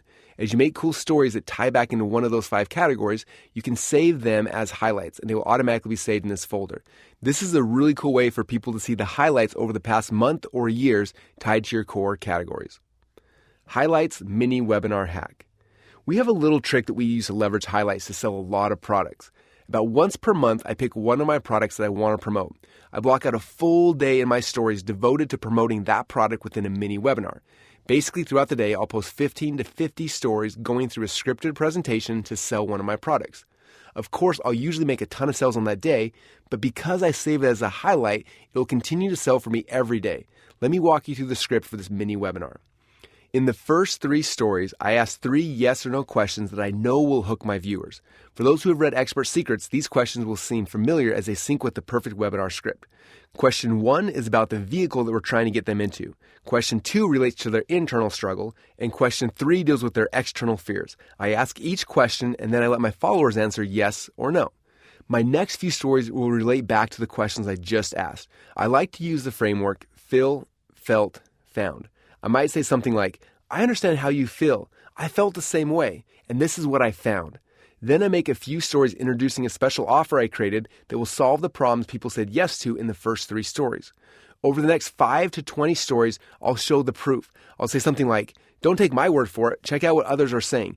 Then I'll post as many proof images, slides, and videos that I have related to the offer. After all my proof, I'll make a few stories recapping the offer they're getting that day. Finally, I ended with a few stories talking about any urgency and scarcity that I have related to this offer. This is one of my favorite ways to get consistent sales from Instagram. As people land on your profile and start following you, one of the first things they look for are your highlights. So having a few in there that push your front-end funnels is a powerful way to make the conversion into traffic that you own. Instagram Live strategy. This last way to publish on Instagram is Instagram Live. Because Instagram Live and Facebook Live are so similar in their functionality and use, I won't be spending much time on Instagram Live. In fact, I purchased a second phone with the sole purpose of being able to go live on Instagram at the same time I went live on Facebook. That way, I can stream the same message at the exact same time to both platforms.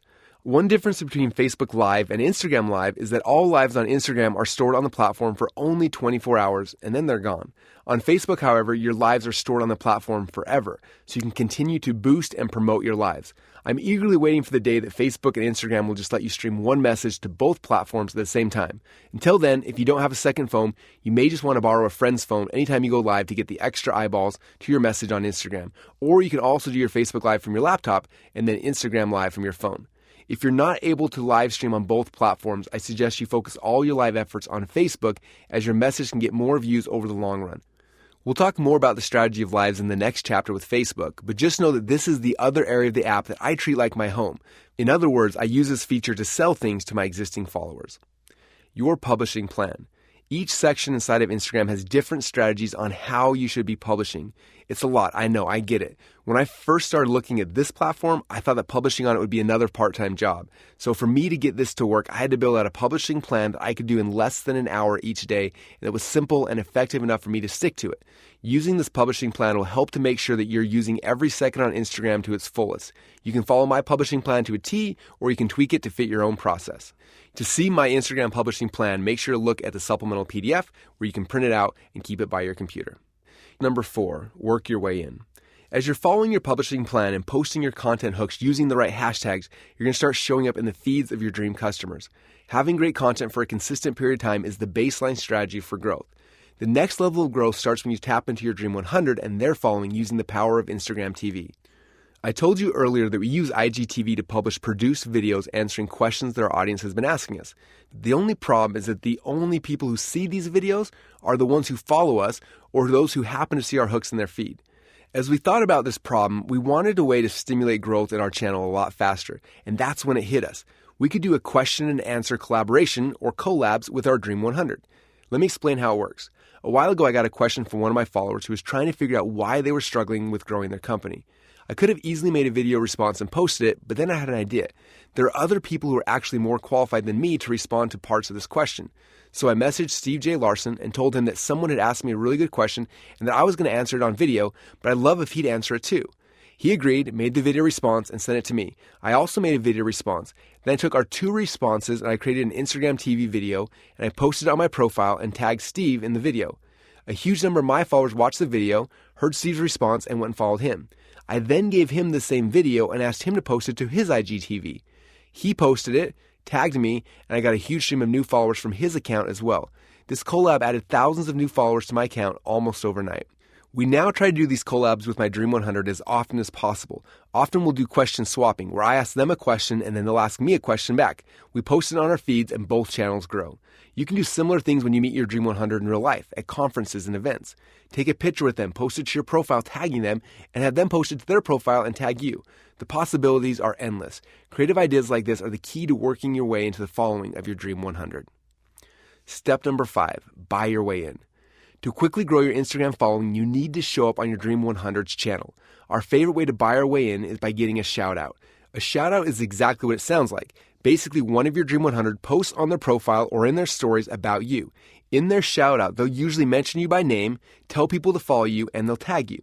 The tag makes a clickable link on Instagram where people can click on your tag and be taken immediately to your profile page, which is why it's so important to optimize your profile page.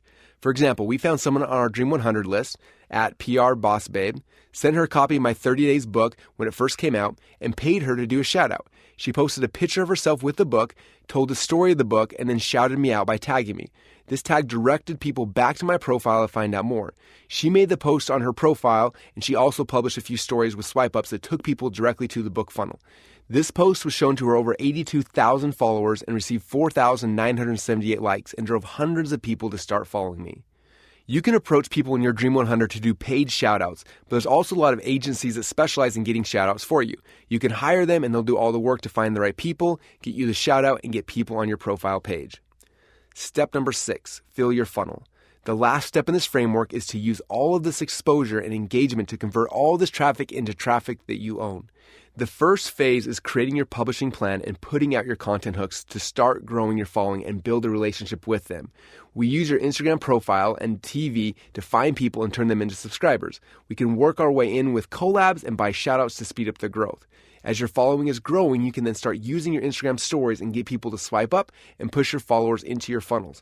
You can also use our highlights mini webinar hack to create mini webinars on your highlights that will pre-sell your people on the products or the services that you are selling in your funnels.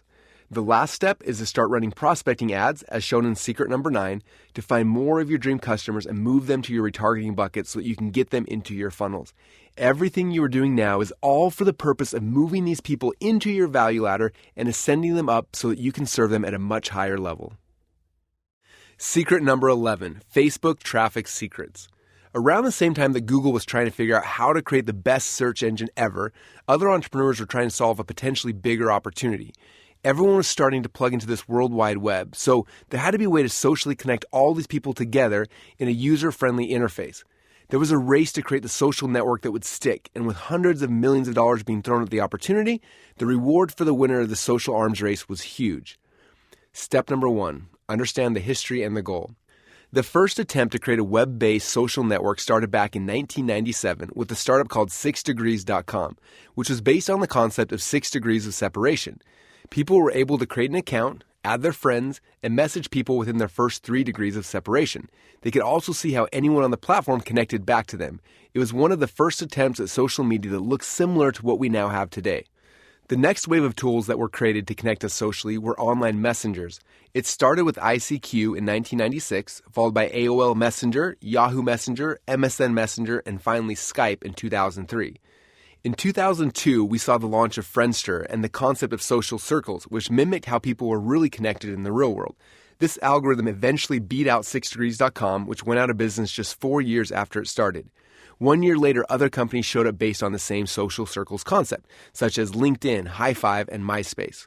MySpace quickly became the most popular social networking site around. For many people like me who watched as MySpace crushed Friendster and the other fledgling social sites, I'd assumed that they would be around forever. Over the next few years, even more social sites emerged. Flickr became the first large photo-sharing social site in the world, later dethroned by Pinterest. YouTube became a video sharing service that was later acquired by Google. Twitter launched with the ability to share micro-content, while Tumblr became a micro-blogging site. In the midst of so many new social startups popping up every day, there was one that silently launched in 2004 that would soon grow to overshadow all the others. Even with giants like Google trying to dethrone them with the short-lived launch of their social network Google+, no one has been able to beat this social media king. Of course, the social network I'm talking about is Mark Zuckerberg's Facebook.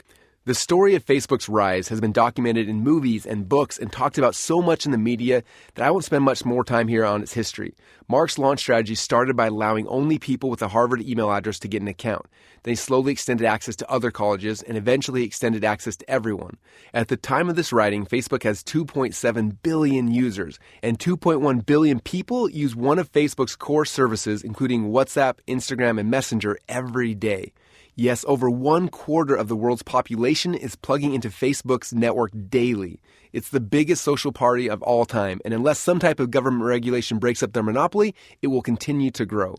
Facebook has had a lot of scandals around how they handle users' privacy and data, which can be super annoying as a user of Facebook, but it can be a huge blessing as an advertiser on their platform. Facebook tracks everything you do.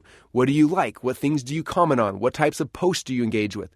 All in all, they have up to 52,000 data points on every individual that they are accumulating as you're scrolling, clicking, and commenting. Their goal is to figure out what you like and show you more of that in your feed.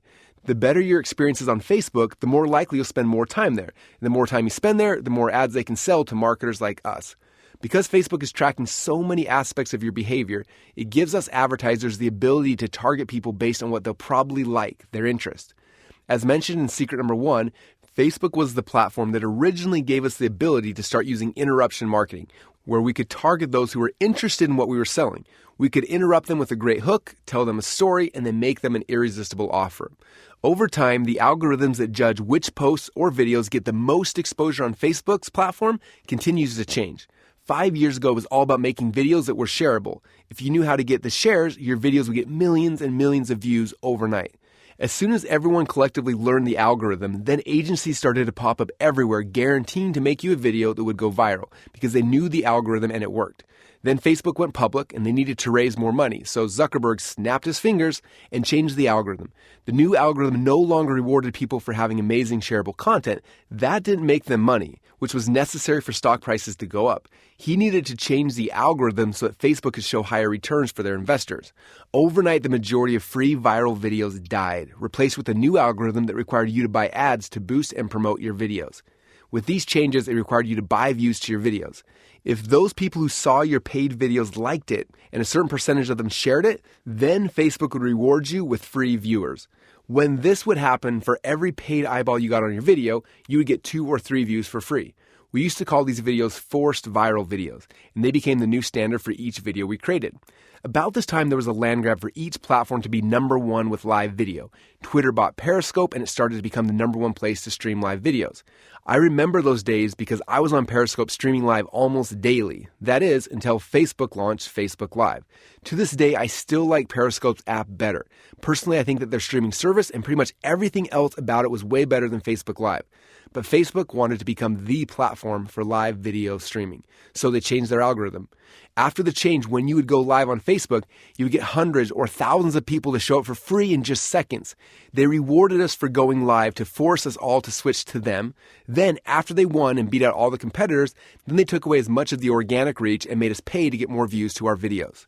Facebook is a growing platform, and although I'm taking a snapshot of how it works today, it will continue to evolve. The good news is that even though Facebook's features, tactics, and user interface change often, your overarching strategy does not. Whenever I'm diving into a new platform, I always begin by asking myself these 3 questions. What is the goal of the platform? What is the strategy that I can use to help the platform with its goal? And then what are the tactics that the platform is rewarding people for right now? For example, the goal of Facebook is to have its users create content that will keep people on their platform for as long as possible so that they can show them ads. Our strategy is to figure out what content Facebook is rewarding people for right now and how Facebook wants that content to be promoted, both free and paid. And then for us to try to create the type of content they want. The tactics are what the content looks like. This changes daily, but we can also get a glimpse of what is working right now by watching our Dream 100, seeing the things showing up consistently in our newsfeed that are getting the best engagement, and then modeling these things. Step number 2, find your Dream 100 on this platform. Surprise, surprise, the first step when you start using Facebook is to identify your Dream 100 that have already mastered this platform and congregated your dream customers. If you haven't yet, be sure to clean up your Facebook feed by unfollowing everything that isn't tied to your Dream 100 and your dream customers. This will keep the noise down as you step into this next phase. Your Dream 100 are the people, experts, influencers, and brands in your market that have already congregated your dream customers. It's also the owners of the groups in your market.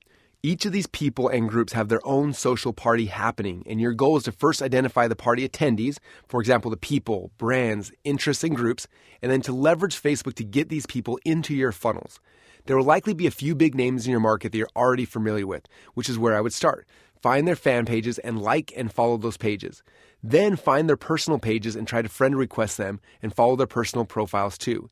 Typically, after you do that, Facebook will find other people who have similar followings that you could follow. Go down that rabbit hole and start following every influencer you can find in your market that has a following. The same is true with groups. You can search for groups in your market and join them. And as you do, more groups will be suggested to you by Facebook. Join the ones that your dream customers are already congregating in. Finding your Dream 100 is not a one-time activity, but instead an every-time activity, where every time you're on Facebook, you should look for those new congregations of people and plug into them as they start showing up in your feed. As you do this, your Facebook feed will become the best market research tool in the world. You'll see every important conversation that your dream customers are engaging in. You'll see every ad being run to your customers.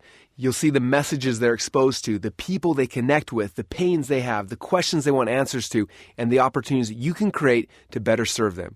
This is what your Facebook feed is for, mastering your market. My goal when following all influencers in my market is to plug into an ecosystem of at least 1 million people. For example, if I'm able to find 20 people to follow, and each of them has a following of 30,000 people, then I'm plugged into about 600,000 people. That means I need to keep finding influencers or brands or groups until the whole universe of people is at least 1 million people. For some of you, especially local-based companies, it may be hard to find 1 million people, so you can set a smaller goal. For others who have larger target markets, 1 million may seem too small. Set your goals to match your market size and then follow the influencers and the brands that you need to get your magic number. Step number 3, identify the publishing strategy and create your publishing plan. It's important to remember that Facebook is the biggest social party in the world. It's happening 24 hours a day, 7 days a week, and the majority of your dream customers are already there. You don't have to create traffic. You have to find the existing streams of traffic and figure out how to funnel those people into your world. And while there are a lot of things you could do inside of Facebook, and they'll continue to add more things, there are 4 areas of the platform that you must master. First, your personal profile, your home. As you are working your way in, for example, going out and commenting on people's posts, joining groups and posting content and more, the friends, the fans, and followers of your Dream 100, as well as the members of those groups, will see your profile picture, click on your face, and be taken from the social party to your personal profile. This is your home. This is where you'll be able to direct people into your funnels. Second, your fan page, your show. I know Facebook no longer calls this a fan page, they call it a page, but I'm old school and still call it a fan page because it helps me identify the goal in my marketing plan. This is where you are buying your way in. After you post content to your fan page, you'll be buying your way in to boost it to the followers of your Dream 100. Third are groups, your hangout. This is where you throw your own social networking parties and build relationships with your tribe. Fourth, Messenger, your distribution channel. This is one of the most powerful distribution channels that you have to get messages quickly to your most hyperactive followers. I will now dig deep into the publishing strategies of each of these 4 areas on the Facebook platform. Your personal profile strategy, your home. Before we start our social networking, we need to make sure that our home or personal profile is ready when people start coming over. Most of your interactions online will be happening through your personal profile. As you comment, share, help, and engage with other people, they'll see how much value you're providing and then click to see your profile page. If you structure your profile page correctly, it'll grab your dream customers who are looking for more information about you and turn them into traffic that you own. Facebook allows people to follow your personal profile, but you have to turn it on in the settings. Make sure you give people the ability because even though you can only have 5,000 friends, you can have unlimited number of followers. Getting your profile set up correctly. There are 3 things that you can customize on your personal profile.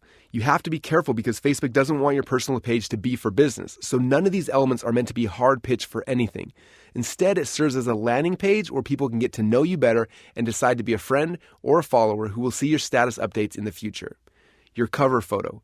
You can design and upload a cover photo that represents you and your brand. It's an image that your visitors will be able to see and know that they're in the right place. Do not put a call to action on your cover photo, as this screams that you're trying to sell something on your personal page. Intro section, your business card. In this intro section of your profile, you'll be able to tell a little bit about yourself. Featured image. You can feature an image from a post you've made here. I have a picture of my 3 books, and when someone clicks on that image, they're taken to a post where I have links to the 3 books in my description. This is the first way I start filling my funnels for my personal profile. What's on your mind? Conversations at your home. As you are working your way in and people are coming back to your home or your profile page, they will see the recent conversations that you've started, and if a hook grabs them, it'll pull them into the conversations and into your funnels. These conversation starters will also show up in the feed of your friends and the people who follow you. Each post is an opportunity to hook someone, tell them a story, and get them to take some action. If you read the earlier chapters on Instagram, you'll notice that the strategy here is very similar to how we posted on our Instagram profile. If you remember Jenna's JK5 method, we each picked 5 categories that represent our brand. My categories are family, funnels, faith, entrepreneurship, and personal development. Just like I rotate through these 5 categories as I'm posting images to my Instagram profile, I rotate through the same categories as I'm posting what's on my mind. If all of your personal posts are about business, oftentimes Facebook will shut you down for operating a personal page like a business page. So by diversifying what I post over these 5 categories, I'm at less risk, and it also builds a connection with my followers outside of just my work. The big difference between my Instagram profile and my Facebook personal profile is that on Facebook, this is my home. So I'm okay with starting conversations with the goal to direct people into a funnel. Typically, Facebook will penalize a post by not showing them to many people that have a link in the status update. So I will typically make the post telling the story and then have the link to the call to action in the comments section. I try to make at least one update to my personal profile each day. These updates are more than just an image and a caption. Typically, they're longer form stories, structured almost like a daily Seinfeld email, where I have a hook, I tell a story, and I make an offer. Each day as I'm trying to figure out what to post, I ask myself, what's the hook that'll make people want to hear the story? The hook could be a quick headline or a picture, but it should be something that will stop people scrolling through their newsfeed. After I place the hook, I tell the story, give the rant, or share the big aha that's been on my mind that day. Then after I tell the story, I figure out how that ties back into where I want to send someone. What's the offer I want to make to them? Sometimes the offer is simple as wanting them to like my post, leave a comment, or tell me their story. Other times the offer for them is to listen to a podcast episode or read a blog post. And still other times, I ask for the big offer and I direct them into one of my front-end funnels. My secret for figuring out what to post each day comes back to the JK5. I open up my phone and I look at the picture albums I set up to categorize all of my images. I look through the album for the category that I'm posting about that day, find an image that will work as a hook, I tell the story behind the image, and then I make my offer. You can also go live on your personal profile and tell your story through video, but I personally like to save my live videos for my fan page so that I can pay to boost them, or for my groups where I'm using it as a way to hang out with my tribe. As people come to your page from different sources, they'll first see your billboard, your cover photo, and find out what you're all about. Then they'll see your business card, the intro section, and finally they'll see your conversation starters, your posts. If one of those hooks grabs them, you've started a conversation on your wall with your dream customers. As people comment on your post, be sure to spend some time replying to their comments. This one small act speaks volumes, and it helps to build relationships with your dream customers. Your fan page strategy, buying your way in. When Facebook first launched, it was structured so that each profile could only have 5,000 friends, and that limit remains to this day. Having this limit helped keep the integrity of Facebook as it was growing by keeping people's news feeds filled with the things and the people that they actually cared about, which helped cause a deeper addiction to the platform.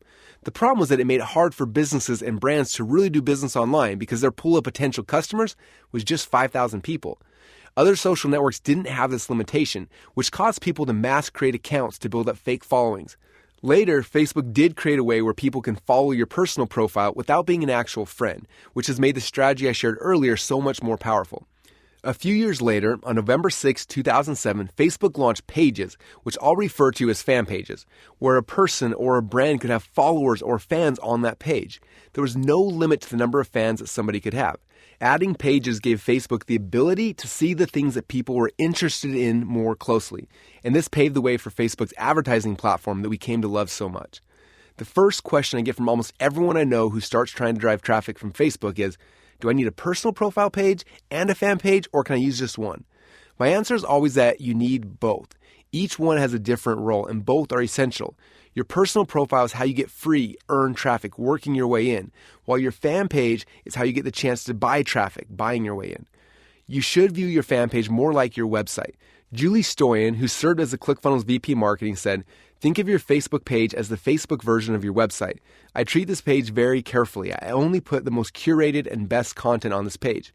It is the first impression for anyone who sees your paid ads. They will click on the profile of the brand running the ad, and your fan page is what they will see. I treat this page almost like my YouTube profile, where when people come to see it, they see the brand, and then they'll hopefully start engaging with all the videos and the images and things that have been posted there. My test if something should be on my page is this. Is this content good enough that I will spend at least $10 to $20 to boost it? If you're not willing to pay for ads to that content, then do not post it on your fan page. Now, before I scare you away from posting anything on your fan page, I want to talk about the types of things that we do post there. The key is you post things that you believe will get high engagements from your fans. If your engagement is low, it'll make all of your posts across your page go down. But if a piece of content you post has high engagement, then everything will go up.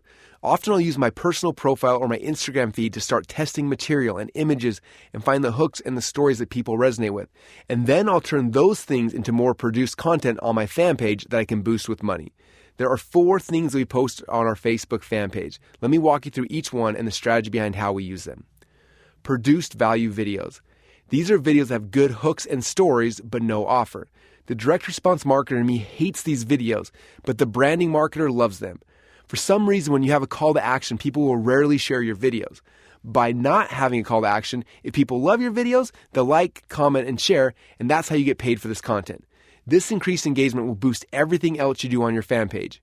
In Gary Vaynerchuk's book, Jab, Jab, Jab, Right Hook, he talks about the strategy of giving, jabbing, good content, and building a relationship before you do the big ask, right hook. Because of that, we'll try to get 3 or 4 content videos for everyone that's pushing a hard call to action. Live value videos. These videos are almost the same as our produced value videos, except that they aren't pre-produced. We go live on the platform, and in real time, we deliver the message. Facebook currently favors live videos over published videos, so we do these often. There are also some powerful software tools that will take your produced video and stream it through their services so it's published as if it's live. I'll link to some of these services in the resource section at trafficsecrets.com/resources.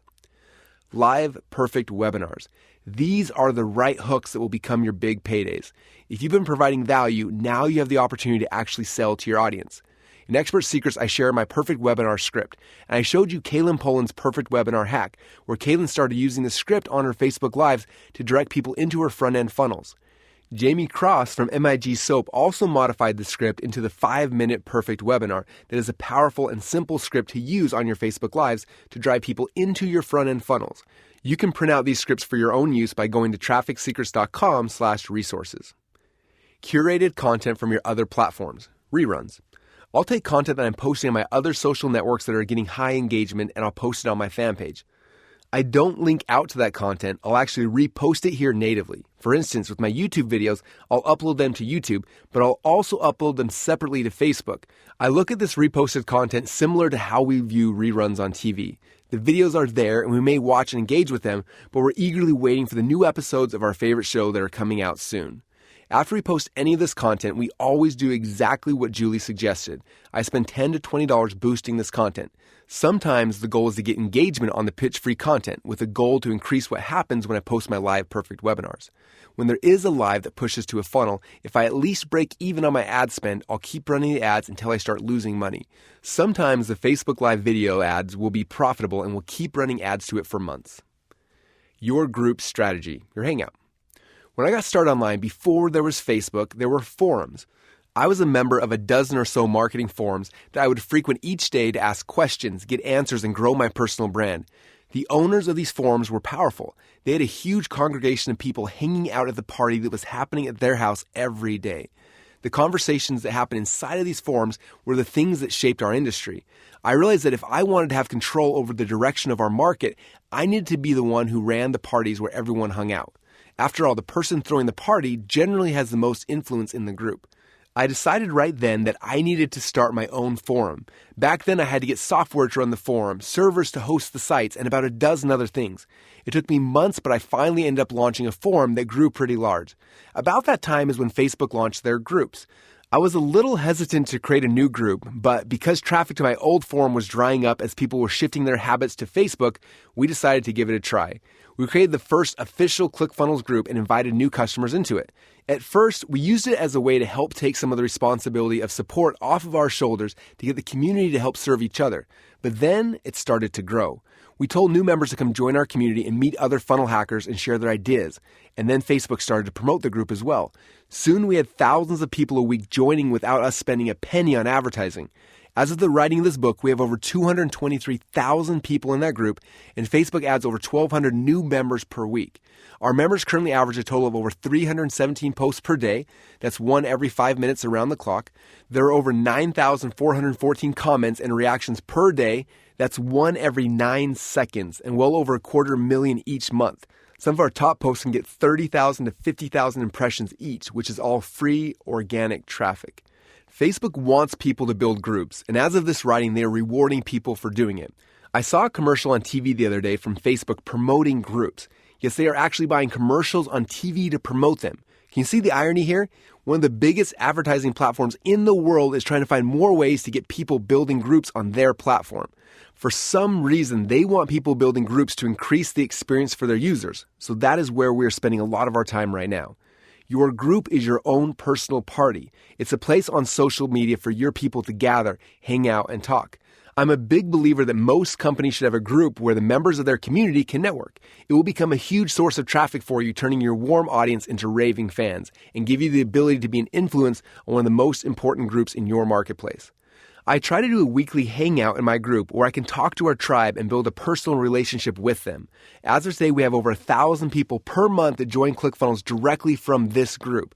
So the more I can jump in and build relationships with them, the better. I don't typically structure my hangouts. Instead, I just jump in, tell a story, and take open questions from people in the group. At the end, I'll typically make a call to action to people to go and get their free ClickFunnels trial, and then I'm done. It's a really fun part of my week, and it can endear your tribe back to you. Your messenger strategy, your distribution channel. Facebook Messenger started as a simple way for us to chat with our friends who were also on Facebook. But in 2016, Facebook opened up their bot platform. Over the past few years, these bots made it possible for marketers like us to use Messenger in a similar way to email autoresponders. It gave publishers the ability to message subscribers directly with news and other information, and it also gave them the ability to set up basic chats between their subscribers and the Messenger app. Essentially, you can write pre-written questions and answers to help solve your subscribers' problems, or you can direct them somewhere else. If you like to build lists, set up sequences, do broadcasts, and more, go to trafficsecrets.com/resources to see an up-to-date list of some amazing companies that have built some awesome messenger integrations.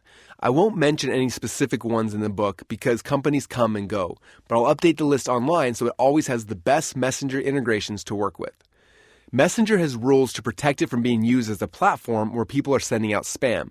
And because of that, if you're too aggressive, they can and will shut you down. So it's essential to use it in a way that enhances users' experience instead of a way that annoys them. We rarely, if ever, send out more than one message per week. Most of our messages try to create engagement before the link is sent. A great way to do this is to send out quizzes or interactive conversations, basically anything that'll keep engagement high and complaints low. If you do that, you'll be able to use messengers without any issues. Growing your messenger list.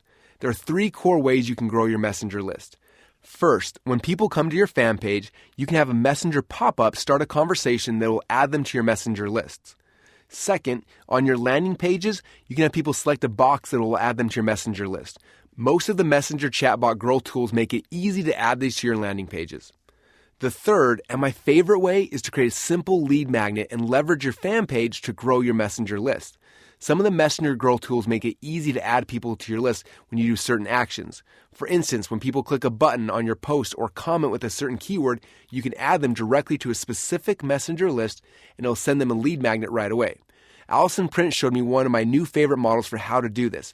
She's a member of my Inner Circle, my high-end coaching program, and she has a company teaching people how to start a business online selling e-commerce products. She will do a Facebook Live teaching the 10 tips to or 7 tools that type videos where she shares a list of cool things with people. Then she designs a really nice PDF with the things that she talks about in her live. Throughout the live, she'll show the printed copy of the lead magnet and tell people if they want a free copy, they just need to comment on a certain keyword and she'll send it to them through Messenger. Every time she goes live, she's adding hundreds of new people to her lists. Publishing to your messenger list. Because my messenger list is such a valuable asset, and because I don't own it, Facebook owns it and can shut it off at any time, I treat it very carefully. When someone first joins your list, you want to get them to interact with your messenger bot because this helps to increase engagement. Ultimately, this increases your ability to continue to send that person more messages in the future. About once per week, we try to send out some type of conversation. Notice I said conversation and not message. We don't just broadcast out a message for someone to go and visit a funnel. Instead, we ask them a question like, hey, are you still looking for ways to generate more leads online? If they respond back with a yes, then I might say something like, cool, I have a new training that I think you're going to love, but I wanted to see if you'd rather have it as an audio file, a video, or a transcript. After 3 buttons pop up with these options, they can click one of the choices, which will then take them to the next step in the bot's conversation. I personally like using bots to guide people towards content on Facebook's platform, like a Facebook Live on my fan page, and have the actual selling happen off Messenger. That gives me an arm's distance from Messenger and selling anything directly through it. It also helps boost my Facebook Live, which Facebook loves, and gives my subscribers value before I make them the offer. Your publishing plan. We've covered a lot of things about publishing on Facebook. We talked about the core ways to publish inside of Facebook with special focus on your personal page, your fan page, your groups, and your messenger list. Each of these sections inside of the platform has a different strategy for how you publish. To make sure you hit each part of Facebook effectively to find and serve your dream customers, I've created an at-a-glance publishing plan so you can quickly see what content you should publish in each area with your daily and your weekly activities broken down into a simple step-by-step process. You can print out this publishing plan from the supplemental PDF. Step number 4, work your way in. If you've done steps 1 through 3 and your personal profile is set up, then your house is now in order and you're ready to start being social and actually network. We do this by finding the groups in our marketplace that have already congregated our dream customers. First, I want you to focus on finding and joining the right groups. When you click on the Groups tab, Facebook will suggest groups that it thinks you'll like based on the influencers and the brands that you're already following. You'll also be able to see the group's names and how many members are in each group. Similar to the strategy used for influencers and brands, your goal with groups is to get access to at least 1 million people through them. I look at the suggested groups and I join the ones that have bigger member counts and continue searching for more. After this initial exercise, you'll start seeing new groups marketed to you through your Facebook feed. So I recommend continuing to join the groups that have already gathered your dream customers.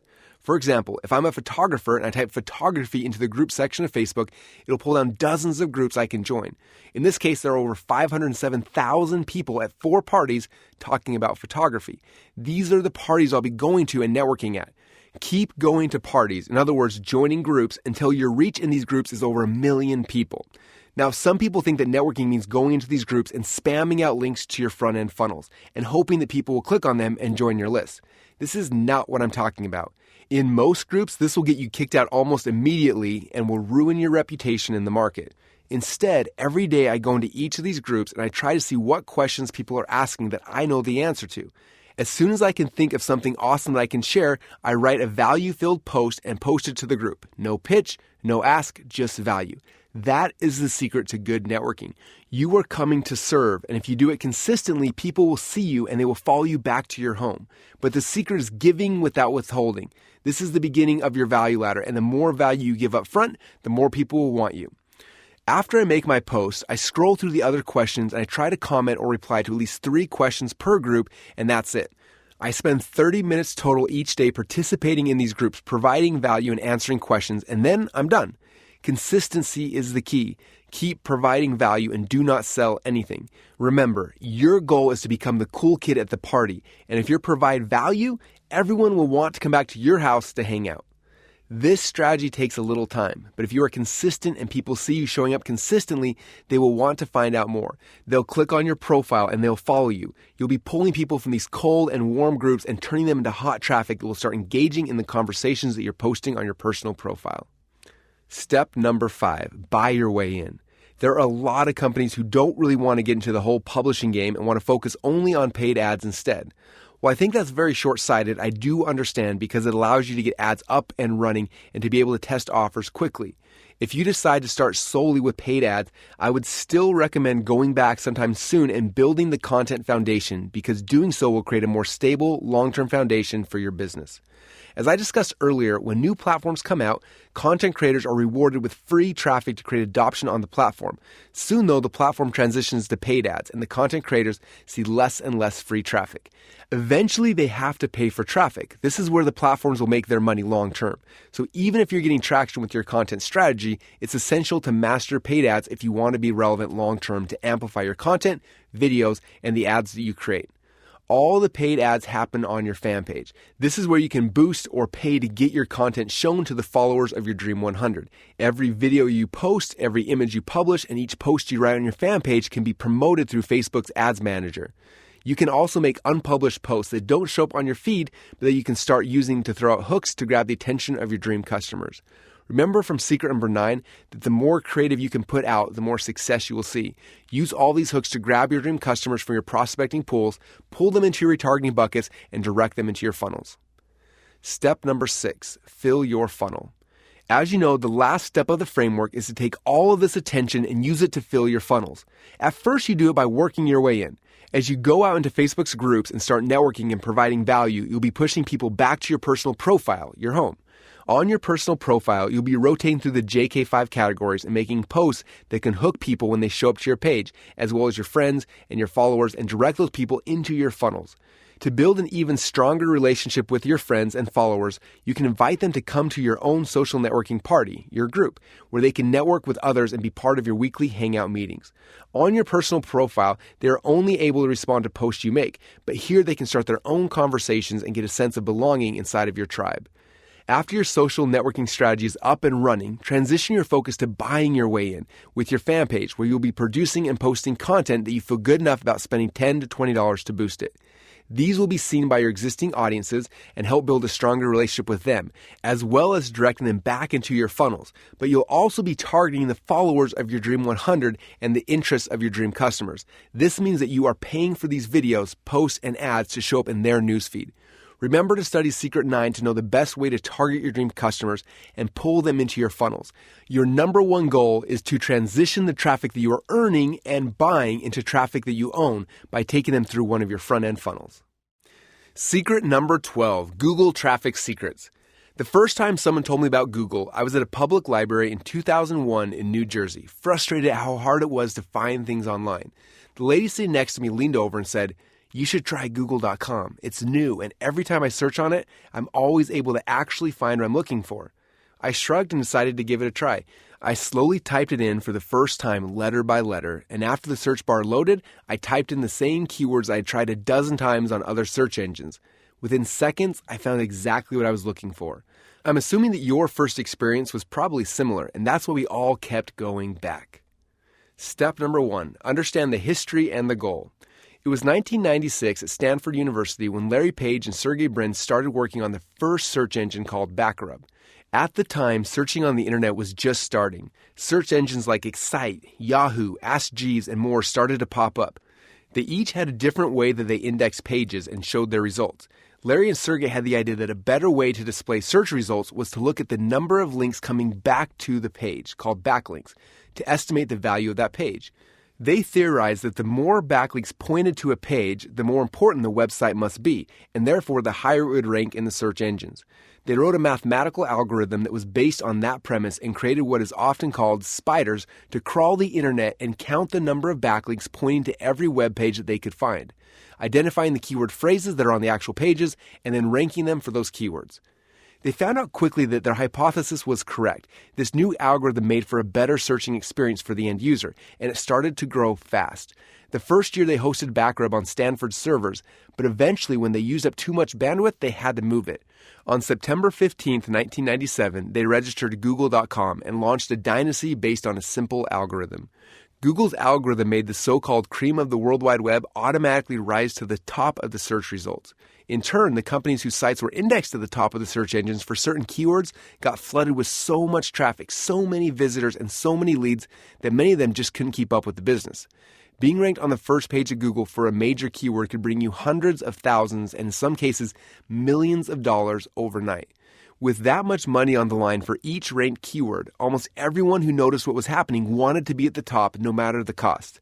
And that's the funny thing about algorithms. They don't care who you are. They don't care who has the best product, the best customer support, or who will treat the customers the best. All they know is that if a page meets certain criteria, they rank it higher than the page that doesn't meet their criteria. It's that simple. And when you understand that, then the question quickly becomes, well, what exactly is the algorithm looking for, and how can I tweak what I'm doing to beat the algorithm so that I can be ranked at the top? Google's original algorithm was primarily based on backlinks.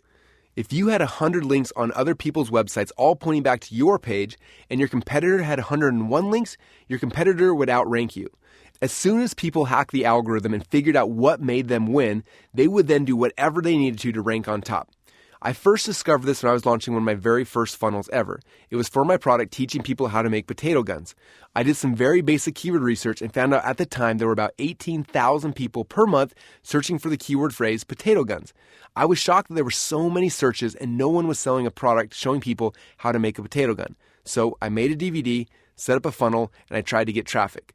The first thing I did was type potato gun into Google, and I looked at the sites that were ranking on the first page. I had heard people say that the secret to being a good real estate investor was location, location, location. I remember thinking that these 10 spots on page number 1 were the most prime real estate in the world for someone selling potato gun plans. Being ranked on that first page was the big secret.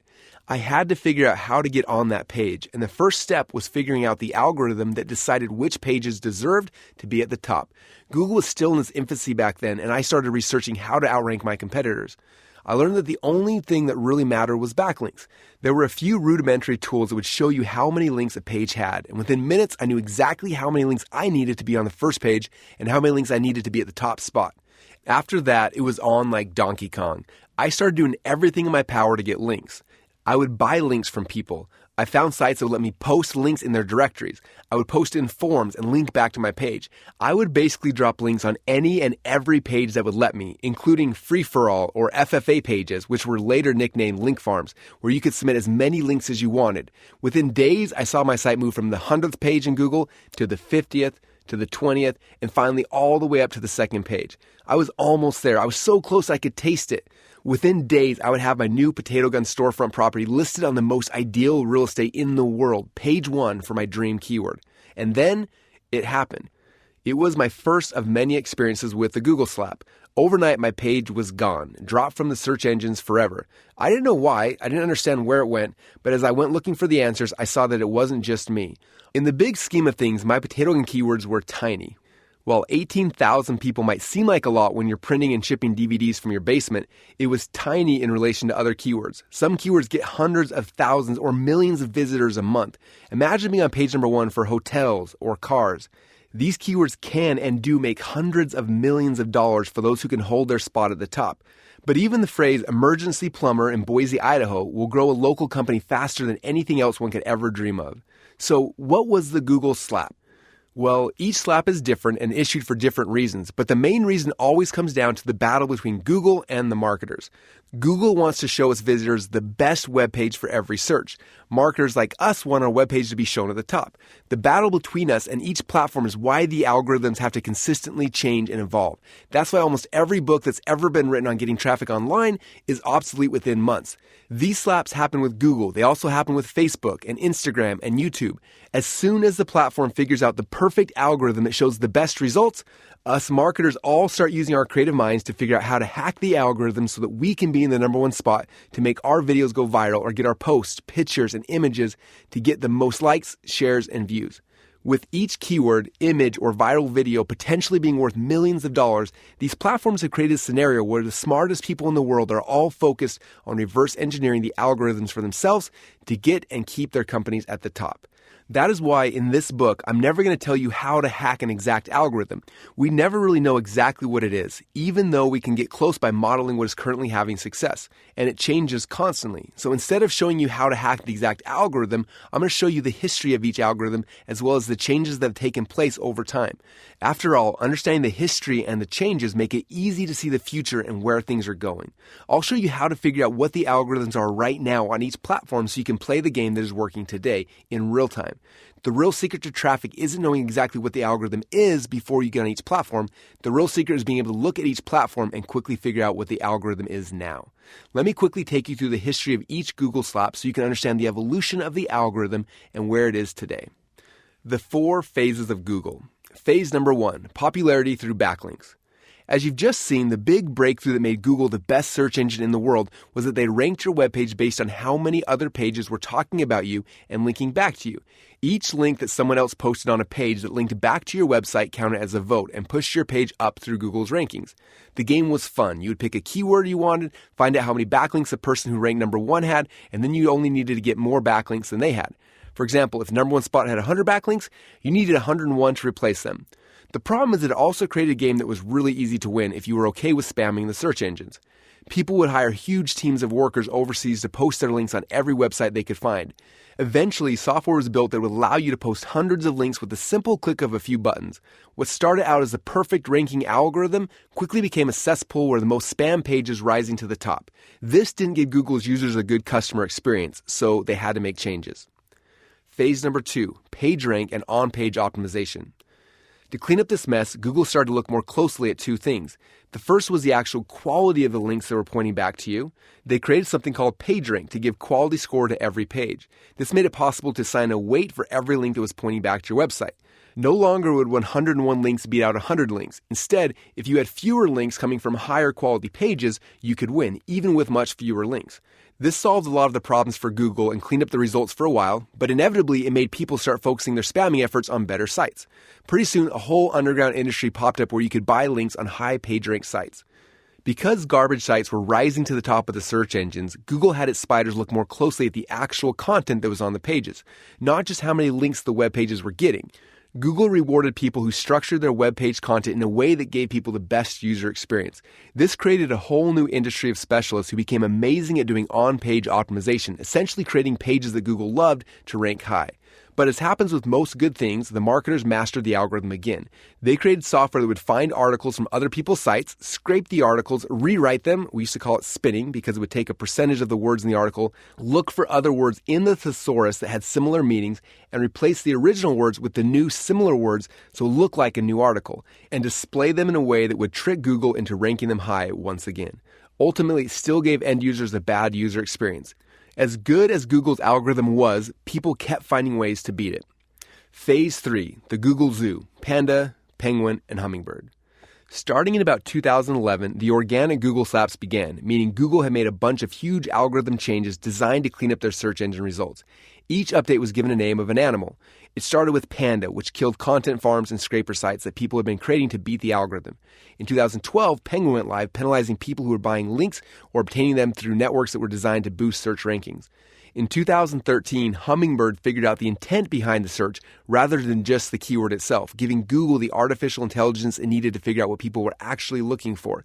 This was a huge update to Google's core algorithm and only had one goal: to make a better experience for those who were searching for something. Phase number 4, Mobilegeddon and Fred. For years, Google didn't implement any big updates. That is, until 2015, which has been called the year of mobile. It was the first time that mobile searches bypassed desktop searches on Google. This was also the year that Google launched their new updated algorithm that ranked you higher if your site was optimized for mobile. This update forced everyone to redesign their pages to create a better mobile experience for Google's mobile searches.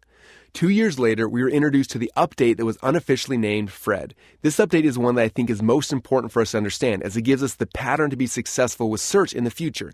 Fred penalized sites that prioritize monetization over user experience.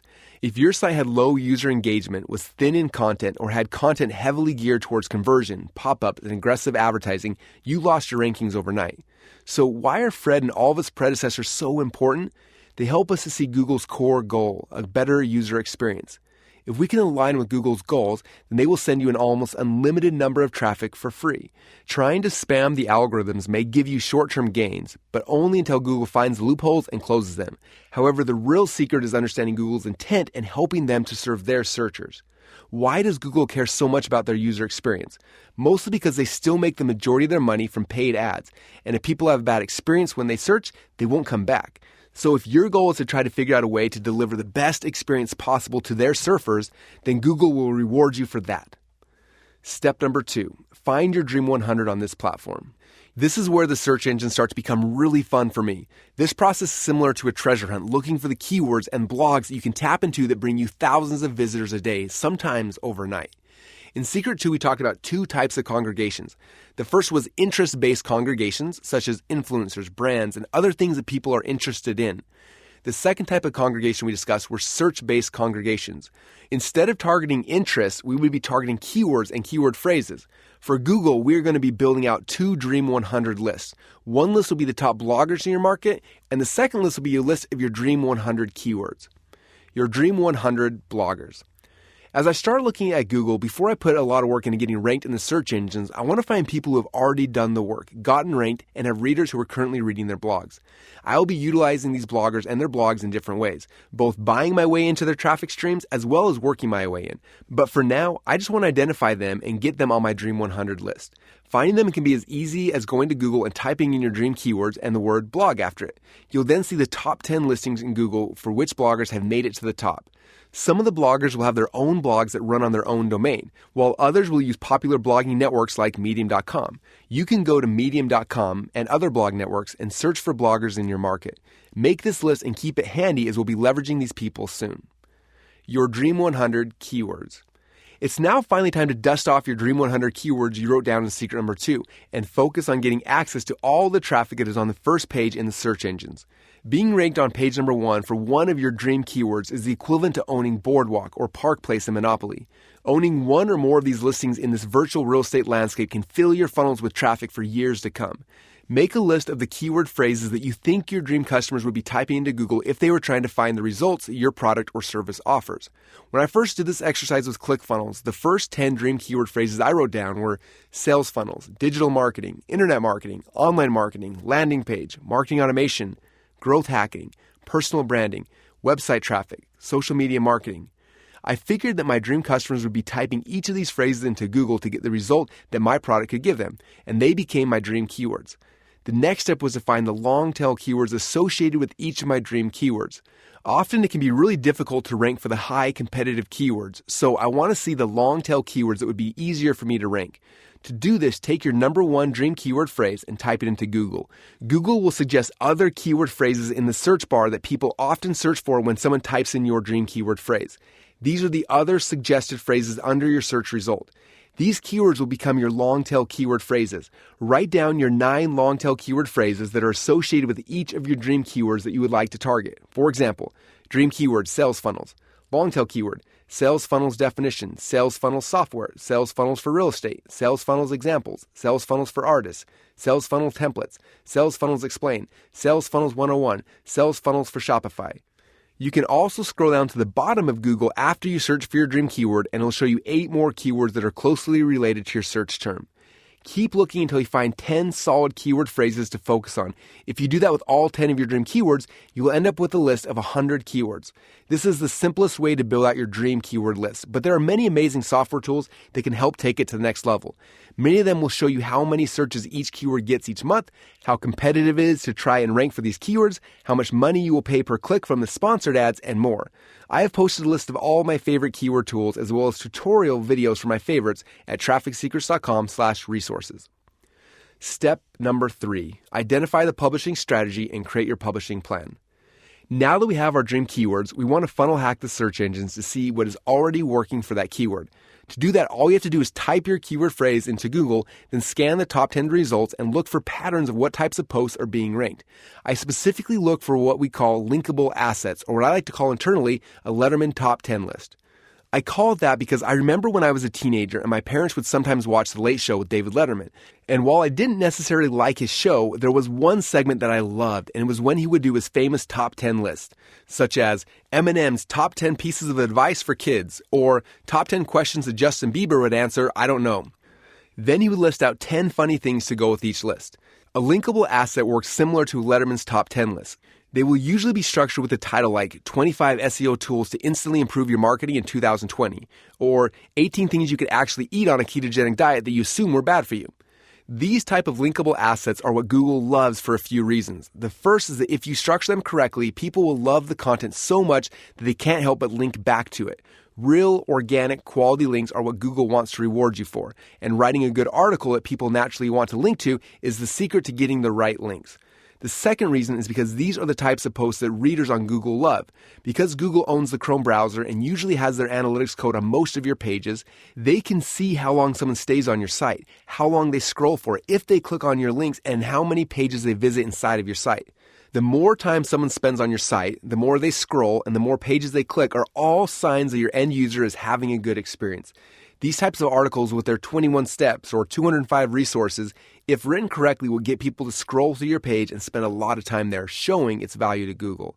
As I'm scanning the organic listings for my dream keywords, I'm looking to see if there are any Letterman top 10 list type articles being ranked. If there aren't, then I will work on creating my own linkable asset that I can post on my blog. If I do find one that's already ranking the top 10 for my Dream 100, I will use the skyscraper technique that I learned from Brian Dean to build a taller skyscraper and outrank them in the search engines.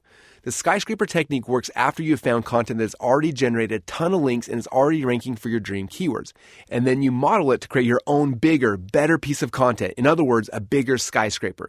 I like to try to create at least one new skyscraper article per month.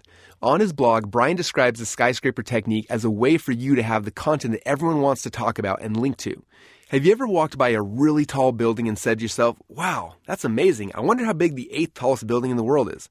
Of course not. It's human nature to be attracted to the best. And that's what you're doing here, is finding the tallest skyscraper in your space and slapping 20 stories on top of it. After you've found an article that is ranking for your dream keyword that you want to beat, the next step is to write a better piece of content. Here are the 4 things that Brian recommends to do to your article to make your skyscraper taller. Longer. In some cases, publishing an article that's simply longer or includes more items will do the trick. For example, if you find a link magnet that has the title 50 Healthy Snack Ideas, publish a list of 150 or even 500. More up to date. If you can take an old, out-of-date piece of content and spruce it up, you've got yourself a winner. Better designed. A visually stunning piece of content can typically generate a lot more links and social shares than something similar on an ugly page. More thorough. Most list posts are made of bland lists of bullet points without any meaty content that people can actually use. But if you add a bit of depth to each item on your list, you have yourself a list post that's much more valuable. Important note. Brian recommends you beat the existing content on all 4 levels. In this longer news skyscraper, I will often use my dream keyword as well as my long tail keywords throughout the article. Doing this with just one skyscraper article will often get me ranked for many, if not all, of my related Dream 100 keyword phrases. Getting quality links to your skyscraper. Publishing the longer, better skyscraper won't in and of itself get your site ranked onto page number 1. After you've written your article, you need to promote it, and the way you promote an article is by getting a lot of the right links to it. Brian taught us how to get the right links by looking at the links that are pointing to the linkable asset that we modeled. If people are already linking to that content, we know a few things. First, they have a website in the same niche that we're publishing. Second, they're interested in the topic because they've already linked to our competitor. And third, they've already linked to an article on that topic, so it's not difficult for them to include a link to our longer, better, and more updated article too. You'll need to email the people linking to your competitors and ask them to link back to you as well. You can contact them manually, or you can use shortcuts to save time. Go to trafficsecrets.com/resources to find some tools that will scrape the contact information from everyone who's linking to your competitors. In your email, you can let them know that you saw that they linked to your competitors and that you love if they link to your article as well, since yours is similar but much more up-to-date and comprehensive. This strategy will help you to get the right links. Look at our supplemental PDF to see examples of the emails that Brian actually uses. Brian said that he personalized and tweaked his email template for each person he reached out to, and out of 160 emails he sent out, he got 17 people to link back. That's an 11% success rate following the skyscraper method that helped him to get his article ranked. The next way I work to get links back to my new article is by reverse engineering, funnel hacking, the backlinks that are going to the other 9 organic listings on page number 1 for my dream keyword. I already found the people who are linking to my competitor's article and emailed them. Now I'm going to do the same thing for the people who are linking to the other 9 pages that are ranked on page number 1. I send out a similar email to each one of them asking if they'd be willing to link back to my linkable asset. By doing this, I'm getting the same backlinks that are currently ranking the top 10 results for my dream keyword phrase, all linking back to me. There are lots of other ways to get links, all with varying degrees of what Google likes. White hat techniques are the ones that Google loves and rewards you for, whereas black hat techniques are just spammy ways to get links that trick Google. While you may get short-term gains from black hat techniques, everyone that I've ever used to beat Google has always caught up with me eventually. We now solely focus on doing what Google wants. I'll mention some other ways we use to get links in the Work Your Way In section later, but Brian's skyscraper linking technique is one of the best and the fastest ways to kickstart your link building. These manual link requests will get the process started, and then I will stimulate traffic to the skyscraper pages by promoting my new article on my social sites, Facebook and Instagram and email lists. If you follow the process we've discussed, your content will become a link magnet by organically getting the right type of links and continually rising in the search engines. This type of organic linking is what Google wants and rewards. Your publishing plan. In this chapter, I've shown you how I look at marketing on Google. We've talked about some of the core ways to get organic traffic from Google. The following is a publishing plan that you and your team can use to systemize the ranking process. You can print out the Google publishing plan inside of the supplemental PDF. Step number 4, work your way in. Working your way into the search engines has 2 amazing benefits. The first is that you can tap into the traffic streams of the bloggers that you put on your Dream 100 list earlier. The second is you can get some of the best quality links directly from these same bloggers who have quality sites in your market, the types of links that Google loves. The way I work my way into the search engines is through guest posting. That means I'm looking for someone else who has a blog in my market, and I'm asking them if I can make guest posts on their sites. I'll email the blog owner and tell them that I have a few cool ideas for a post on their blog, and I'll ask them if any of them are of interest. If they say yes, then I write up the post, include a link to 1 or 2 of my skyscrapers, and have them post it. I give them good content, and their readers will click on the links, and I'll get traffic from that. The spiders will then see the links in my skyscraper, and I will also increase my rankings from there. You can also work on becoming a writer or a columnist for high-traffic sites in your market. Some of the best SEO people I know are writers for Forbes, Entrepreneur, and other top-ranked sites. They're able to use their position as writers on these sites to push traffic into their own funnels and post quality links to rank their skyscrapers. I try to post at least one guest post per week on blogs in my market, as well as work towards becoming a contributing author for the sites that bring the most traffic and quality links. Step number 5, buy your way in. When I first started to learn SEO back before the Google slop started, I got frustrated that I wasn't ranked number 1 for some of the highest competitive dream keywords that I wanted to rank for. One day, I decided that I wanted to be number 1 for the keyword internet marketing, and I set out on a journey to rank organically for that keyword. And after 8 long months, I finally ended up getting to page number 1. I think I topped out at the number 4 spot on page 1 before I got slapped during one of the algorithm updates. But about a month into that long journey, I got frustrated and I looked at each of the people who were already ranking number 1 for my dream keywords. I started to notice that a lot of those sites were articles and weren't actually selling any products. They had some banner ads on them, but they didn't have a product like mine to sell. I started emailing a bunch of them knowing how hard I was working to try to get that ranking, wondering why they would put in all that effort to rank when they didn't have an actual product to sell. I got emails back from about a half a dozen of them, and I found out something very interesting. Most of them were SEO guys who were really good at ranking pages, but had no idea how to create products. So instead, they would get a page ranked on page number 1, and then they would either sell ads on their page, or they would link to other products as an affiliate. As soon as they told me that, I had the big idea. What if while I was waiting to get my site ranked on page number 1, I started getting traffic immediately from all of the people who were currently ranked number 1? My goal in the short term wasn't to outrank them, it was to get my ads for my funnels on their pages.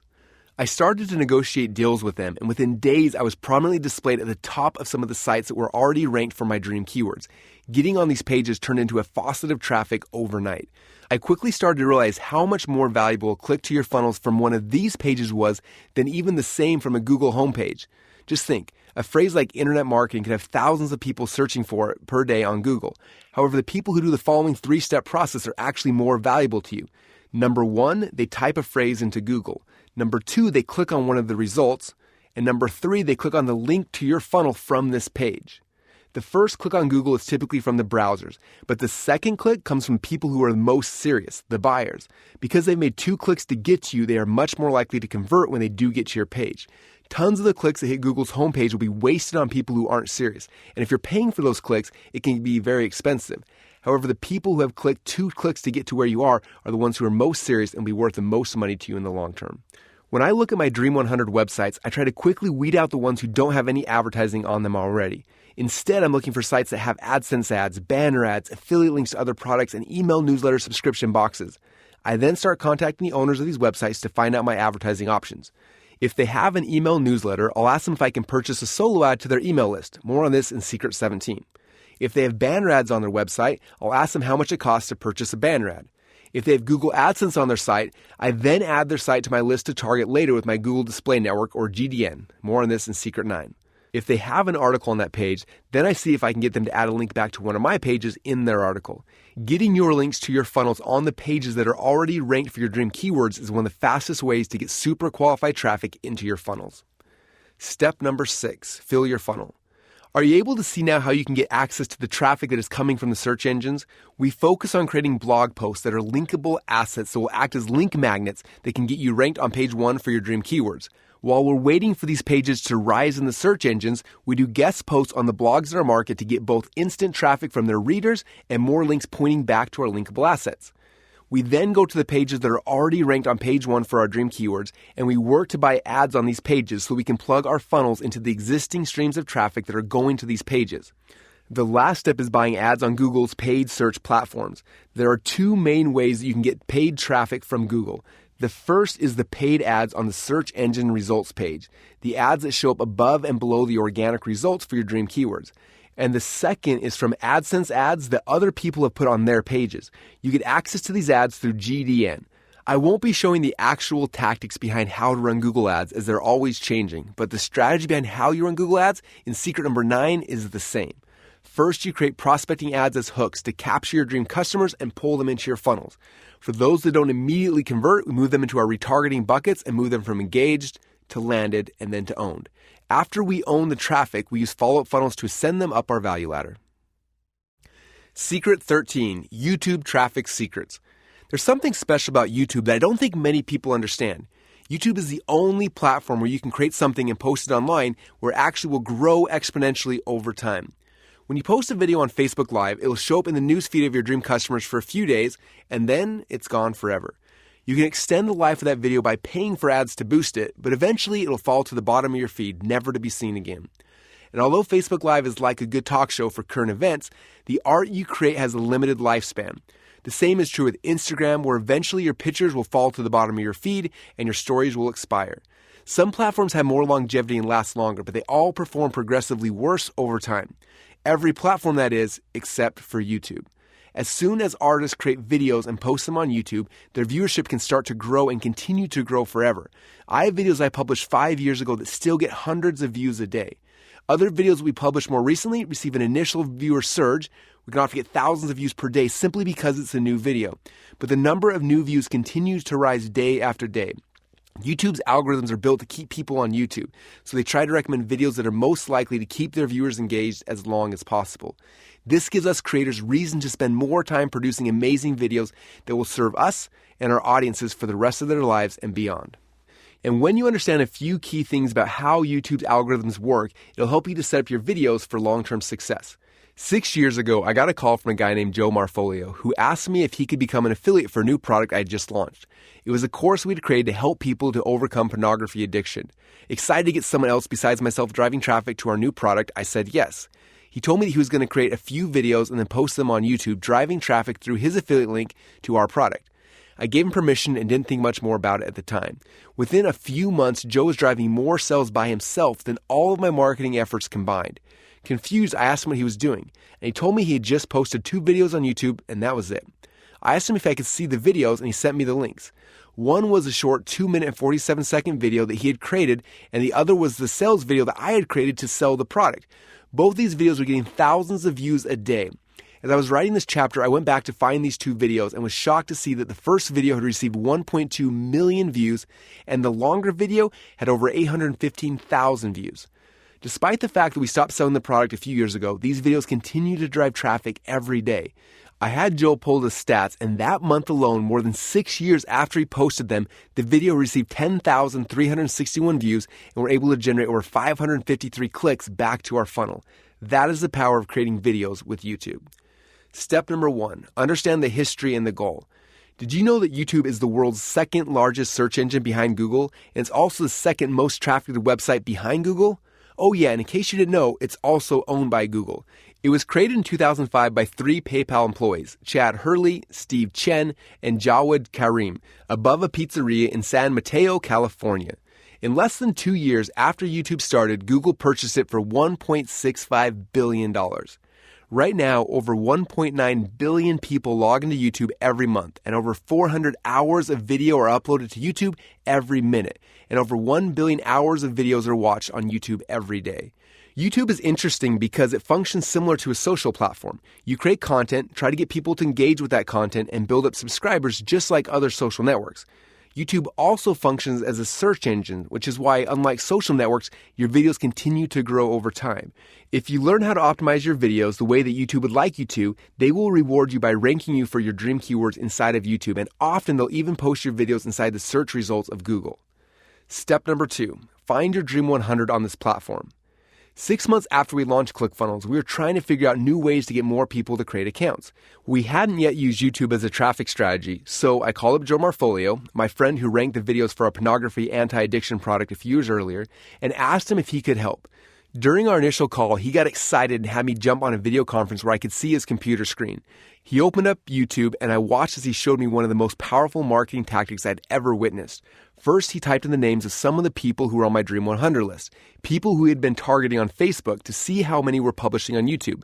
Many of them didn't have YouTube channels, but others had really big channels with hundreds of thousands of subscribers. As I looked at each of the videos in their channels, Joe said, "You know you can buy ads that will be shown in front of any of these videos, right? As soon as anyone goes to watch a video on their channel, the first thing they'll see is your ads." At the time, I had no idea that was possible, and almost instantly my mind started wandering with possibilities. Wait, I can buy ads on each of these videos and use it to bring people into my funnels? Exactly, Joe said. You are leveraging their name, their credibility, and their content to drive people back into your funnels. He then went to YouTube search bar and asked me what keywords I thought my dream customers would be searching for. I asked him to try the keyword internet marketing, and within a few seconds, I saw dozens of videos that were already ranked for that term. Joe explained how we could easily create videos and get them ranked for each of these dream keywords, just like we did for the pornography anti-addiction video. Joe then said, we can put in the work once and these videos will serve you for the rest of your life. Heck, they'll keep driving traffic to your funnels even after you're dead. Laughing, I asked him, while we're waiting for these videos to get ranked at the top, could I buy ads on all the other videos now? He smiled and politely told me yes. Within a few minutes, I started to see why I was going to love YouTube so much. After I got off that call, I immediately did exactly what I'm going to tell you to do now. You need to build out 2 Dream 100 lists. One list with the names of the people, brands, and influencers that you would like to target, and a second list with the keyword phrases that you'd like to create videos for. I'll go into more detail on how to find the right keywords in the publishing section later in this chapter. Step number 3, identify the publishing strategy and create your publishing plan. Just like Google, YouTube has an algorithm that decides which videos to rank to increase their user experience. To prevent people from ranking videos that ruin the experience for their end users, the algorithm is constantly being updated and changed. The way to win at YouTube is to figure out ways to create and post videos that are in alignment with how they want their videos to be posted. That's why it's so important to closely watch your Dream 100 and see what things they're doing that YouTube is rewarding them for. If they change how they like descriptions or tags or linkings, you'll see the changes in the videos that are getting a lot of views, and then you'll be able to change your strategy to match theirs. Most of the things I will be showing you in this publishing section are things that I learned from Joe Marfolio as he's consulted us at ClickFunnels with our YouTube strategy. Set up your channel. Before we start creating any video, we need to make sure the channel is set up so that when potential subscribers come, they'll turn into actual subscribers. Name of your channel. For your channel name, you should focus more on branding than keywords. Your channel name will show up everywhere in searches, suggested searches, related channel suggestions, and on your videos when you leave comments. You want people to be able to see your name and brand and get a sense of what your channel is about. You notice that my channel's name is Russell Brunson /ClickFunnels. I do this because I want people to recognize my name as well as my main brand when they see my channel name come up. About Us page. This page is important for 2 reasons. First, it lets people know more about you when they're checking you out before they subscribe. Second, the information you write here will show up in the search engine results for your channel and will be a big key to people finding and subscribing to your channel. Header image. When people come to your channel, the first thing they'll see is your header. Your header should be simple and speak clearly to your target audience so they know the value they'll get from your channel. Those who see mine will know quickly what I do and how I can help them. Profile image. Many people mistakenly put their logos here. Instead, use a picture of yourself because it will dramatically increase engagement. Channel trailer and description. When people first come to your channel, they'll see an actual trailer for your channel as well as a brief description about your channel. It's only shown to new visitors who aren't subscribers yet, so this video is speaking specifically to them. Here are Joe's script guidelines for an engaging channel trailer. Introduce yourself and welcome your viewer to your channel. You want the viewer to feel like you're talking to them and that you understand them. Go briefly into your backstory and explain why you have the authority to be creating the content you make on YouTube. Pitch your value statement. Leave no doubt in your viewer's mind what this channel is about. Talk about the channel, what it is, and why it matters. Share your posting schedule so they know when to expect new content, and end the video with a really strong CTA. This means you have to tell the viewer what you want them to do. Tell them to subscribe to your channel and turn on notifications so they don't miss any of your new videos. Make sure this video is no more than 60 to 120 seconds long. Any longer than that, and you will lose your potential viewer. When shooting this video, don't get overwhelmed or bogged down with details about the camera and the equipment. If you're just starting out, you don't need to buy anything fancy. I still use my iPhone for the majority of my videos. Identify your dream keywords that you want to make a video for. The first step is to find all of the long-tail keywords around your dream keyword that you can make videos for. If you have a brand new channel and try to rank for a keyword like how to make money online, it's going to be extremely difficult to outrank some of the bigger channels. But Joe has a strategy that's been proven successful in the past to get you tons of views, traction, and subscribers. This is a tactic I learned from my good friend Jeremy Vest. He calls this tactic finding your channel's focus phrase. You can think of it like trying to find your channel's how to shave. What does that mean? A lot of you have probably seen a video or heard about the Dollar Shave Club. They made an incredible video that went viral everywhere on Facebook, Twitter, and YouTube with millions upon millions of views. And that launched their company into the stratosphere. But did you know another razor company was dominating YouTube and raking in millions of views from their hyper-targeted market, and they did it without any viral or hype videos? That company was Gillette. What they found was that the most influential keyword in their space was how to shave. They centered their channel around that keyword. Now, if Gillette just wanted to rank for how to shave, they wouldn't have gotten a lot of traction. It would have been really hard right out of the gate to rank for that keyword. Instead, they took the how to shave as the root keyword. Then they looked through suggested search terms and added words to the back of it. Gillette created hundreds of videos with the root keywords such as how to shave your head, how to shave your back, how to shave your beard, how to shave your legs, and so on. Gillette made videos after video with the root word how to shave. These videos have collectively received millions of views across their channels.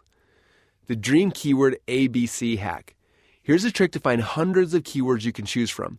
If my root keyword is fairly broad, like how to make money, you can type it in the same keywords in the YouTube search bar followed by the space and then the letter A. The suggested search results will show you how to make money as a beginner, as a kid, at home, at school. Then you replace the A with the B, and the suggested search results will show you how to make money blogging, by investing, by posting ads. Then move on to C and D and so on. You will want to get at least 50 of these how to make money keywords to use as keyword titles in your videos. Create your first video. Now you've done all of the research, set up your channels, and made a list of keywords to target, now is time to start creating videos. As I'm creating videos, there are two types of videos I focus on. The first are called discoverable videos. These are videos based on keyword phrases that I publish as hooks to rank for the keywords with the goal of grabbing people's attention, pulling them into my channel, and turning them into subscribers.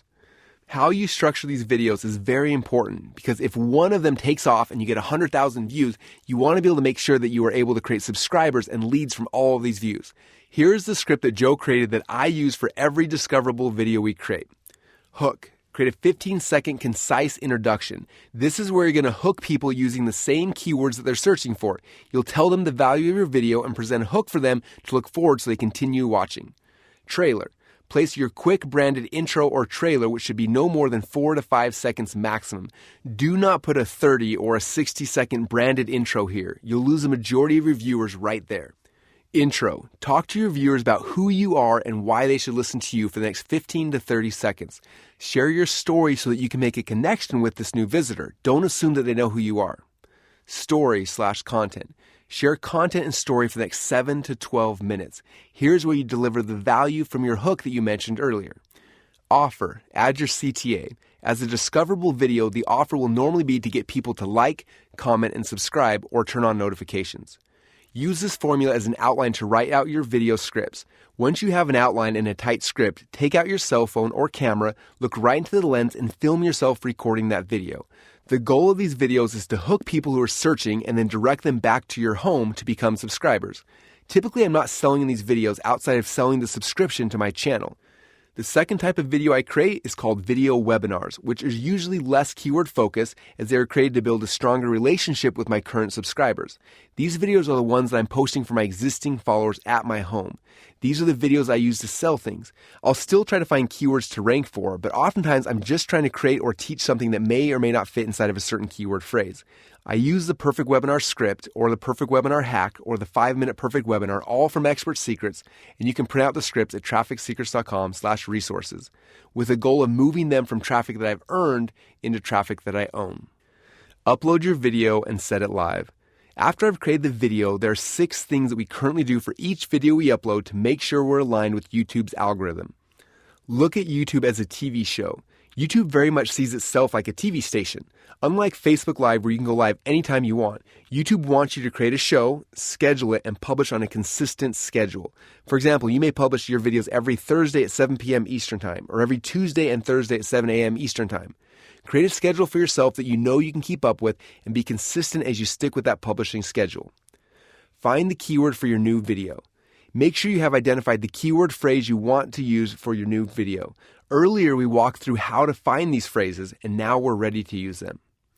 Write your video title. Your title should have 2 elements. It must contain your keyword phrase, and it also needs to have a strong hook that works in tandem with your thumbnail to sell the click. For example, if I were trying to create a video that would rank for potato guns, some possible titles might be Potato Gun, the 17 steps to build a gun in under an hour, or How to build your potato gun with stuff you can find at Home Depot for under $30. Create your thumbnail hook. This is the visual hook that will grab people when they're watching someone else's videos to convince them to watch your video next. Make sure it looks good when it's shrunken down tiny. The best practices that usually get the most clicks are using large faces and images, bright colors, and as few words as possible. It needs to pop off the page. Look at your Dream 100's video thumbnails to get ideas of how they're grabbing attention with their thumbnails. Write your description. Ideally, these will be between 150 and 300 words. The first 2 sentences should contain your keywords and call to action because this portion is above the fold. In other words, the portion that everyone sees before they scroll down. You will also want to add your subscribe link and links to your front-end funnels, as well as links to other related videos and playlists you have on YouTube. To optimize your search results, I recommend adding up to 3 hashtags. Add tags. While still helpful for search rankings, tags means less than they used to. Keep your tags highly relevant to your main keywords. The more closely related to the topic, the better. If you branch out, you'll only confuse the algorithm. Those are the core things we're looking for when we're posting each video. Again, these specific things may change, so that's why it's so essential to closely watch your Dream 100 to see the things that are being rewarded in YouTube and then make changes as needed. After your video is posted, you want to get people watching it as soon as possible. I'll usually encourage the traffic that I own, such as my email list, fans, and followers, to watch the new video. Because these are your best fans, they'll likely watch more of the video, like more, comment more, and share more. All those things that will help show the algorithm that your video is good. After your initial surge of traffic to the video, YouTube will start posting it in the sidebars of videos that are related, and then they will often rank for keywords that you are targeting. YouTube's algorithm will then watch and see how your video performs. The better it does, the more they'll reward it.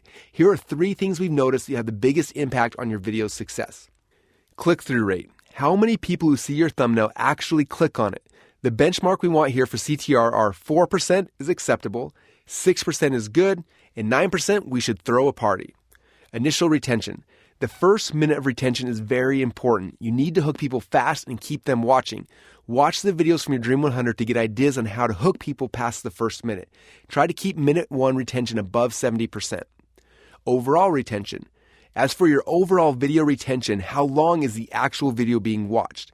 We look at how many people make it to the end of the video. The benchmarks for video retention are 35% is acceptable, 40% is good, and 50% is party time. You'll get a lot more reach if your account averages this or better. The binge watching YouTube hack. One of the best things you can do for your channel is to get people to binge watch your videos. When YouTube sees people going from one video in your channel to another and another, not only will it boost the views on those videos, it'll uplift your entire channel. One secret is, instead of putting up longer 30 or 60 plus minute videos, is create a YouTube playlist and break up your long videos into smaller 5 to 10 minute videos that are part of a series inside of a playlist. Then when someone watches the first video on the playlist, it automatically directs them to video 2 in the series. And when that video ends, it directs them to video 3 and so on. This gets people to watch a half a dozen or more videos on your channel in a row and boosts all of your rankings across your channel. It's very simple to set up a playlist in YouTube, add your videos, and promote the new series to traffic that you own. Think of the ripple effect that promoting a new playlist to binge watch will create. It's a huge value add to your own list and will build a better relationship with your viewers. It gets your hottest subscribers watching your newest videos, which should give you the highest initial and overall retention than a cold viewer who finds you on YouTube. You're likely to get more likes and comments from these viewers, especially if you ask them to engage in ways in the email and messages you send to them promoting this new series. And most of them will move through each video in the playlist because they're excited to see your new series, which will make these videos rank higher, which will also boost your entire channel. This becomes such a big win-win-win for you, your viewers, and YouTube that we try to build launching a new playlist that viewers can binge watch into our publishing plan at least once per month. Your publishing plan. In this chapter, you've seen how you can create videos on YouTube that will rank for your dream keywords on both Google and YouTube. Each week should be launching new discoverable videos to target your dream keywords, and each month launching a playlist where you can teach your subscribers, boost your rankings, and give them something awesome to watch. I'm including a YouTube publishing plan so you can see how to weave it into your daily and your weekly processes. You can print out the YouTube publishing plan from the supplemental guide. Step number 4, work your way in. The core way we work our way into YouTube is by following the publishing plan we just laid out. Every day we're picking new keywords we want to rank for, and then we go in and create videos to target these keywords. If you are consistent in publishing these videos, you will continue to show up in the search results for more keyword phrases. More people will subscribe to your channels, and your videos will keep growing. Similar to Instagram, you can also do collabs with other channels where you can make a video with other influencers and have them post it to their channel with links pointing back to you. Sometimes we'll do a swap with collabs where I will post a video on my channel linking to them, and then they'll post one linking back to us. But it doesn't always have to be one-for-one swap. Oftentimes, I'll post a video for me on their channel in exchange for featuring them on my podcast. That way, they get exposure on my primary show, and I get exposure on theirs. There are lots of ways to make collabs work. You just have to be creative and figure out how you can make it a win-win for both of you. Step number 5, buy your way in.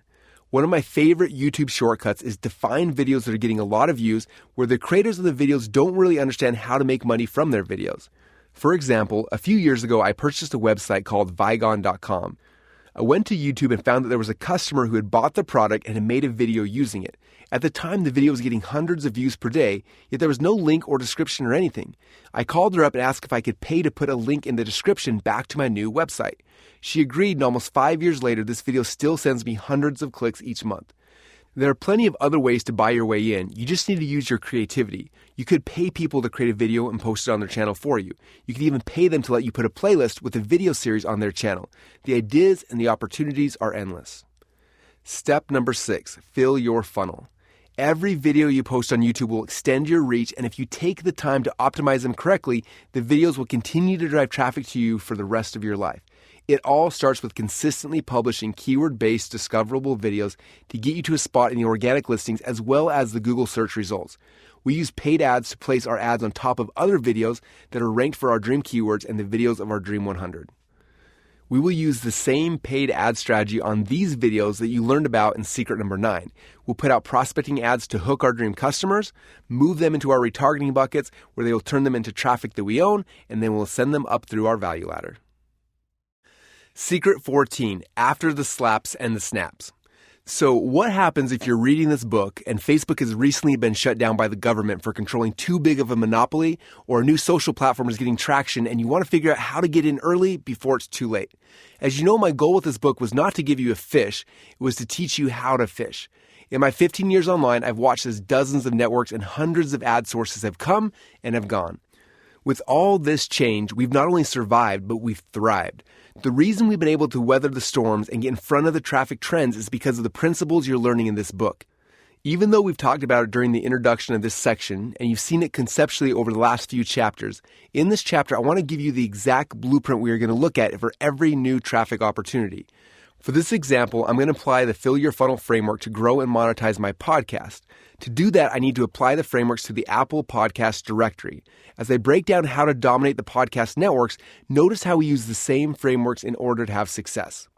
Step number 1, understand the history and the goal. Each show type and platform has its own positives and negatives, but of all the platforms, podcasting is my personal favorite. It's harder to actually grow subscribers on your podcast than any of the other platforms, but I believe the subscribers who you do get are way more valuable. When people listen to your podcast, they are plugging you into their ears during a part of their day when you usually get to have their sole attention, such as when they're driving, working out at the gym, or laying in bed thinking. During these most intimate moments, you have the ability to tell stories, break false beliefs, and really serve people in a manner that I don't think you can do with any other type of media. Podcasting tends to attract a more affluent audience and people who have a higher net worth. In fact, a recent survey showed that podcast listeners are 45% more likely to have a net household income of over $250,000 per year. That tells me a few things. First, if you want to increase your own personal net income, you should be listening to podcasts instead of the radio. Second, your dream customers, the cream of the crop, are those on your list who also listen to podcasts. When someone comes into my world, in other words, joins my list, one of the first things I try to get them to do is to subscribe to my Marketing Secrets podcast. If I can take them off whatever platform they found me and have them leave their inbox and have them plug me into their ears, I'll be able to have more of an influence than anything else I could possibly do. Step number 2, find your Dream 100 on this platform. Podcasting is one of the easiest platforms to find your Dream 100 on because almost every podcast is published in the Apple Podcast directory, so you don't have to look far.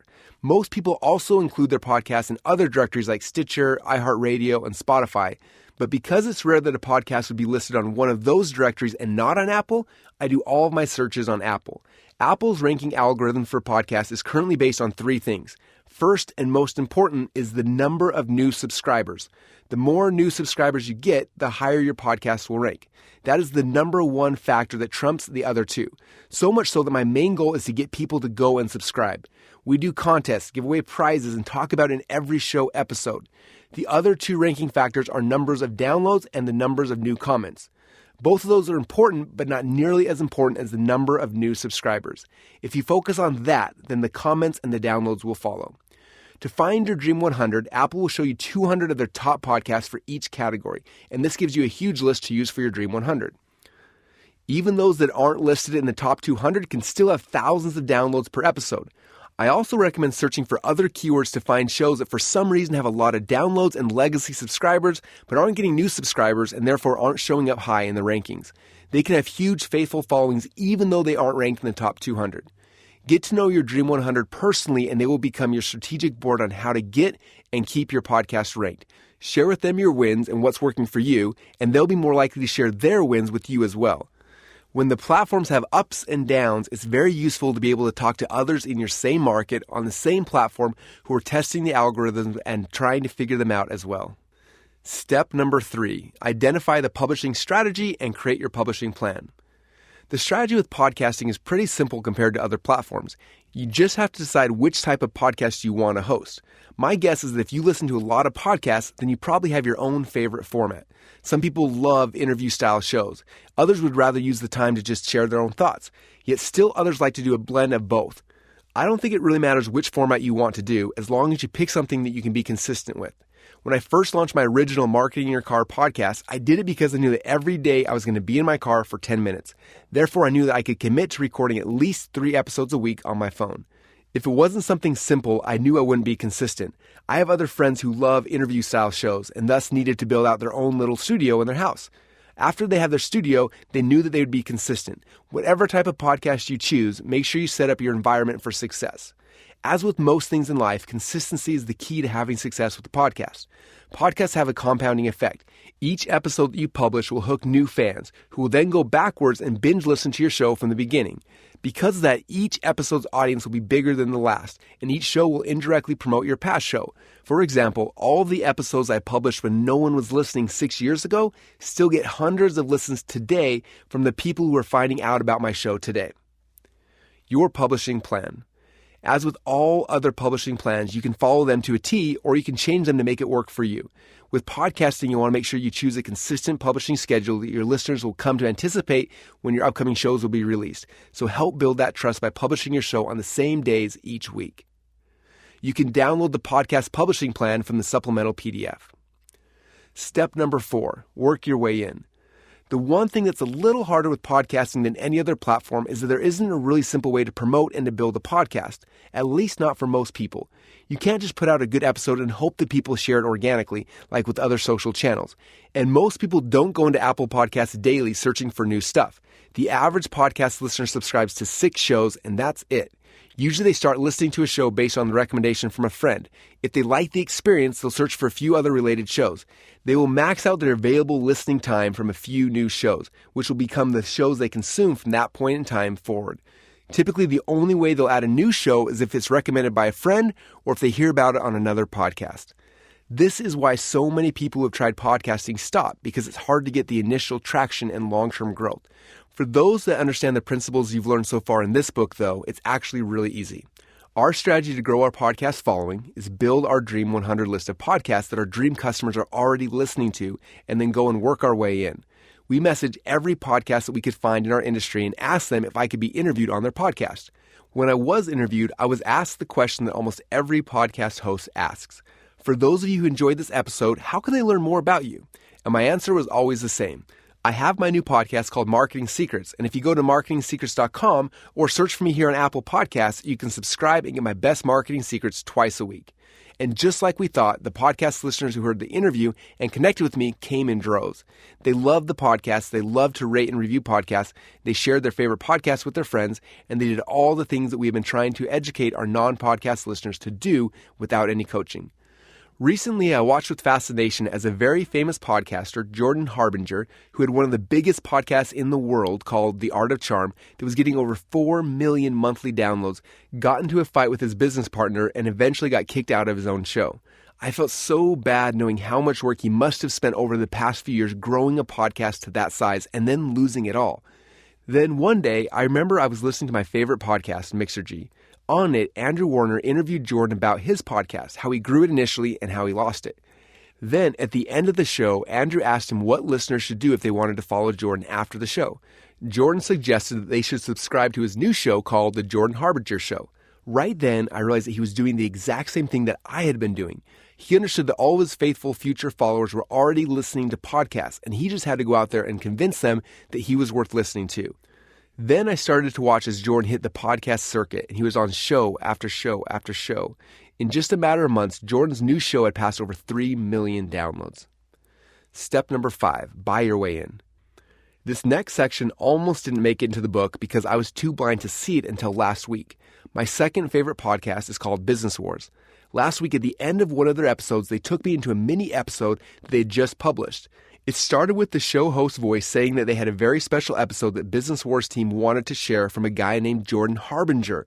Then they told their whole audience that they were going to play a few highlights from Jordan's show that they thought everyone would like. Finally, they encouraged everyone who was listening to go and subscribe to Jordan's podcast if they wanted more information. As you can probably guess, I started to freak out, jumping around as I realized for the first time that you could buy your way into other people's podcasts to promote your podcast. We are now buying ads as well as full episodes on the podcasts that our dream customers are listening to. Step number 6, fill your funnel.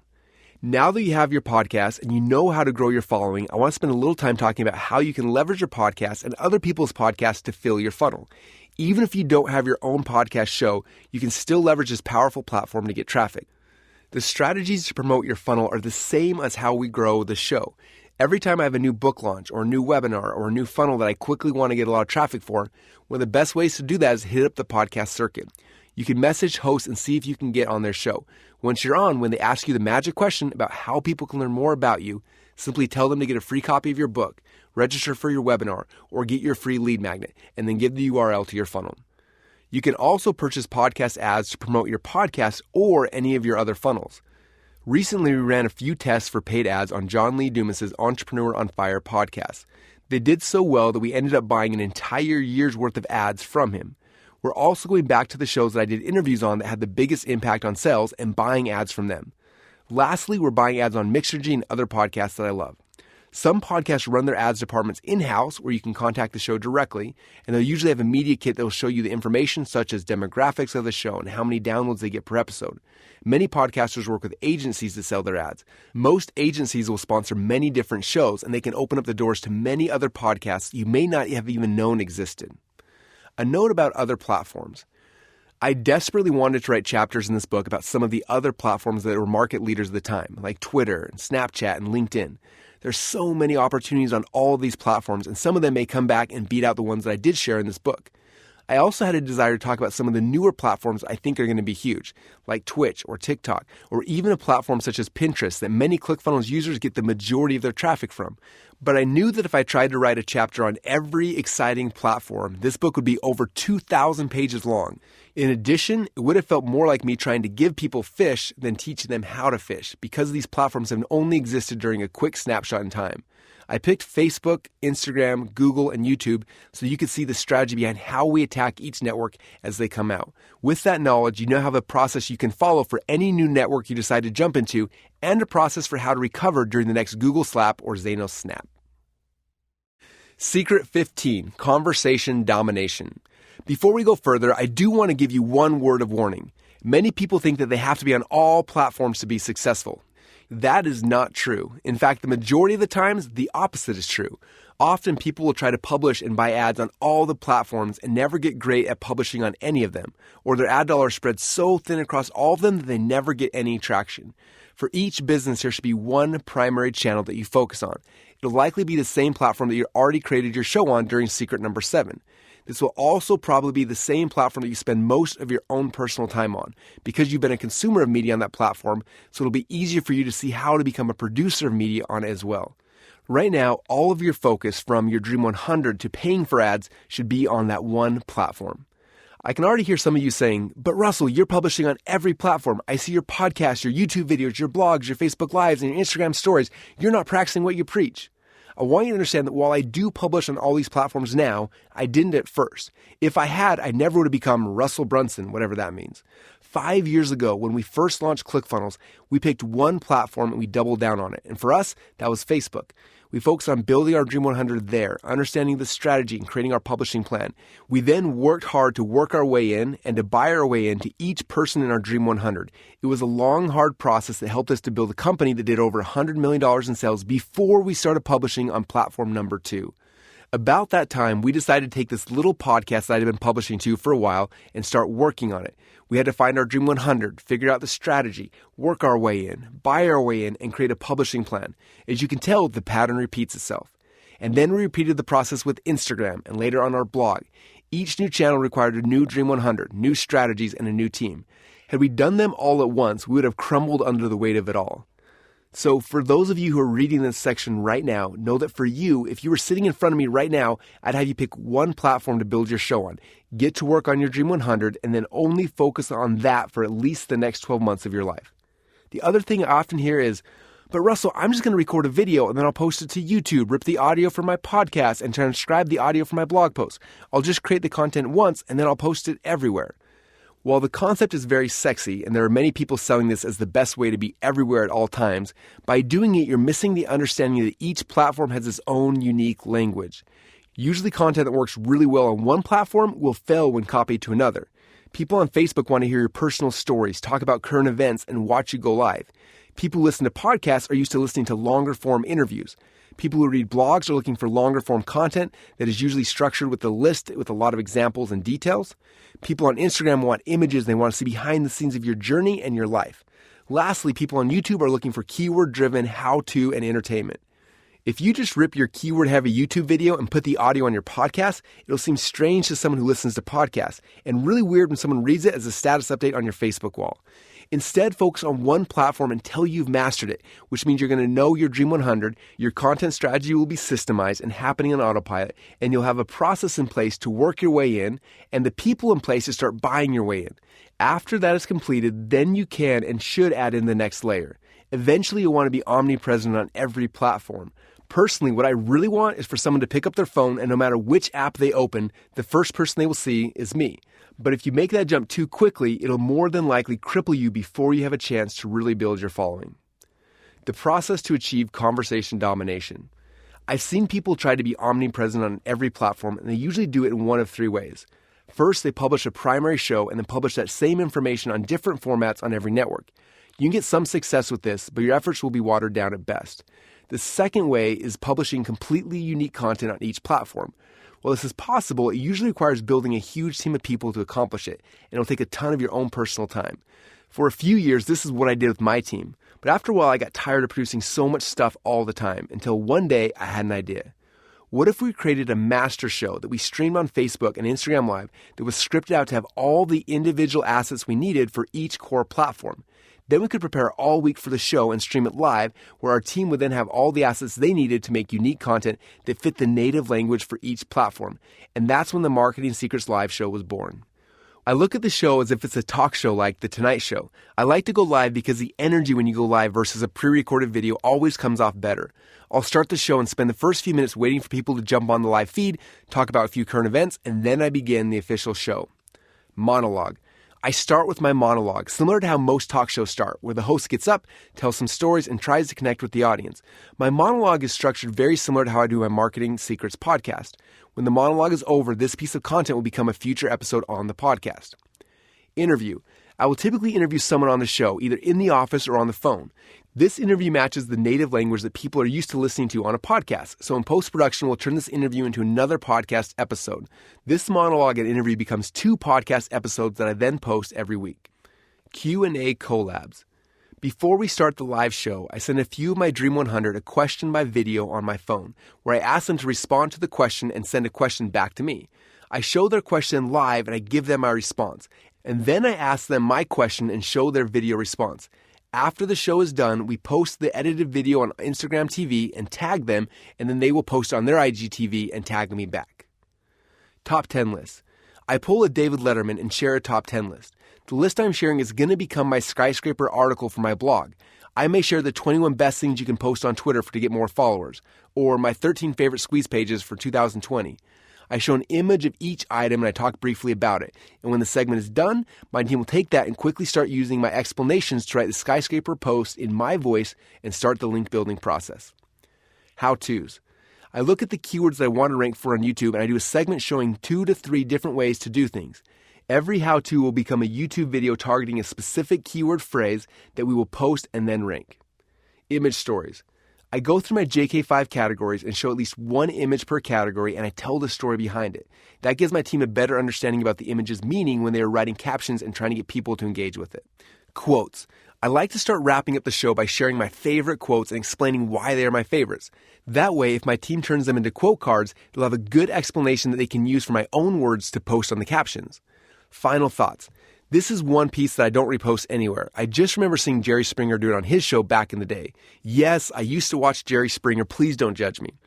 And it was the thing that would get me to watch the full show. I want to keep something very special for our live viewers to keep them engaged till the end.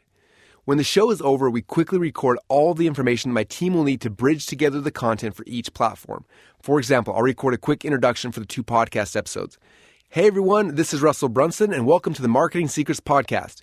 In this episode, I'm going to interview blank about blank. Be sure to listen to the end to find out his #1 secret about blank.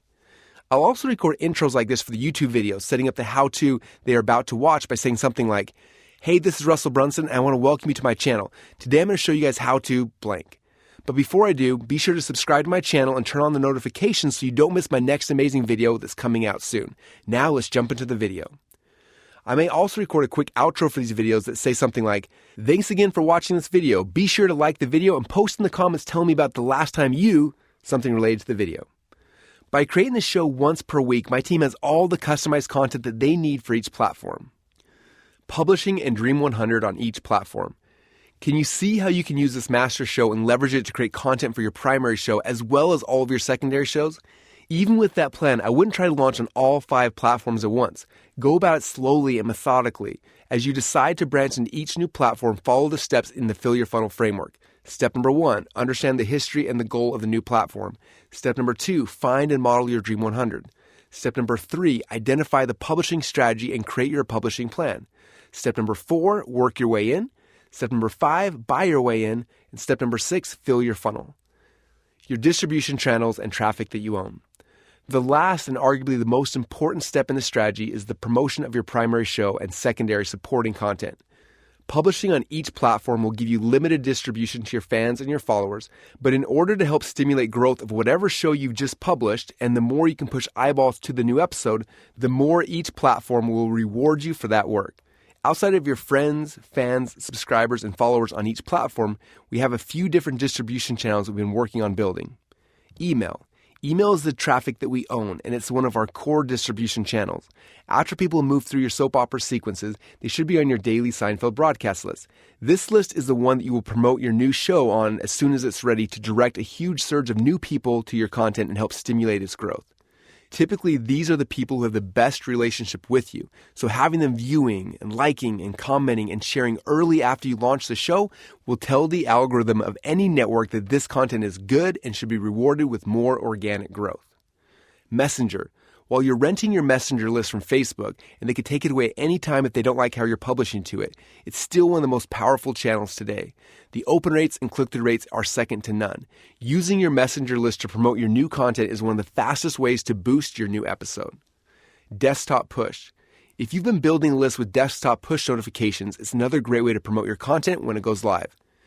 Make sure the part of your content strategy is to use your own distribution channels to promote your content on each platform as they go live.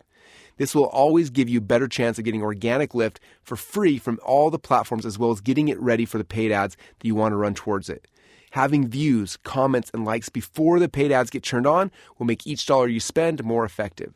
Here's a breakdown of how we run our Conversation Domination publishing plan that allows us to be in front of everyone on each channel they subscribe to.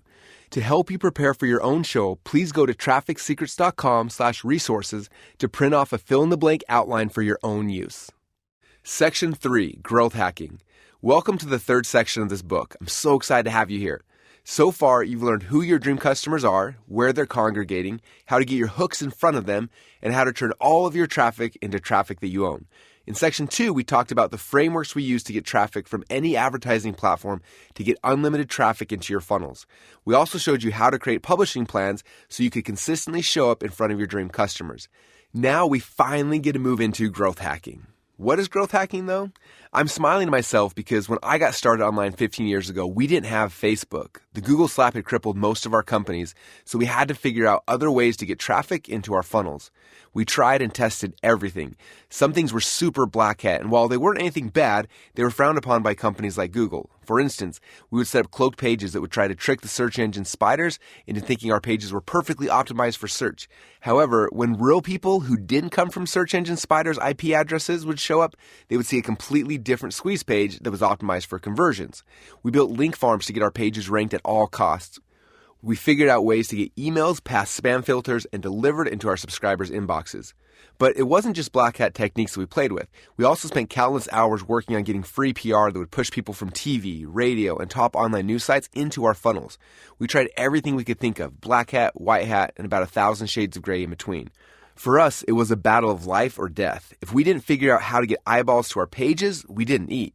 All the tricks and the hacks that we tried were looked down by real businesses. Some called us spammers, while others were harsher and called us scammers. We didn't know what to call it, so we just called it internet marketing. Those were the days that I'll never forget. It was the wild, wild west, and we were there early, way before our time. I played on this playground for almost a decade before what we did was considered cool. When I first heard the term growth hacking, some writers had published articles talking about some of the fast growth startup companies like Dropbox, Uber, PayPal, and Airbnb. Once people shared their amazing growth hacking techniques for quickly growing their companies, I started to laugh out loud. Every hack they shared was a basic technique that we'd been doing for over a decade. Many of these hacks were the same things that others used to shame us for, but now they had become cool.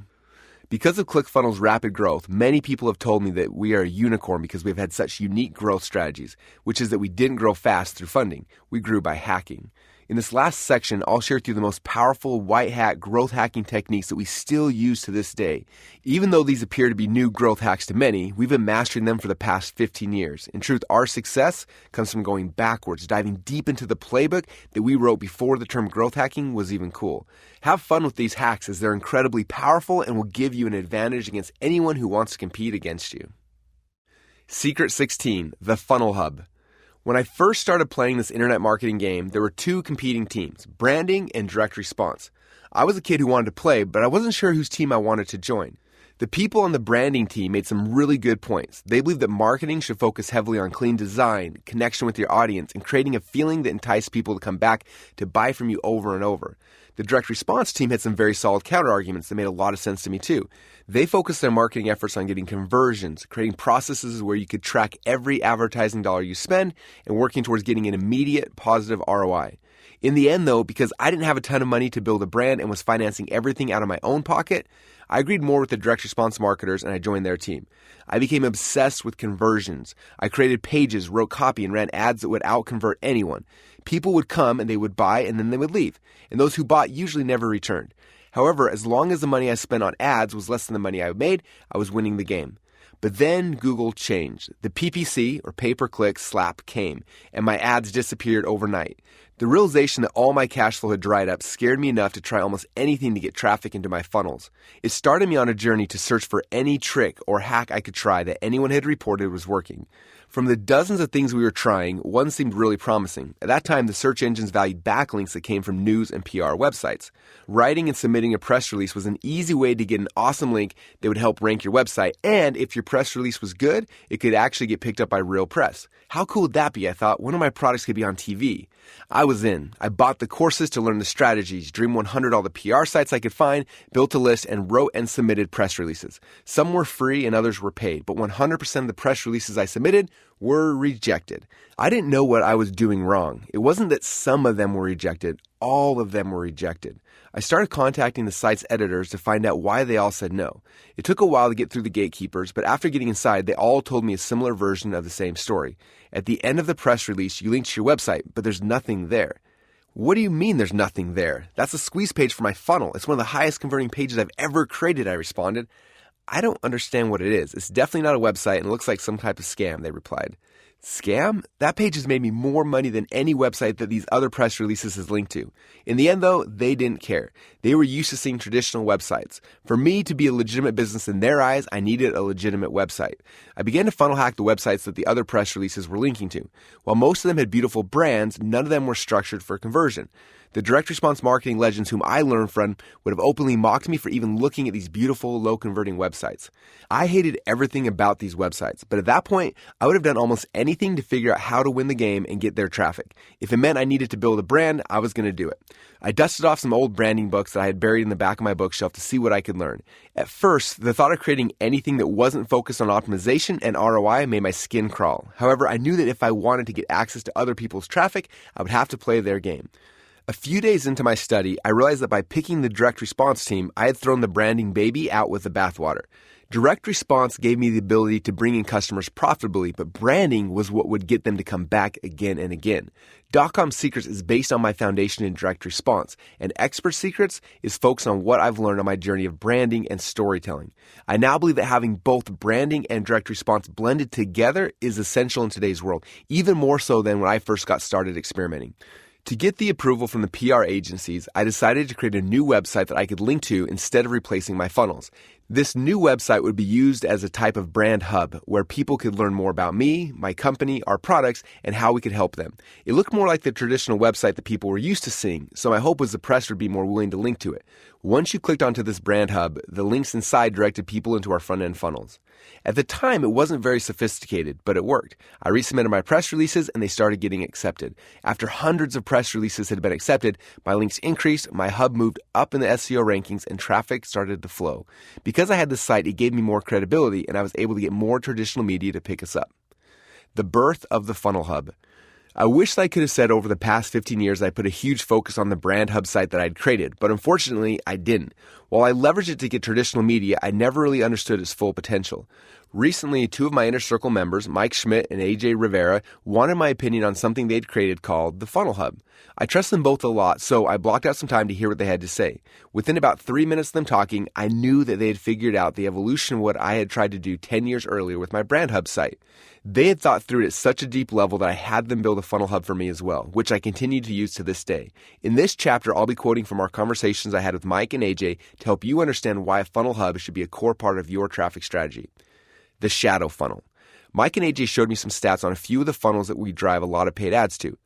He had talked to my traffic team previously, so he had an idea about how much money we were spending. Between these 4 funnels, you guys are spending $485,927 last month alone in ads on Facebook, Google, YouTube, and Instagram to sell your products, they stated. Yes, and we were profitable on every one of those dollars. All 4 of those funnels broke even immediately, and we usually pull a profit. So technically, it didn't cost me $485,000. I made money and got a ton of new customers into my value ladder. We know, they said, you're the king of funnels. We're not here to talk to you about that. We're actually here to talk to you about the shadow sales funnel. The $485,000 you spent sending people to your core funnels created a huge shadow funnel that you're not monetizing. In fact, many of your competitors are building their companies on the back of your hard work, and it's not costing them anything. Wait, what? I'm so confused. What's a shadow funnel? The shadow funnel is the traffic that's created in the wake of all of the traffic that you're sending into your funnels. For example, when someone sees an ad for any of your products, you're capturing the percentage of people that buy immediately. However, there's actually a bigger percentage of people who see your ad, and regardless if they click or not, they don't buy. Instead, they might open a tab and search for you on Google. This is the beginning of the shadow funnel. Other times, they might hear a friend talk about you, hear you mention social or traditional media, hear you on a podcast, or hear one of your fans or followers talking about your work. In any case, there are an unlimited number of ways that this earned traffic and paid traffic that you have not immediately converted falls into your shadow funnel. Right now, you're just letting it fall by the wayside and hoping that somehow they'll find their way again to you in the future. I was getting sick to my stomach thinking about how much traffic this might have actually been for me. Mike and AJ continued. First, they'll type in your name, then your company's name, and finally, your product's name. They're looking for ratings and reviews and anything they can find to prove your credibility. They'll visit your blogs and your social media accounts, including your Facebook, Instagram, and Twitter profiles. They'll join your lists, read your email, and listen to your podcast. From this research, they'll start to form an opinion of your company. At this point, the ad that started them on this journey is long gone, and when they're ready to move forward towards your value ladder, they'll actively search for information on where to start. Then they showed me the number 251,680. What's this, I ask? That's how many people worldwide in the past 12 months have searched for Russell Brunson, they said. That's the shadow funnel, and that's just your name. That doesn't include your company or product names, and as you continue to get more momentum, your shadow funnel will grow. Many people try to rank for their dream keywords, but they typically forget about their branded names. When they search for your name, they land on a random page or funnels, and you have no control over this user's experience. They might land on a page that's in the middle of your value ladder, and they won't be ready for it. Or even worse, they might see pages from your competitors trying to leverage the hard work and the money that you've been spending. You need to take control of the shadow funnels you've created and control what people are finding when they search. Your funnel hub. After Mike and AJ scared me with their shadow funnel discussion, they started talking to me more about the funnel hub. From the outside, they said, it looks kind of like a website, but the strategy is completely different. Its goal is to organize all of the funnels and offers in your value ladder in one place. When people start searching for you, it'll let you control what they find when they search. Inevitably, it'll help you to send the people up your value ladder. It's a central hub that organizes all of your funnels and offers and gives you the look and the feel of a more traditional website to help build your credibility and magnify your authority. They probably could tell I was loving everything they said because at that point they smiled. You know what else? In Expert Secrets, you told us to create a lot of things as we were designing our tribe. Things like, who is your attractive character? What is your future-based cause? What's your customer manifesto? What does your value ladder look like? What do you stand for and what do you stand against? We always had those in a Google Doc and we kind of knew what they were, but our followers never knew. The Funnel Hub is the place where we gather all these things together so that people who are looking for us can quickly understand who we are and how we can serve them. Then they said, you're publishing on so many platforms, your blog, podcasts, YouTube channels, Facebook pages, and Instagram accounts. Your Funnel Hub can become your brand stream to organize all of your media in one place. This way, your followers can find all of your published content from all of your platforms in one place. How to create your Funnel Hub. As you can probably tell in this part of the story, I was sold on creating my Funnel Hub. You can see my active Funnel Hub at marketingsecrets.com. I now build a Funnel Hub for each core company that I create.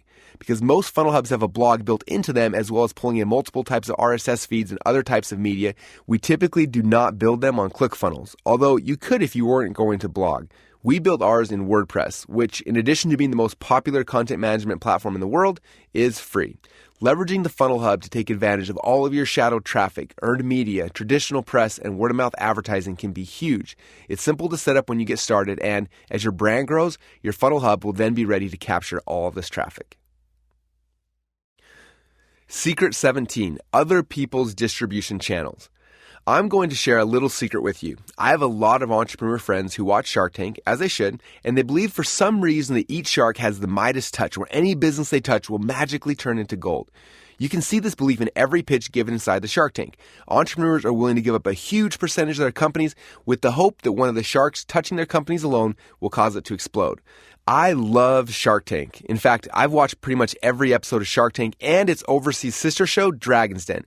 Yes, I've watched all the Canadian and UK versions as well. I even ripped copies of Japan's version, The Tigers of Money, but I couldn't understand a word anyone said. Regardless, I'm a shark, dragon, and tiger nerd, and I watch closely the types of deals that each shark takes. For this example, I'm going to focus on the US version of Shark Tank and some of the sharks you're probably more familiar with. Damon John, he built up the famous brand FUBU and spent his youth building a distribution channel to sell clothing and other similar items to retail. Lori Grenier, she's created over 700 retail products and built up a distribution channel to sell products on TV through QVC as well as infomercials. She's also built strong distribution channels with most major retailers. Mark Cuban, he built up and sold Broadcast.com for $5.6 billion.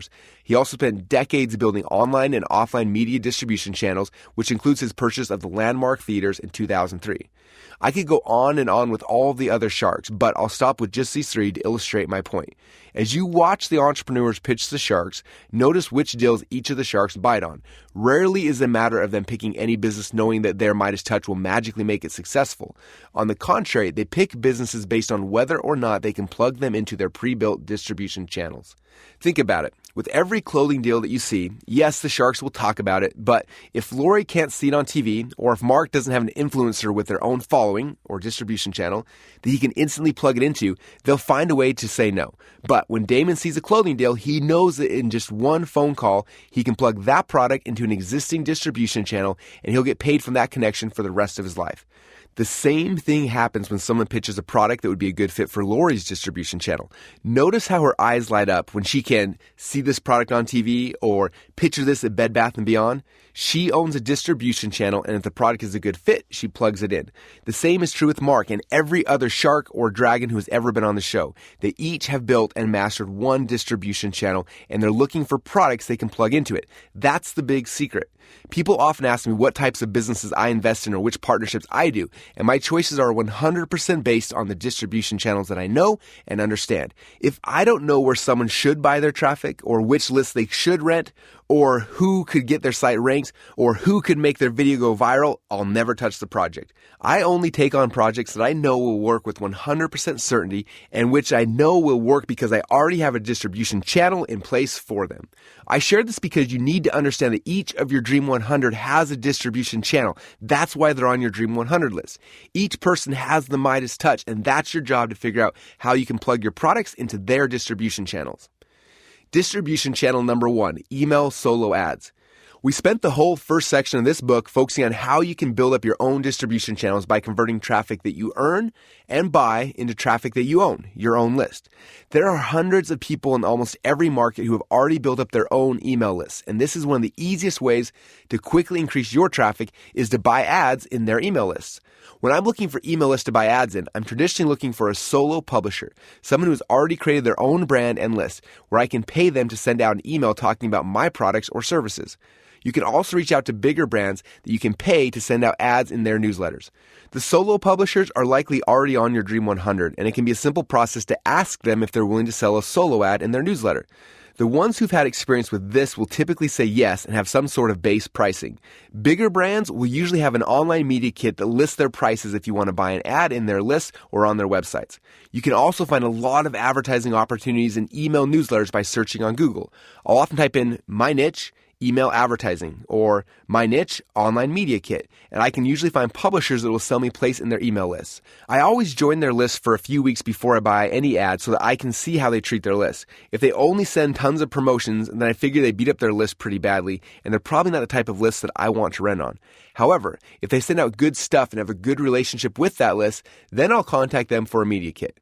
Not all clicks are created equal. Fewer clicks from a newsletter where someone has a good relationship with the publisher will always be better than more clicks from someone who's built a bad relationship with their audience. I wish I could give you a set pricing that you'll typically pay, but it almost always ends up in a negotiation. So keep in mind that the rates are usually negotiable. They say suckers pay rate card, and I tend to believe this is true. Publishers will usually try to have you pay based on how many people are on their list because the larger number serves them. But I would prefer to pay based on how many clicks their email typically gets. To find out that number, I'll usually ask to see a report of the last 5 to 10 emails that they sent out and how many clicks each email got. Then I reverse engineer the process by saying to myself, if I were to get that many clicks, then based on my normal landing page conversion rates, I should make X amount of money. This process helps me to know approximately how much I'm willing to spend to pay for that ad, and I try to negotiate towards that number.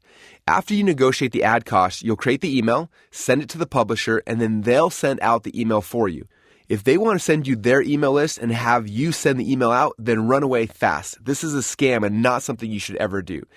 They should be emailing their list from their servers with your creative that you gave them. I like to have the email come from the publisher endorsing the landing page that I want to send the reader to. The best part about email ads is you get results really fast. When someone sends the email, you'll get the majority of all of your clicks within 12 hours, the rest of your clicks within 36 to 48 hours, and then the clicks usually stop. I like to use email campaigns to test landing pages because I can run split tests really fast. The worst part about email ads is you can waste a lot of money fast if you're not ready. I may spend $5,000 on an email drop where the traffic will all come and go fast, but if I spend that same $5,000 on Facebook, I may be able to run traffic more slowly for a few weeks. So be aware of that as you're running email ads. Lastly, solo publishers will often try to sell you sponsorship ads, which are smaller ads embedded inside their emails. I'm not a huge fan of these, and I've actually had a really hard time getting them to be profitable. For me, if I can't buy a solo ad, meaning the entire email is my message, then I usually won't do it. Distribution channels number 2 and number 3, Facebook Messenger and desktop push. As of today, I don't know many people selling ads in their Messenger list, but I do think that this market will start to grow. Usually the messages that are sent through Messenger need to be a little more stealthy because Facebook doesn't like you sending out straight promotions. Because Messenger doesn't allow you to send blatant promotions to your subscribers, the open and the click-through rates are second to none. I recommend finding people in your Dream 100 who are actively building a Messenger list and asking them if you can buy ads to their list. The same is true with desktop push notifications. This is the newer type list that is getting a lot of traction right now. We're starting to build up Dream 100 lists of people in our market who are building up these lists so that we can purchase broadcasts from them.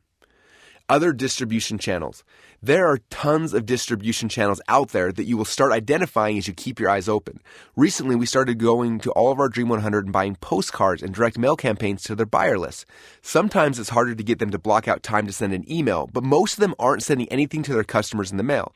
We've been setting up deals with them where they'll send their customers' shipping addresses to a secure mailing house so that we never actually get access to their addresses, while we send a pre-approved mailing piece to that mailing house. The mailing house will then print our letter or postcard and then send it to the customer list of our partners. Some of my friends have built a big text message list, so we're buying text blasts from them. Others run big Facebook groups, so we're buying a post or sponsored post in their groups. Others have big groups in LinkedIn, so we're paying the group owners to send messages to their followers for us. And still others have large forums, so we're buying promotions to their customers' user base and banner ads on their sites. Most of the blogs in our market sell ads on their sites. Some have big Google AdSense blocks, and we'll test ads initially using GDN to see if the ads convert well. If they do, I'll go directly to the blog or the website owners and try to pay them to replace that AdSense block with my banner ads. I've even paid people for their website exit pops so I can tap into the traffic that's leaving their websites.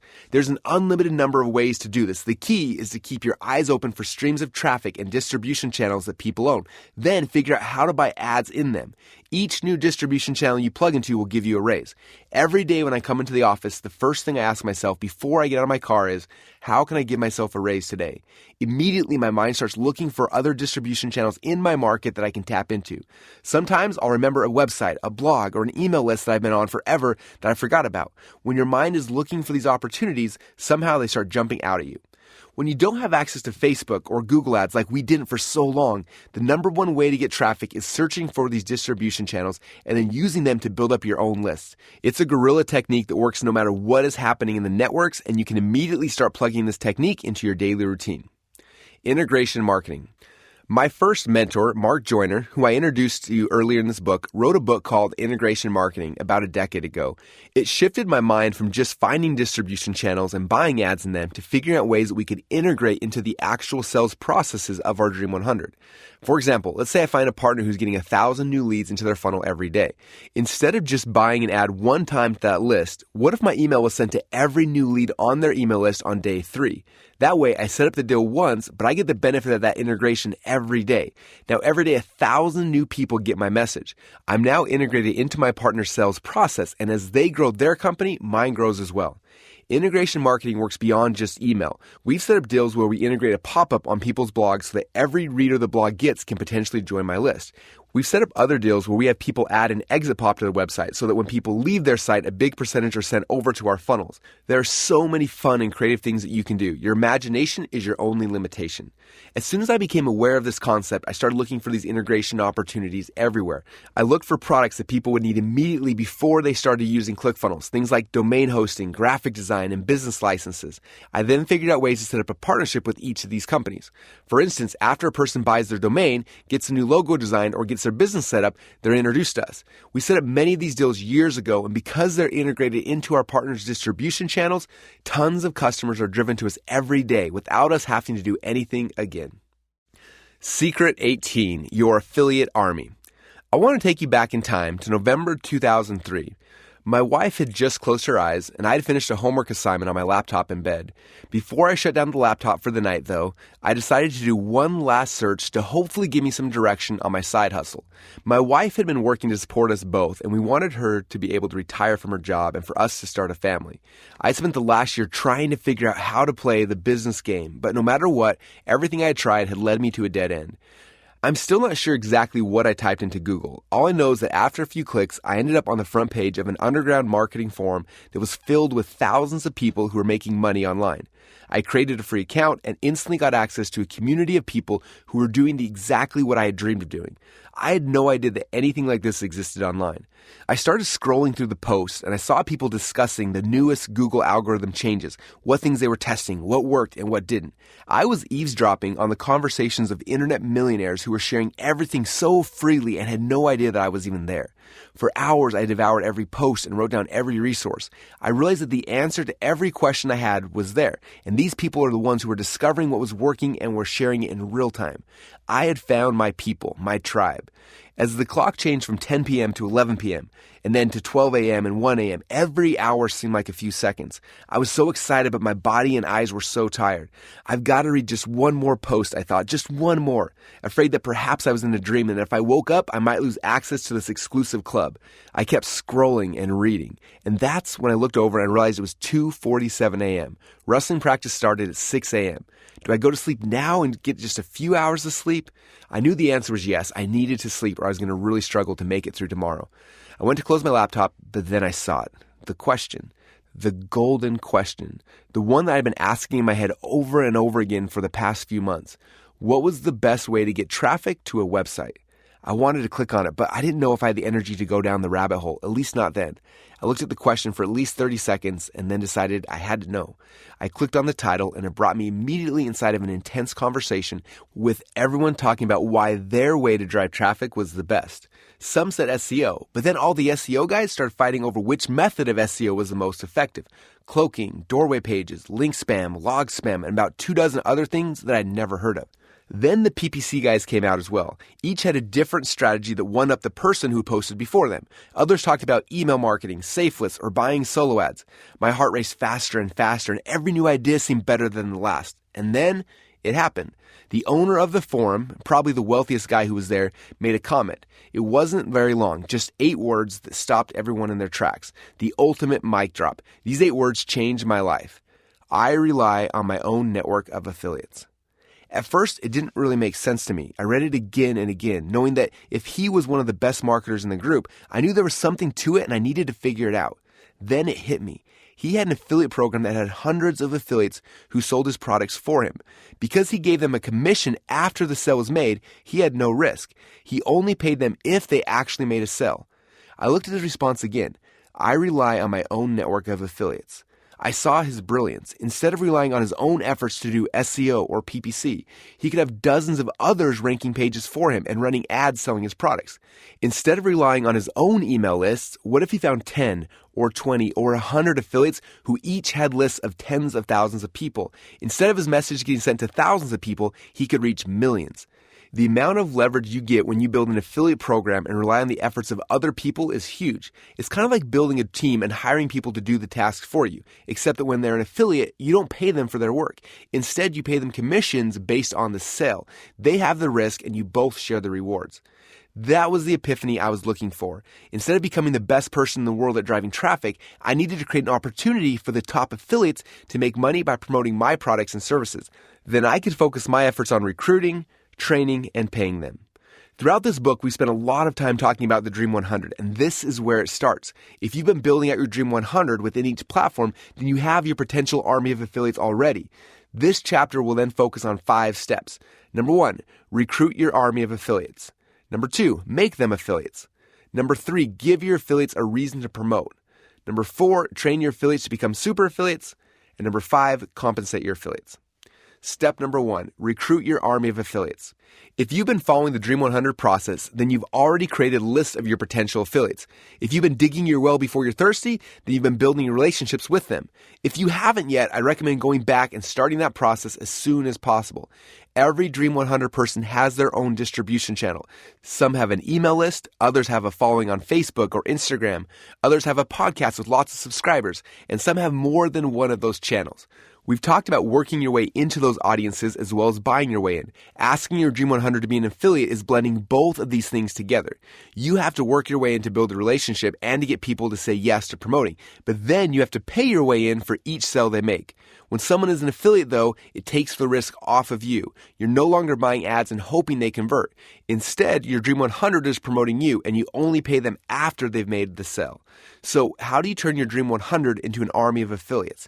The first thing you have to do is ask them to be an affiliate, even though asking is oftentimes the hardest part.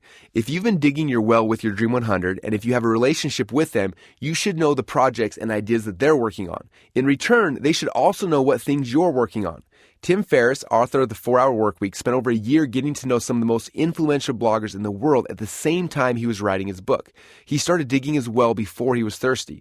When they asked him what he did, he would tell them he was writing a book. After he finished the book and was ready to launch it, he sent out over 1,000 pre-release copies to the bloggers he had met. He also asked them to write reviews of the book on launch day. Most of these people loved his book, so on launch day, a huge percentage of them wrote blog posts about it to their followers. Tim's army of affiliates helped ascend his book into the bestseller status overnight. Every time we have a big launch coming out, we let our affiliates know the launch date and we ask them to block it out on their calendar. In a typical launch, I may ask 100 people to promote. 30 people will usually say yes, yet just 15 or so of them will actually promote. It's just a numbers game, and often it doesn't actually fit into their promotional schedule at the time. Don't take it personally. Just know that the more people you ask, the more likely you'll get the yeses you need to have a good launch. One strategy we often use that was pioneered by Chet Holmes and made famous by Dana Derricks is to send out packages to our Dream 100 telling them about the promotions we have coming up. Each package could be worth thousands, and in some cases, one yes could be worth millions from the right partner. Because of this, we spend a lot of money sending out cool stuff in the mail to recruit affiliates. The key is getting their attention and giving them a reason to promote. As you're recruiting affiliates to sell your product, it is important to understand that there are different types of affiliates, each with different motivations. Some are only concerned by how much money they make and want a high converting funnel, while others are more concerned with whether or not the product is a good fit for their audience.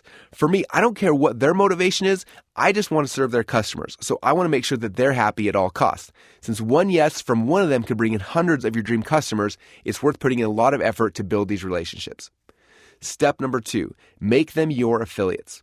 After your Dream 100 has said that they want to be an affiliate, you have to make it official by getting them to join your affiliate program. Inside of ClickFunnels, there's an affiliate platform called Backpack that you can use to add an affiliate program to any funnel inside of your ClickFunnels account. You just need to turn it on for a funnel and it will create pages where your Dream 100 can sign up to become an affiliate. Within the software, it will provide tracking links for your funnel, track their sales, and pay their commissions.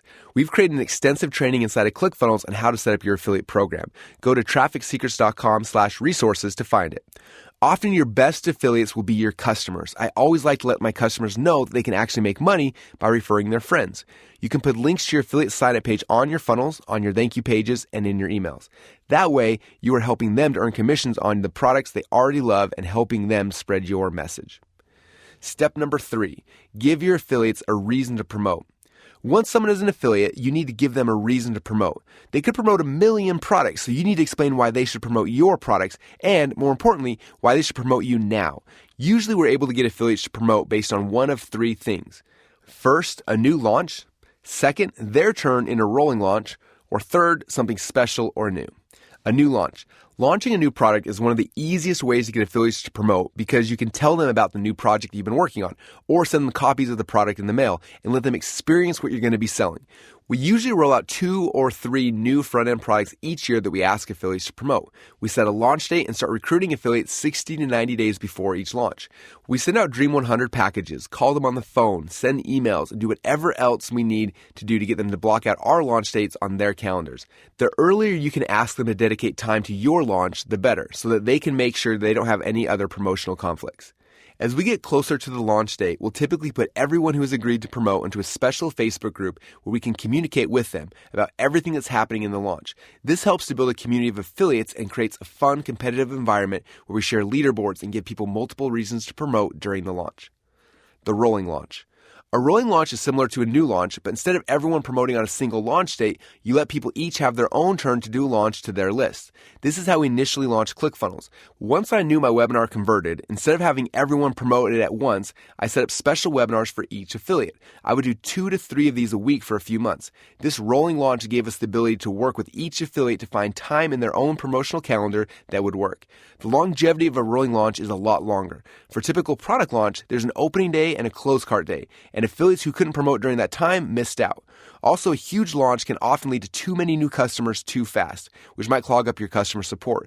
A rolling launch gives you the ability to onboard new customers at a much easier pace. Something special or new. Often I'm recruiting affiliates who don't want to be part of a product launch. They may be SEO marketers, or maybe they're really good at PPC, or they want a higher commission because they're so good. There could be dozens of different reasons, but my goal is to be able to serve their customers. So I'll work with them individually to see what is best for them. I may set up special landing pages, a different offer, a higher commission, or whatever else they need that will get them a good reason to promote for me. Step number 4, train your affiliates to become super affiliates. As you'll soon find, the better the affiliate is, the lazier they often are, and the worse the affiliate is, the more training they'll need. Both of these became problems for us. New affiliates didn't know what to do or how to promote us, and the good affiliates knew how to do it, but they wouldn't promote us unless we made the process very simple for them. Good affiliates make a lot of money and have a lot of people begging for their attention. In both cases, nothing would happen. To solve this problem, we created an affiliate training center that had 2 goals. First, show new affiliates how to promote our products. We train them how to run ads, track their sales, and more. And second, offer copy and paste ads that our super affiliates could grab and quickly edit. We gave them sample email ads, banner ads, copy for Facebook posts, and more. With Backpack, inside of ClickFunnels, you can create an affiliate center. The affiliate center is one of the most powerful tools you have in your traffic arsenal because it's easy to create an affiliate center for each of your funnels. Step number 5, compensate your affiliates. How much should I pay my affiliates? This is the question I get the most and the one that I get hit with the most resistance towards when I tell people my philosophies. While most people are always asking how little they can pay their affiliates, I want to figure out ways I can pay them the most possible. The more you're able to pay your affiliates, the more likely they are to promote you. They're your commission-based sales team, and affiliates who are good have unlimited opportunities to sell anything they want. They don't need you. You need them. When we first launched ClickFunnels, I noticed that most of the other software companies were paying their affiliates 20 to 30% commission on their sales. We launched immediately with a 40% commission rates for our affiliates, and because of that, we were also able to recruit most of their top affiliates. They stopped promoting the other software products and started promoting ours. At the time, I started watching how many top network marketing programs bought cars for their top recruiters. After reviewing our own affiliate program at ClickFunnels, I realized that if one of our affiliates brought in 100 ClickFunnels members at $100 per month, then 5% of those commissions, or $500, would equal enough to cover the lease payment on our dream car. So we added a bonus in our affiliate program. We would pay any affiliate an extra $500 each month to pay for their dream car if they had more than 100 people signed up under them, and $1,000 per month towards their dream car if they had signed up 200 people. Those few things alone help us to get some of the top affiliates in the world to start promoting us. I didn't want to stop there though. I wanted to figure out how to pay them more. Shortly after we launched the ClickFunnels affiliate program, we started launching new front-end funnels that our affiliates could promote. The first one was the .com Secrets book, where people could pay $7.95 to get a copy of the book, and then we would upsell the audiobook and other related courses. We set it up so that affiliates would earn 50% of all sales that came from the funnel, and when they upgraded to ClickFunnels later, we would also pay them their 40% recurring commission on those sales. We did this for the first 3 weeks of the book launch, and then we started to look at our stats. We noticed that for each person who bought the book, we were making about $20 in sales from the upsells. It was also costing us about $20 to give away the book for free from our own Facebook ads. If you remember, we were okay with that because it's a break-even funnel. And we were okay with us losing money as long as we could push them back into ClickFunnels. Then we had an idea. Instead of paying people a percentage of sales in that book funnel, what if we gave them a flat CPA of $20 for each book they sold? We wouldn't make any money, and in some cases we'd actually lose some money, but it would incentivize our affiliates to promote harder. So that's what we did in the last week of the launch. We paid $20 for every free book our affiliates gave away, and our army of affiliates sold tens of thousands of copies of that book. We broke even, our affiliates got paid, and from that promotion alone, we got thousands of new ClickFunnels members for free. As you can see, there are two core ways you can pay affiliates. The first is to pay out a percentage of the sale, and the second is to pay them a flat CPA for every sale they make. My rule is I try to pay out 50% of the profit I make in my funnel. For instance, if I have a digital product or a course, I assume my fulfillment costs will be about 20% of the sale. So I split the remaining 80% with the affiliate who brought in the sale. So if I'm selling a physical product and my cost of goods sold are 60%, then I only have 40% profit, and I'll split that with the affiliate right down the middle. If I have a front-end funnel, then I'll usually give 100% or more to the affiliates to really motivate them to fill the front of my value ladder with my dream customers. There have even been times we paid $80 or more on a free book because we knew that within a few weeks of the sale, we would be profitable. I recommend staying at or below 100% commission on any front-end offer until you've mastered your numbers and know the actual lifetime value of your customers and are okay to float them money for a few months while the customers are going through your follow-up funnels. Building a successful affiliate program has brought us more traffic, leads, and sales than any other marketing technique. If you pay your dues with your Dream 100, recruit them to be an affiliate, treat them well, and always figure out more ways to make them money, they will keep your funnels filled with your dream customers.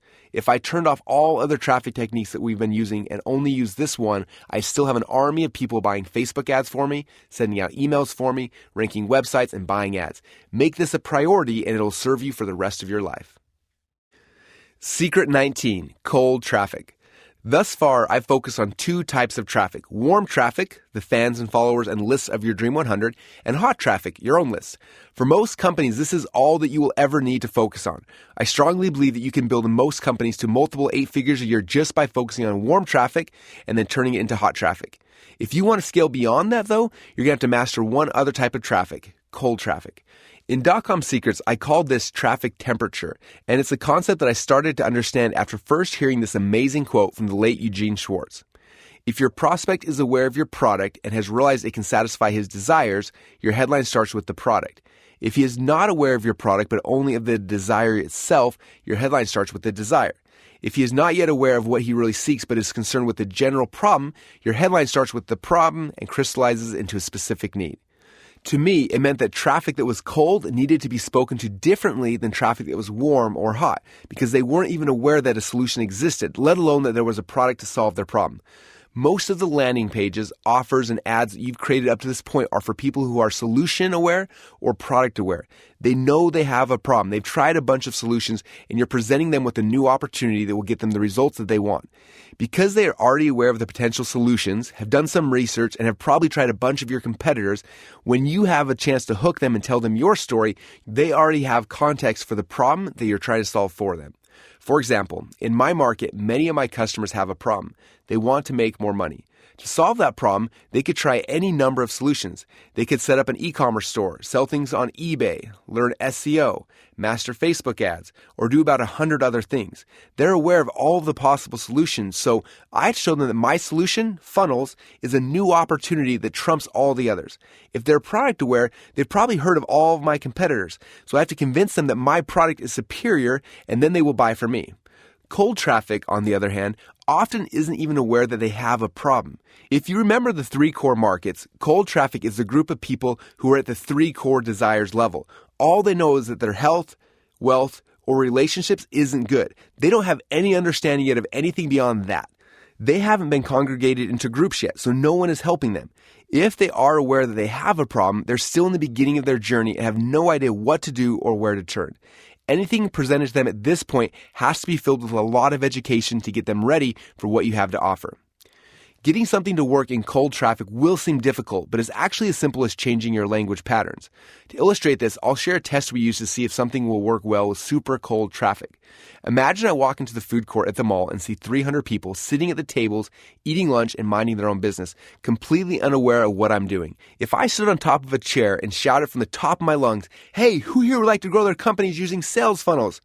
What do you think would happen? You guessed it, they'd probably look at the crazy guy in the chair for a second and instantly go back to eating. Chances are almost no one would raise their hands. If I pulled up that same chair and I changed what I was yelling at the top of my lungs to, "Who here wants to make a money-making website?" I bet half of the food court would raise their hands. Interesting enough, the solution to both of these problems is that they need a funnel. But to the people who are more unaware, my language doesn't make sense to them. The difference in talking to hot warm, and cold traffic is the language that you use. Funnels doesn't make sense to the masses, so I have to change my language to money-making website to match what they would understand. After I have their hands raised, I can educate them on a certain type of website called a funnel, and I can help them to become solution aware. Finally, after they've warmed up, they'll be more willing to make a purchasing decision. If you create a funnel that converts really well to warm traffic, the followers of your Dream 100, and your hot traffic, your own lists, it might not convert well to cold traffic. You see, no matter how much cold traffic you get, you'll probably go broke before you even get a single customer. You have to create a different type of funnel that speaks to where they are and then warms them up. Let me show you how it works. Step number 1, create your cold traffic customer avatar. The first step in this process is to create a new cold traffic customer avatar. This avatar will be similar to your current dream customer avatar, but cold traffic is much earlier in their journey. They are 6 months to a year or more before they became your dream customers. They know they have a pain in the 3 core desires that you serve: health, wealth, or relationships, but they haven't started moving towards a solution yet. These people can become your dream customers, but right now they are only problem aware. They are unhappy because they know there is a problem, but they're not yet aware of the solutions that are possible, and they're definitely not aware of any products that will solve their problems. They only know what the problem is and the results they want. To identify this cold traffic customer avatar for myself, I had to look deep into my own past. For most of you, if you follow the traditional entrepreneurial journey, this avatar will most likely be you 5 to 10 years ago. Think about it. Most entrepreneurs have struggled with the desire for health, wealth, or relationships, and they went on a journey to get themselves out of the pain. During this journey, they fell in love with their own process of change, and they became obsessed with helping others out of the same pain that they once had. This is how most entrepreneurs find their mission.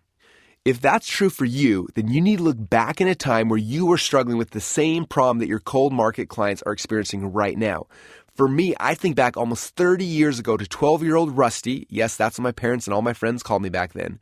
For some reason, as a 12-year-old, I had one desire. I wanted to make money. I'm not sure why. I had a great childhood and nothing was lacking, but for some reason, my core desire was for wealth.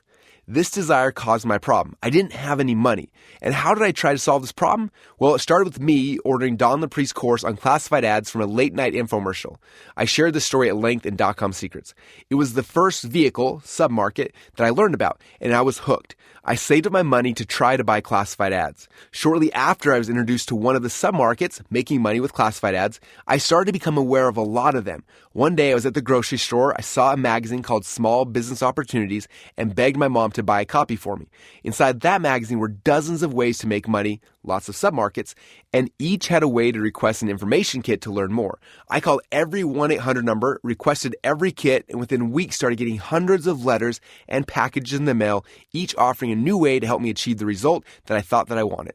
One kit showed me how to get rich selling gold chains at the mall. The next showed me how to get rich painting glow-in-the-dark stars on people's bedroom ceilings. Others showed how to get rich in real estate, the stock markets, or commodity trading. Because I was only aware of my problem, each message pitched me on the potential solutions for my problems. In other words, different ways to make money. Every day when I came home from school, my parents would have a pile of Rusty's junk mail that I would grab and take into my room. I opened every letter, read every sales pitch, and tried to understand which ones would help me get the result that I thought I wanted. Some of the pitches I would just throw away, and others would keep me up at night as I tried to figure out how I could convince my parents to give me enough money to order that opportunity. Still others were so good that I would mow lawns and do chores or anything else possible to get enough money to purchase their information. Later on in life, it would take me a while to remember what it felt like reading all of those sales pitches. But after I put myself back in those moments, my 12-year-old self became my customer avatar for cold traffic.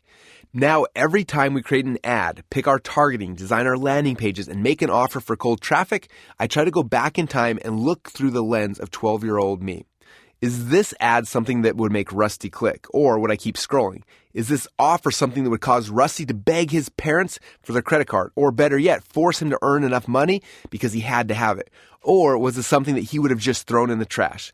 So my question for you is this: what is your version of 12-year-old Rusty? What were the things that would have grabbed your attention at the beginning of your journey? What words and phrases would you have used back then to explain what you're doing now? If I would have seen words like funnel or traffic back then, I would have kept flipping through the magazines. Instead, they had used words that described the problem I had and the results I was trying to get in a way that I understood, and that's why they were successful.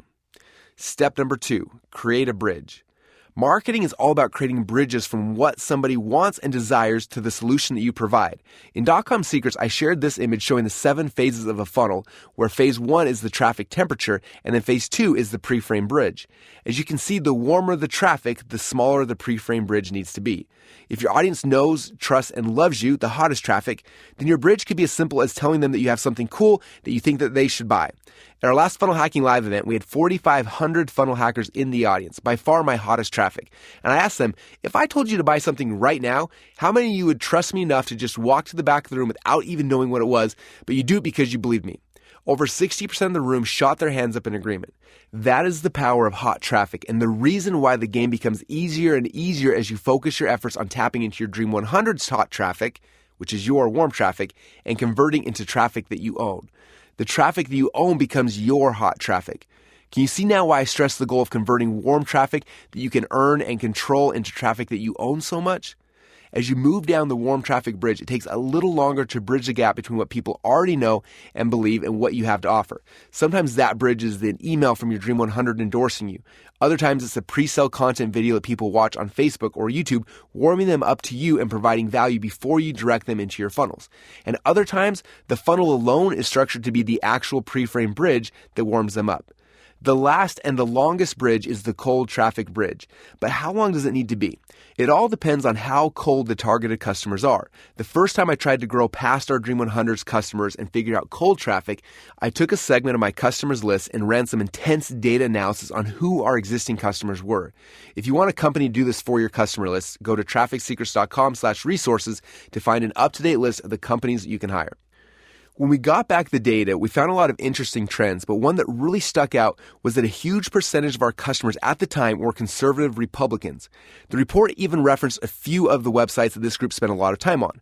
Excited to find a new segment that I'd never targeted, I went to these websites as well as other similar sites and found that most of them had an online media kit that allowed me to buy ads in their email newsletters as well as banner ads on their websites.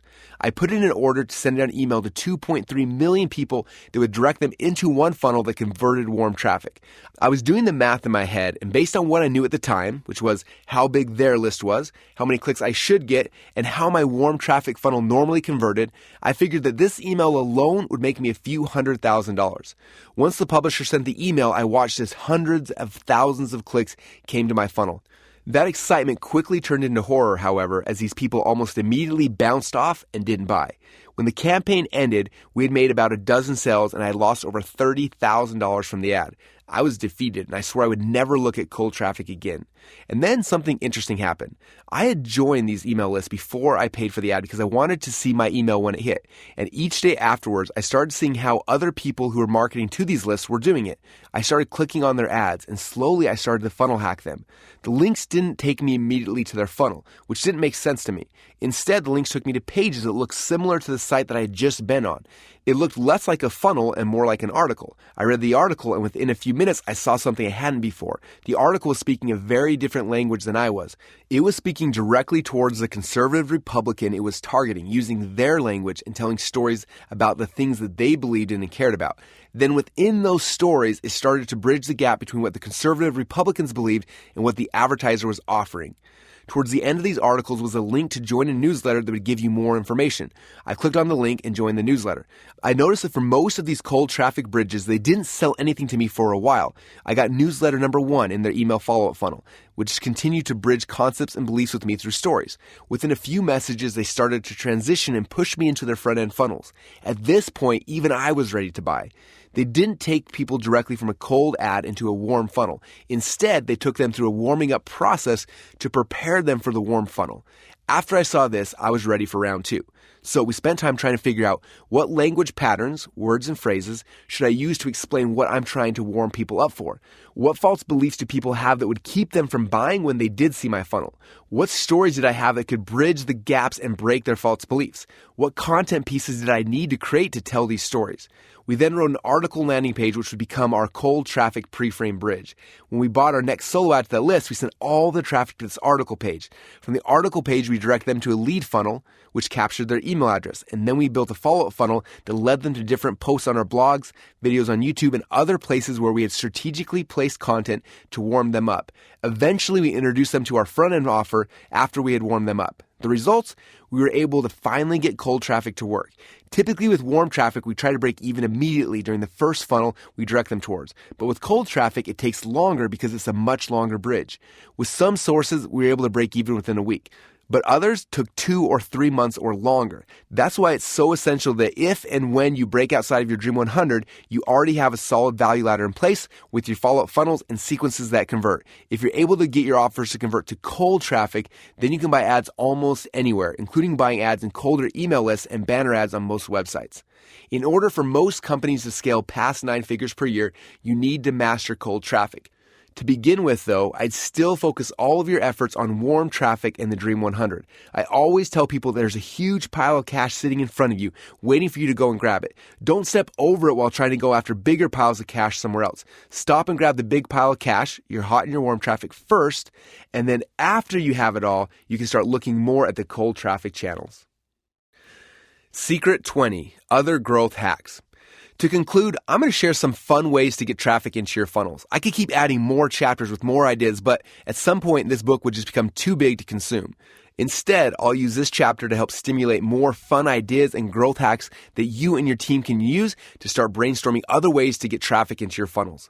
My close friend and fellow early marketing pioneer, Mike Filsaime, pioneered a concept over a decade ago he called butterfly marketing. Basically, he believed that tiny changes in your marketing can produce huge results.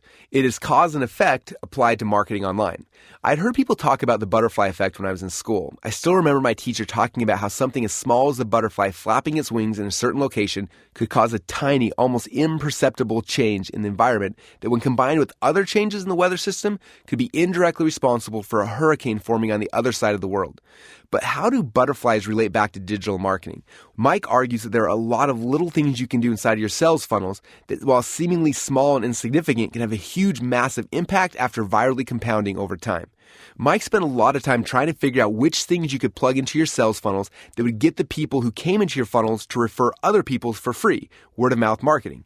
To make something truly viral, you have to get past a referral point that Mark Joyner refers to as the copulation rate, or the rate that your viral growth is growing.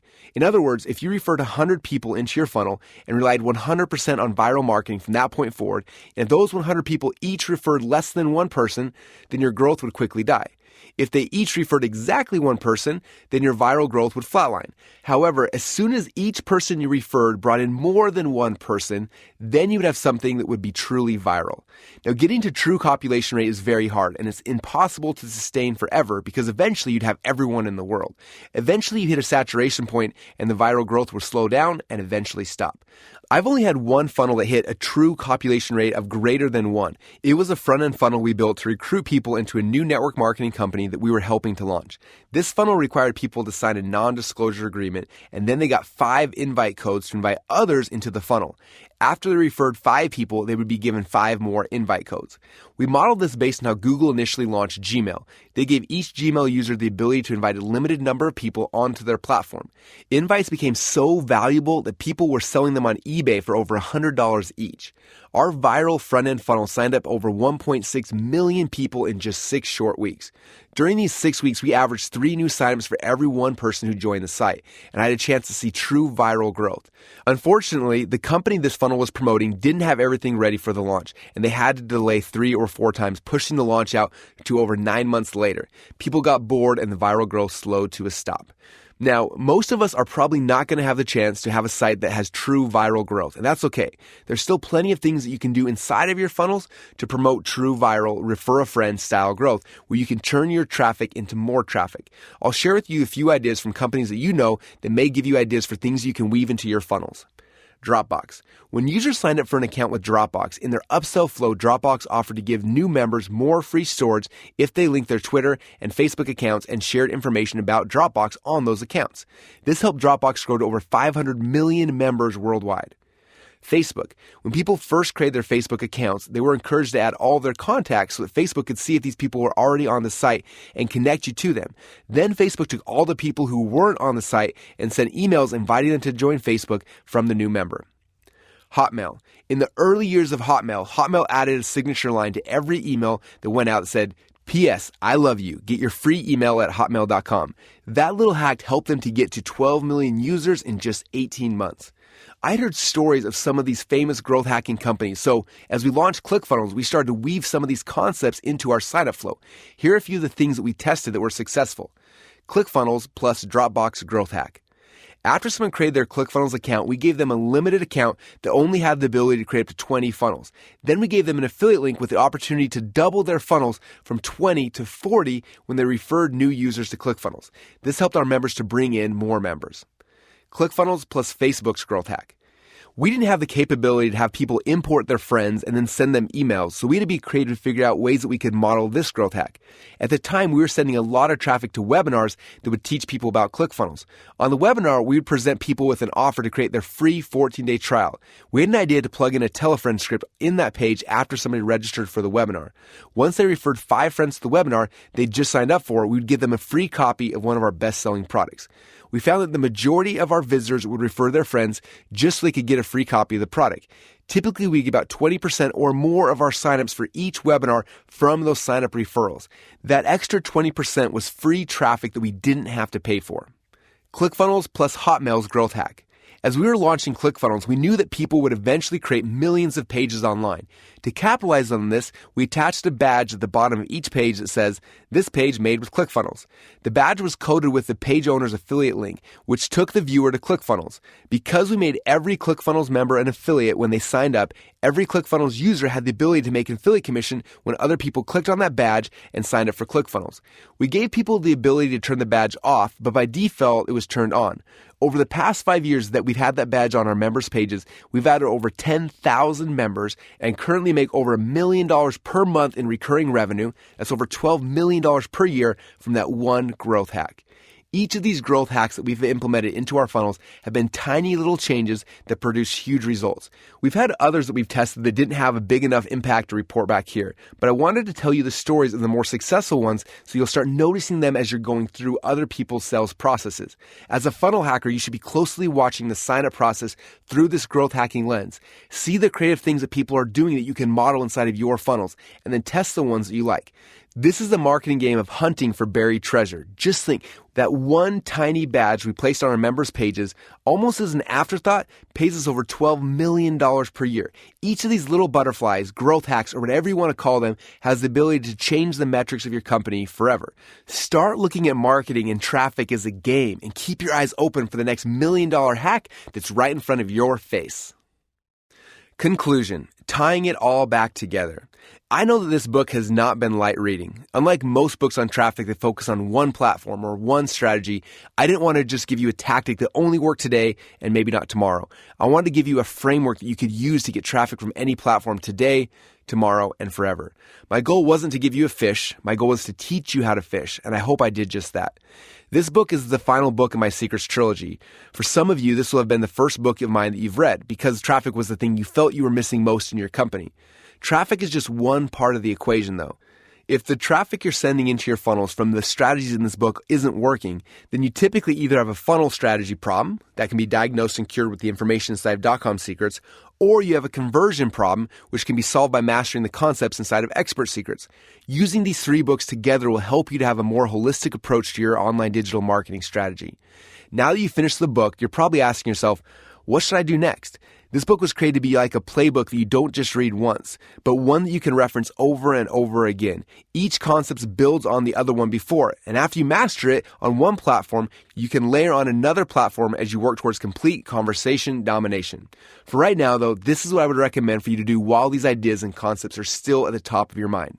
First, decide who you really want to serve. If you really want to fill your funnels with your dream customers, you have to know and understand them better than they understand themselves. Second, pick the platform you want to publish on first. This will probably be the platform that you personally spend the most time on now because you'll understand how to communicate in the unique language of that platform the best. Third, Build your Dream 100 list of the people who are already congregating your dream customers on this platform. Fourth, start digging your well with your Dream 100. Figure out ways to serve them and start working your way in. And fifth, at the same time, learn the tactics of how you can buy your way in on that platform. This is where you should start and focus 100% of your energy until your funnel has hit the 2 comma club, meaning it's made at least $1 million. At that point, layer on a second platform and then a third. With every dollar you make online, reinvest a big percentage of the profits back into advertising. Finally, don't stop. Traffic is the lifeblood of any company, and consistent lead flow is the secret to a healthy business. Every day, look at ways you can give yourself a raise. Ask yourself, how can I get more traffic? Who can I connect with on my Dream 100 today? What new integration opportunities are there? Are there new people whom I can add to my Dream 100? How can I get them to become an affiliate? What can I do to incentivize them to promote? How can I get them to promote more often? All these questions stem from my primary question of, how can I give myself a raise every day? Ask that question and then flip through the pages of .com Secrets, Expert Secrets, and this book to find your answers. These playbooks weren't created based on ideas, but rather on battle-tested principles that I discovered after spending over 15 years in the trenches. These are the ideas that stuck and that work consistently. I hope that you can use these secrets to find more of your dream customers and serve them at your highest level. They are waiting for you to find them so you can change their lives. If you focus on that, your business will become the catalyst of change for people in their lives, and that's the real purpose behind business. Thank you for allowing me to serve you through these pages and this series. It's truly been an honor, and I can't wait to see what you do with the frameworks that you've learned. Come hit me up on any of the social media platforms and say hi, and please share with me how these secrets have changed your life. Thanks, Russell Brunson. P.S. Don't forget, you're just one funnel away. Acknowledgements. It was August 17th, 2004, and I was on a family vacation at a little lake with my young bride. It was at a time before smartphones were created, and the internet hadn't made it to the lake yet. I felt very disconnected from the world. It was really nice. I had just started my little business a few months earlier, and I was still trying to figure out what I was even doing. Curious if anyone had emailed me or tried to buy something for me during this trip, I decided I needed to get online and check my email. Late one afternoon, I took a drive to find somewhere that I could access the internet. I drove around the small town and finally found a library that was about to close. There was a sign outside that said they had access to the internet, so I jumped out of my car and I snuck in a few minutes before they asked everyone to leave. I walked over to one of the computers and I logged in to check my email. As I was waiting for it to load, I started to get nervous, hoping that I hadn't missed anything important. When the inbox loaded, I saw about a dozen new messages. Most were ads, none were from customers, and then I saw one email that stood out. The subject line said, "We did it." And the message was from a guy named John Reese, one of the early internet marketing pioneers that I was following. We did what? I wondered as I opened the email. Inside, the email stated, "We broke the record we set out to accomplish." I wasn't sure what record he was talking about, so I continued to read. We set out a goal to make $1 million in a day with the launch of my new product called Traffic Secrets. We spent the last few months creating this launch campaign, and today it went live. In just 18 short hours, we passed our goal of $1 million in sales. I was shocked. I sat back in my chair and I read that sentence over and over. A man, someone who was just a few years older than me, had made more money in a day than I thought was possible for me to make in a lifetime. If he could do that, then what could I do? What was actually possible? Then I looked at the name of his product, Traffic Secrets. About that same moment, the people at the library asked us to leave because they were closing the doors. After leaving the library and for the rest of the week, all I could hear in my head were the words, Traffic Secrets. If he knows how to get enough traffic to his websites to make $1 million in a day, I had to know his secrets. I knew that traffic was the key that I didn't have yet, and that it was the missing ingredient that I needed in my business if I wanted to be successful. That started a journey that I've been on now for over 15 years to learn how to get traffic, or in other words, people, into my websites and funnels. During this process, I've had the chance to learn from so many people that I could never name them all. People like Mark Joyner, who taught me the power of an email list and the strategies for how to grow them. Chet Holmes, who introduced me to the concept of the Dream 100 that became the framework for how we get traffic today. Dan Kennedy and Jay Abraham, who taught me the foundations of direct response marketing. And, of course, John Reese, who was the first to teach me his traffic secrets on multiple platforms. Since I started this journey, I've had some amazing partners who have taken these ideas and run with them in different departments of our companies. Brent Peters and later Dave Woodward helped to find, recruit, and train our army of affiliates to drive more traffic into our funnels than all other sources combined. John Parks, who jumped in to learn Facebook ads for us a few years ago and eventually built a huge media buying team with people running paid ads for us on Google, YouTube, Pinterest, Twitter, Snapchat, and more, as well as organic traffic on all of the major platforms. They are testing and innovating these strategies on a scale that few people have ever even dreamed of. Each tactic, every strategy came from conversations I had with other amazing entrepreneurs and marketers. It would be impossible to remember where every idea came from, but I've tried throughout this book to give credit to the original person I learned each concept from to the best of my memory. I also want to thank everyone who helped me to write this book. I don't think people would believe the countless hours that go into a project like this until you embark on one yourself. I want to give a special thanks to Joy Anderson, who helped to edit the book, make sure my thoughts and ideas were clear, kept us on schedule, worked with the designers, and helped take this book across the finish line. Thank you for all the extra time you put in to help make this a masterpiece. I have one last special acknowledgement I want to make. During the Expert Secrets book launch, I decided that I was not going to write another book. Literally a few hours later, I got an email from John Reese asking me if I would like to purchase the brand and the domain trafficsecrets.com. My heart jumped, and instantly I knew that this was the final book in the series. It was the last essential set of secrets and frameworks that I needed to arm my entrepreneurs with if they were going to have long-term success with their companies. I quickly told John yes, and a few days later, the domain was in my account and I started to work on this project. I want to thank John for allowing me to keep the Traffic Secrets legacy alive. If he hadn't created a belief in me 15 years ago that all of this was possible, there's no way that I'd be here in this position now sharing these secrets with you. About the author. Russell Brunson started his first online company while he was wrestling in college. Within a year of graduation, he had sold over $1 million of his own products and services from his basement. Over the past 15 years, he's built a following of over 1 million entrepreneurs, sold hundreds of thousands of copies of his books, .com Secrets and Expert Secrets, popularized the concept of sales funnels, and co-founded the software company ClickFunnels, which helps tens of thousands of entrepreneurs quickly get their message out to the marketplace. He lives in Idaho with his family, and you can visit him online at russellbrunson.com.